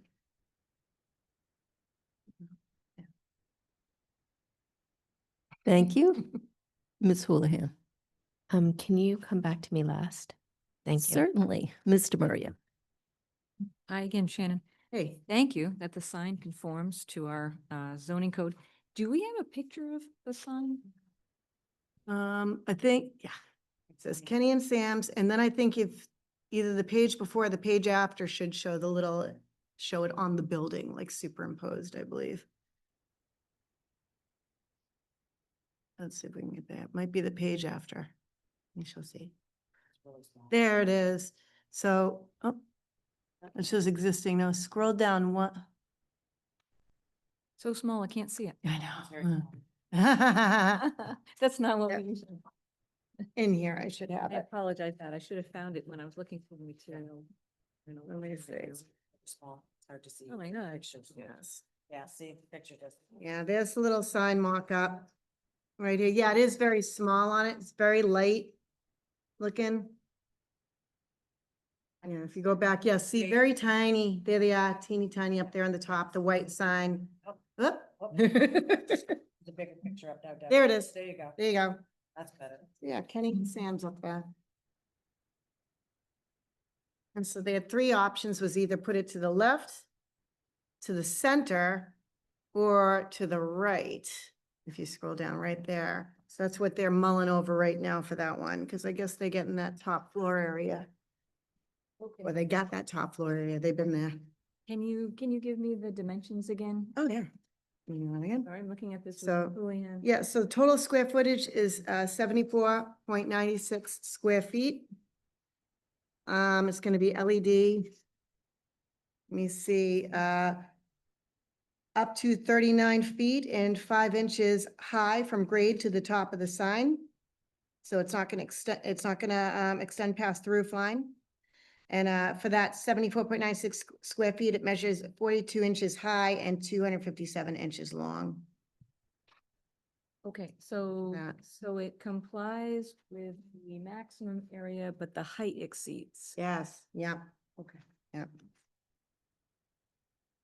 And sorry, the height you said was 40? No, more than double? 39 point, it was 39 feet, 5 inches thank you, from the Yeah. ground to the top of the. 39 feet, 5 inches. Okay, I guess I have to ask the question again. Why doesn't it conform to our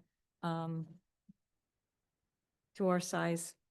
I mean, just like in your own words, what, is it that the sign, they feel they need to have it this large to be able to be seen because the distance from the road?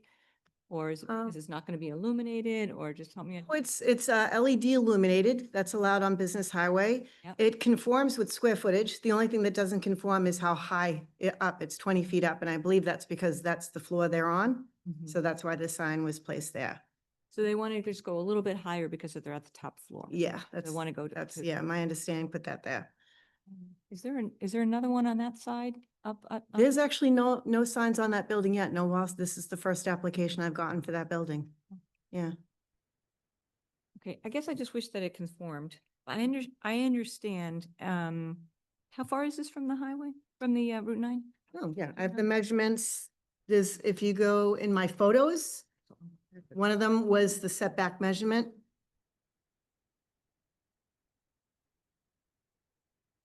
Yep, there's one of them. There it is, right there. I did the measurement right there. You can zoom in. What is it? Well, there it is. It's 74. 74. That would be a lot. I was like, that feels like a lot. Yeah. Maybe I measured it in inches.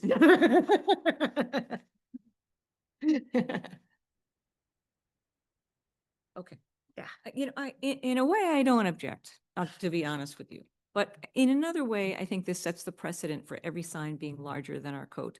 Mm. And I'm, trying to grapple with like, are we behind the times? Should we have larger signs?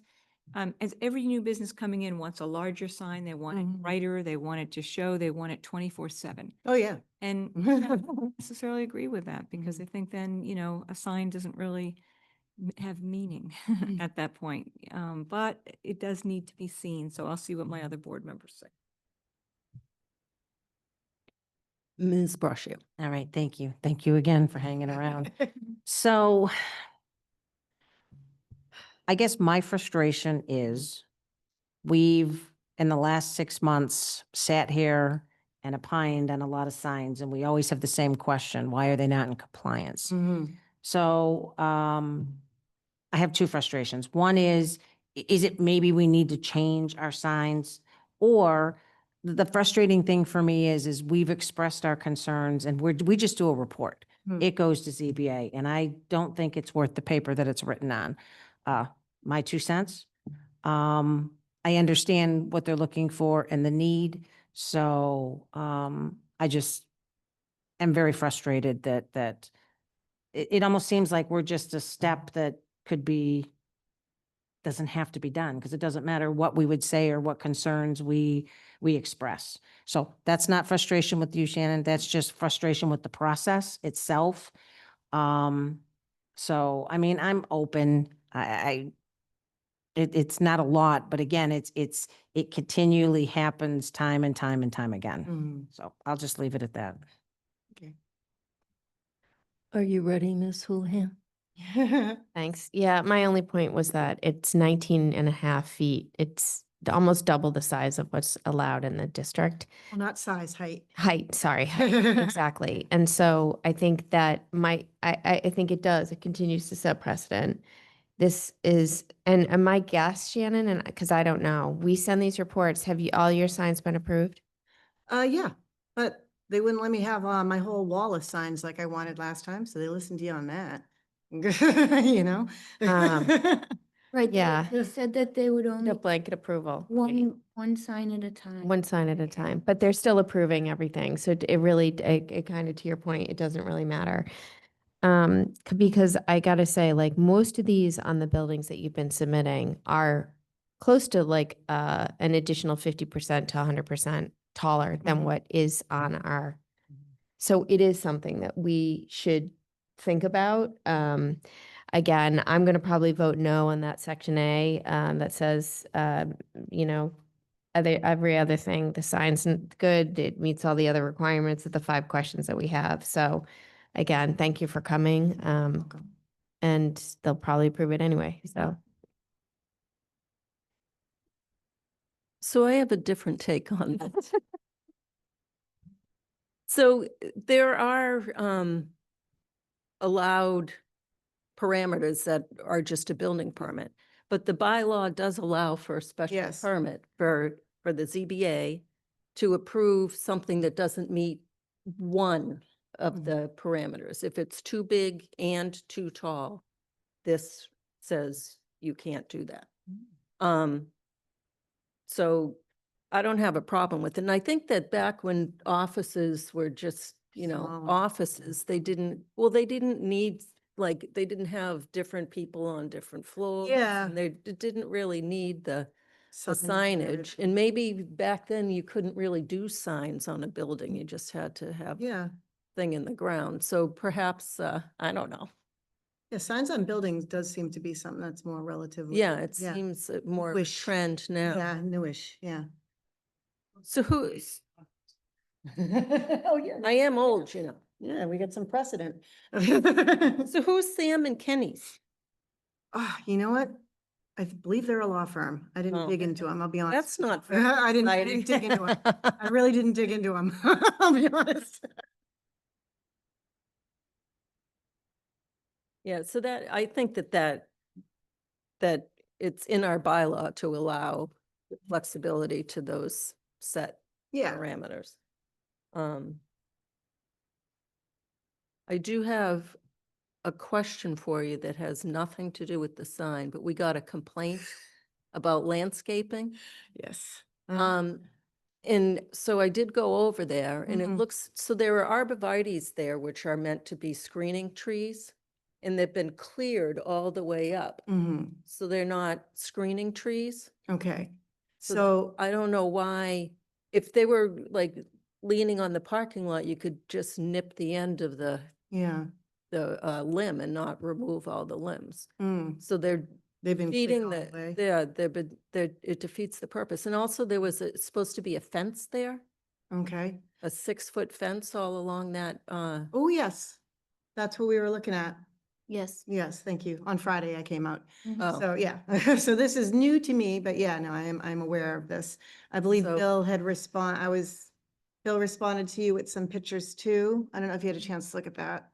yeah. So he Right. said Yeah. that just dead trees were removed, but the dead trees are still there. Yeah, they're trimmed, right? Or something? Yeah, They're- but they're there's trimmed in still- there. The dead trees are still there, but all the trees are trimmed. So I could see right through to Mhm. that house on Breakneck Hill. And I Mhm. think that's what the screening was Okay, there for. okay, all Um, right. So just Something else to just address. Keep that. So is he trimming these trees to get the ground cover, the grass to grow under them? He said that he the was purpose? getting. There's no grass there. No, But he you said he just- was getting complaints different from tenants That's different. that the trees were hanging and dinging their cars when they would park there or when they would, you know, roll into parking and whatnot. So I guess that's why they trimmed. I don't know why it was all the way up.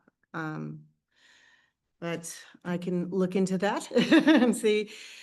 A situation like that, if it's for cover like that, can you use like, you know, bushes? You know what I mean? Like the nice thick bushes? Does it have to be a tree like that? Does it have to be a fence? Can you plant a nice bush that covers up and stuff? Cause I mean, I looked at the trees too and I could see through and I could see little bits of the house and I'm like, I'm sure they could look through and see little bits of the building and everything. But the trees that are there, they're like the huge trees where your branches are way up here, so they're not gonna offer you much cover when you. Well, have- so those, you know what I those mean? types of trees are evergreen trees that they did have limbs all the way to the ground and they're used as screening because of that reason. So they're green all the way from the bottom So up. the big trees in the behind them, which I think are maples, those are just for landscape. Those weren't for coverage, right?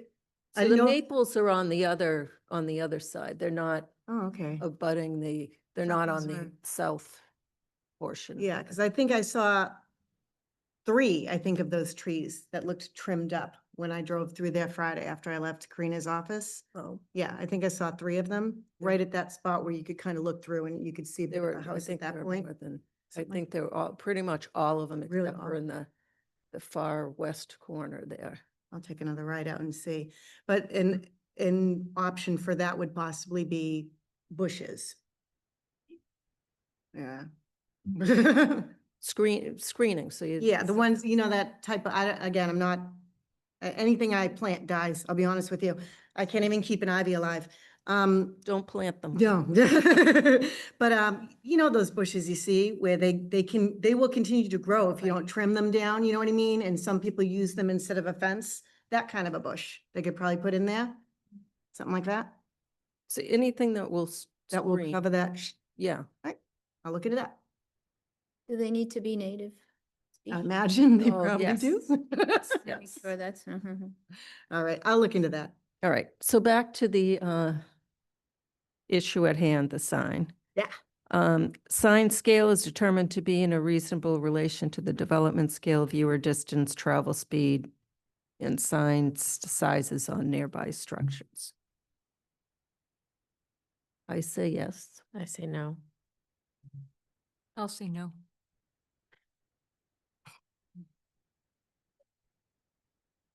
What happens if I say no? It goes no on here. It's just an opinion. Sorry, I did that my thing on, then I'll say no as well.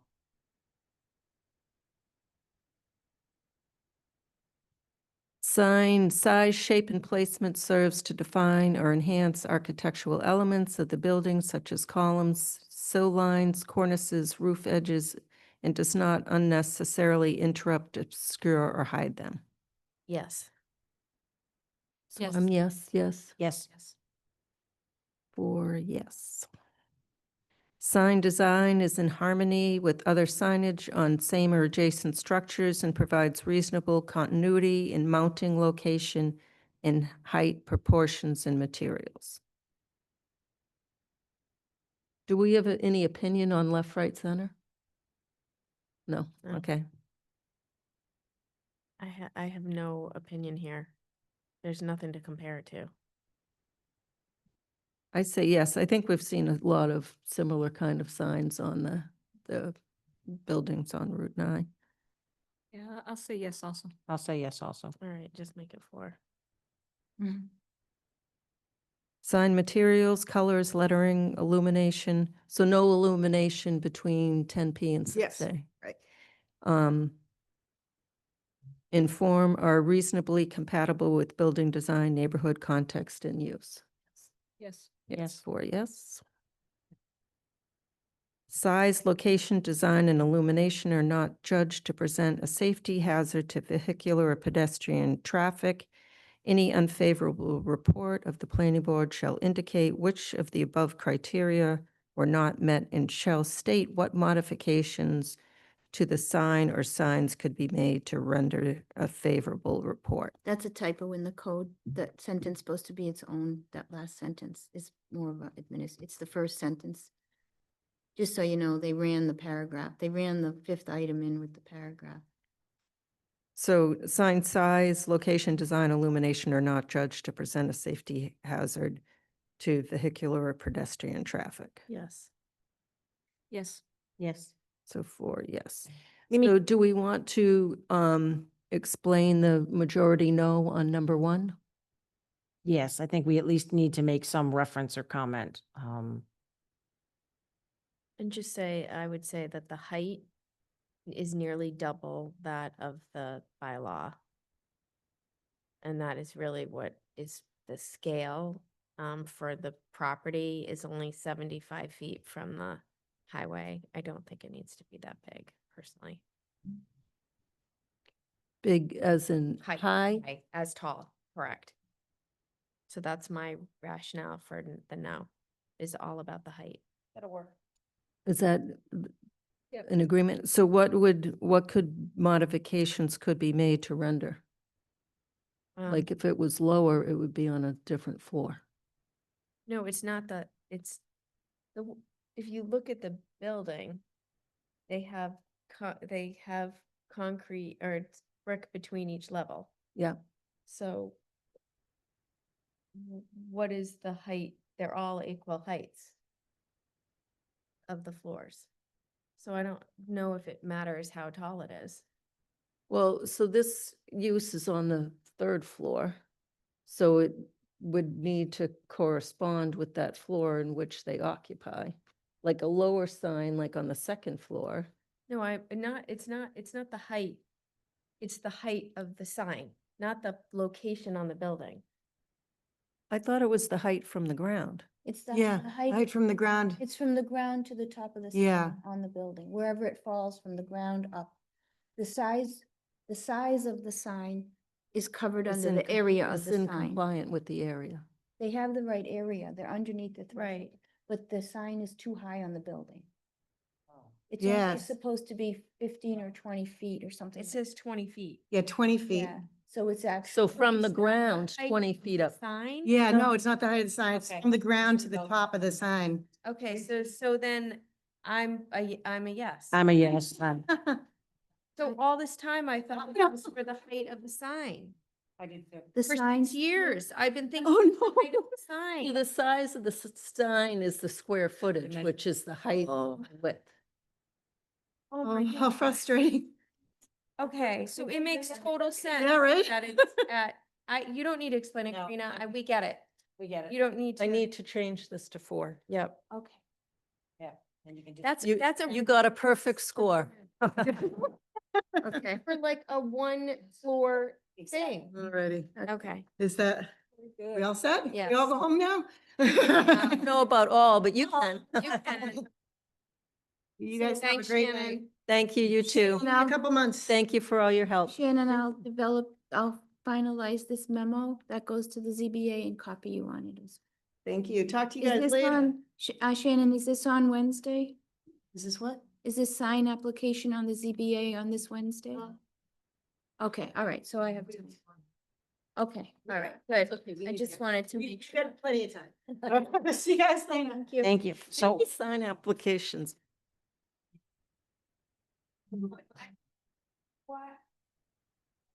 so can I pull back my frustration at the ZBA then? Because Marnie and I were on the same page on this. So that was why I was frustrated. So ZBA, I'm not frustrated with you anymore. Thank you. So the next item on the agenda is a discussion CPA withdrawal, and that is Ms. Braccio.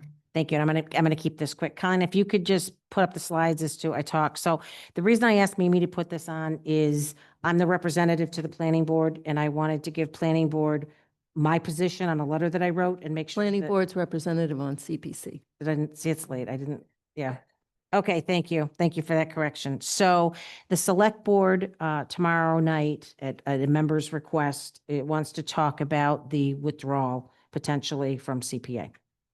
So I had sent them a letter with the support of CPC, but just I wanted to touch on a couple things that how much it actually costs. And on the average tax rate on an $957,000 house, you get $100,000 exemption. You pay $11,000 in taxes.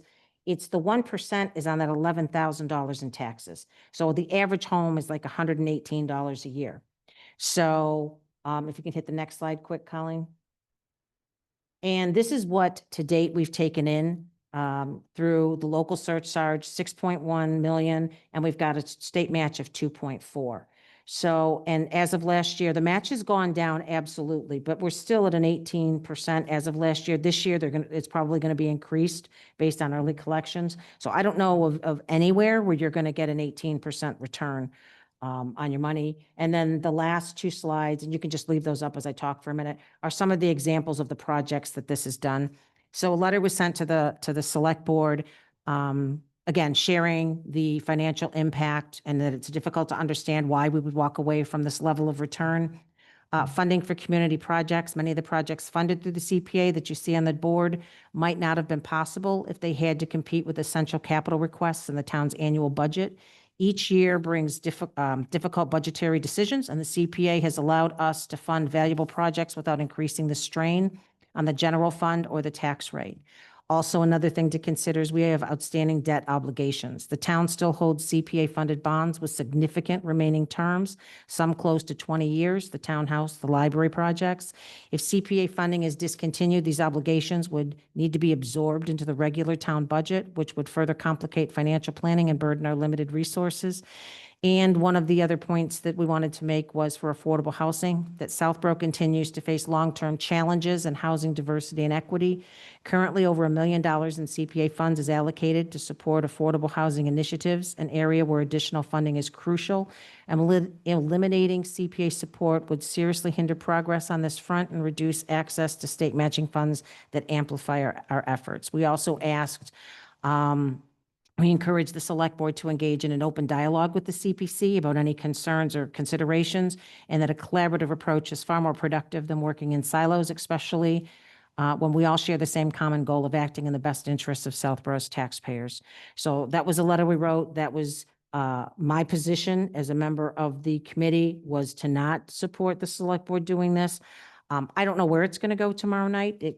I can't imagine with some of these things we brought up, the taxpayers of Southborough would not be supportive of this at a town meeting. I mean, you look at some of these projects, South Union Playground is the only playground on the south side of town. And that probably wouldn't have been done. The pickleball courts, which are like hugely, hugely successful at this point. So again, the golf course improvements for irrigation, the trails, the peninsula trails, hundreds of thousands of dollars have gone into this. A lot of people do use the trails in town. So again, I'm just sharing with the board, and I'm hoping you'll support, as your representative, the position that I've taken as your planning board representative to not support this. That's it. Ms. Houlihan. So thanks, Lisa, because I'm not staying aware of this situation. So from a perspective of support, I wholeheartedly support your position and the CPC. Do you need us to be in attendance? I know it's too late tomorrow to have all of us there, but. So CPC wasn't invited to the meeting. We were notified that it was going to, that the conversation, one board member asked for it to be on. And, we were notified that it was. And at our last CPC meeting, we decided, since it wasn't a formal invitation to collaborate, that it would be better if we just waited to see what happened. So no, no one from CPC is going tomorrow. Okay. But thank you. Yeah, and then this would have to go to town meeting. Correct. Okay. I might make a public comment tomorrow night. Thank you. Ms. DeMaria. As far as I know, every a CPC application before town body at town meeting has been approved. This would be hugely unpopular, and I seriously don't understand why the select board would do this. When we think about some of the surveys that we see in town, or even going back to open house survey and things, preserving the historic character of our town, open space, recreation, that's what this is affording us. So I can't even understand why this would even come up as a possibility to put on a warrant. I would propose that we write a letter. Are we thinking that do we have the opportunity to do that as a planning board, or just, I think Lisa wrote a fantastic letter. So I would just say that I support Lisa. I'm stunned that this would even come up, and I hope that the select board don't agree to put it on a warrant. So this was part of their goal. It was a goal brought up by a specific member at their goal setting meeting. So that's why it's coming up, to be discussed. So, yeah, I think this would be extremely unpopular with the residents of this town. When you look at the projects, and you can imagine a playground coming up against a capital need that we have in town. And again, I sat on the select board. I helped kick the can down the road on a lot of projects because it was about trying to keep the tax rate low. And if any of these projects had come in, including like Clander Field's not on there, I mean, you've got fields for the kids and everything as well. So I appreciate that sentiment very much, Deb. Thank you, Lisa, for bringing this to our attention. I wholeheartedly support your letter. Do you think we should just write a quick that we are in full support of our representative on the CPC's objection to just like a quickie thing? I do. Thank you.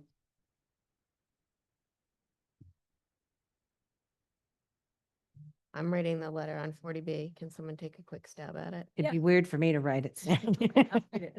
Okay. Oh, Yeah, so it can just be a quickie because their meeting's tomorrow. Yeah. And as one of the very small grassroots group that passed CPA way back in the day, it was fully understood that at that time we had 100% match, and it was fully understood that as more towns adopted it, that we would get a smaller piece of the pie. And, 18% is still pretty good. So thank you, Lisa. I do. Would you want like on letterhead or an email? Yeah, if you could send me the template. Thank you, Debbie. Thank you. So next item on the agenda is planners report.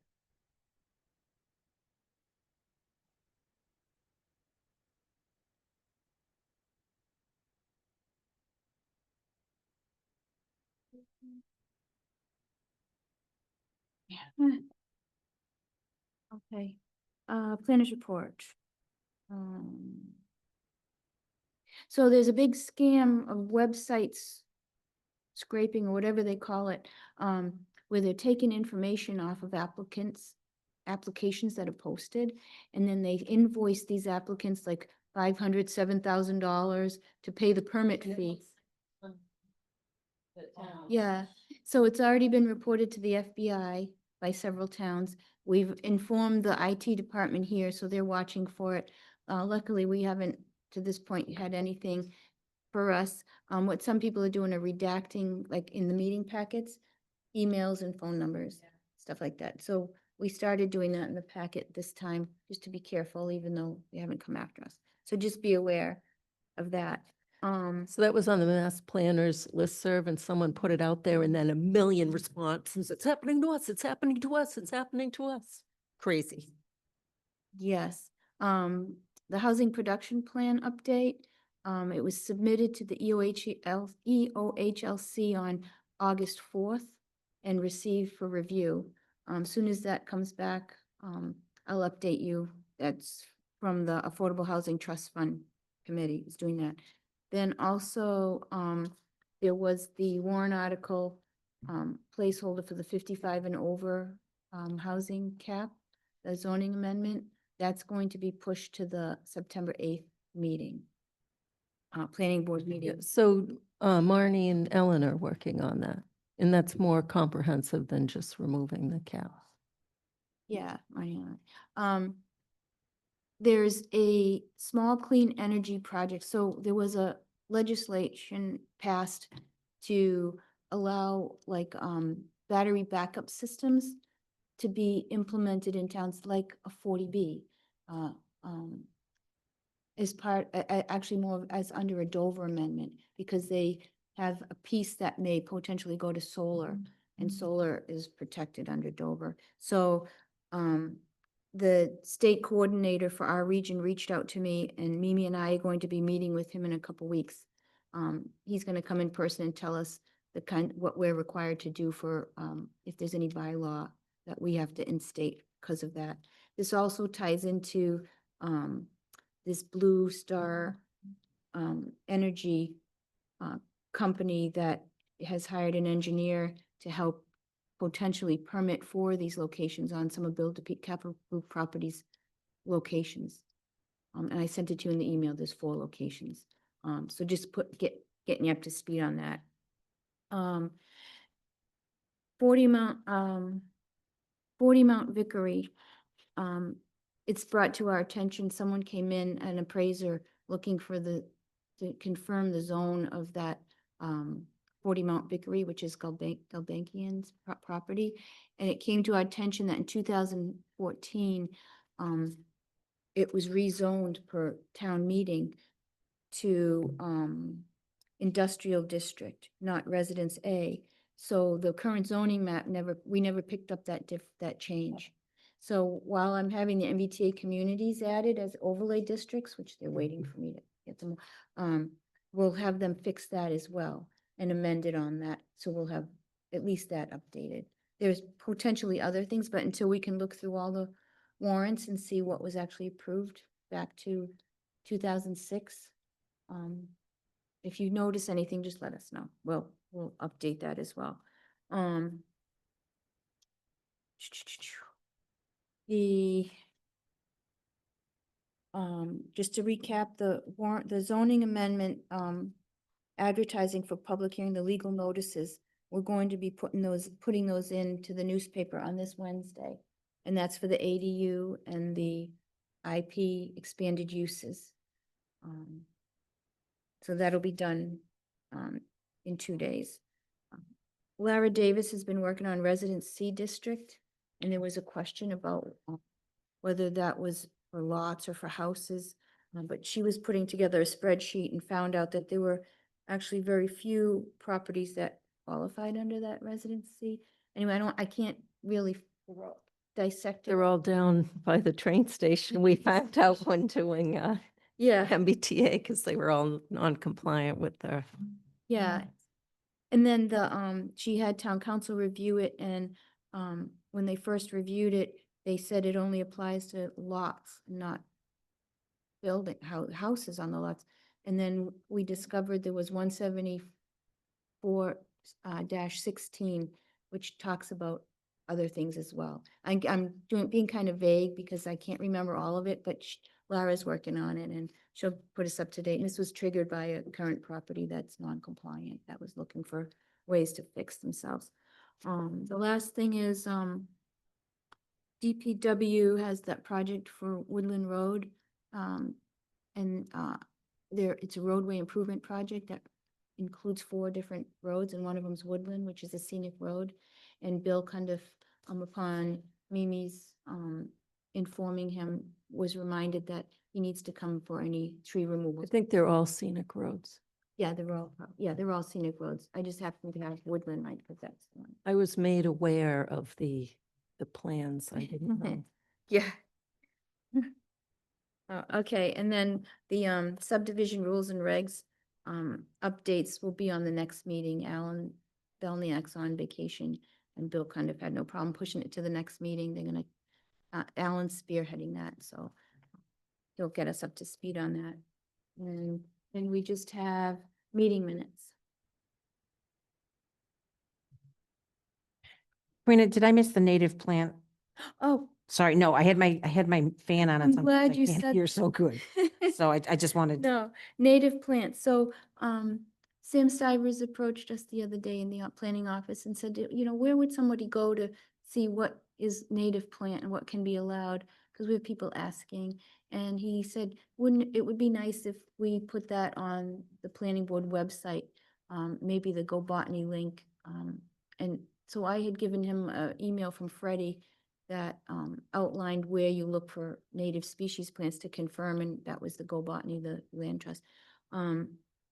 So this item on the planner's report is to maybe trigger this to a discussion item when Freddie has a chance to be here as well. So we can determine, A, do you want it on the planning board website? And B, like, what do we want to put there? What kind of format? And then we can get the website updated. That's all for a future. Okay. Perfect. I make a motion to approve the minutes from July 14th, 2025. I second. I didn't have a chance to look. Did you make the correct? Need your changes. Okay, all right. So they were all, my changes were all like Scribner's errors because it had Alan voting on hearings that he wasn't participating in, so. I have a motion and a second. Any further discussion? Seeing none, all in favor, Latrell, yes? Houlihan, yes. Demiria, yes. Ratio, yes. Make a motion to approve the minutes from July 15th, 2025. Second. I have a motion and a second. Any discussion? Seeing none, all in favor, Latrell, yes? Houlihan, yes. Demiria, yes. Ratio, yes. Our next meeting is September 8th, 2025, and I make a motion to adjourn tonight's meeting. I second. I have a motion and a second. Any further discussion? Seeing none, all in favor, Latrell, yes? Houlihan, yes? Demiria, yes. Brascio, yes. Happy Labor Day. Yay.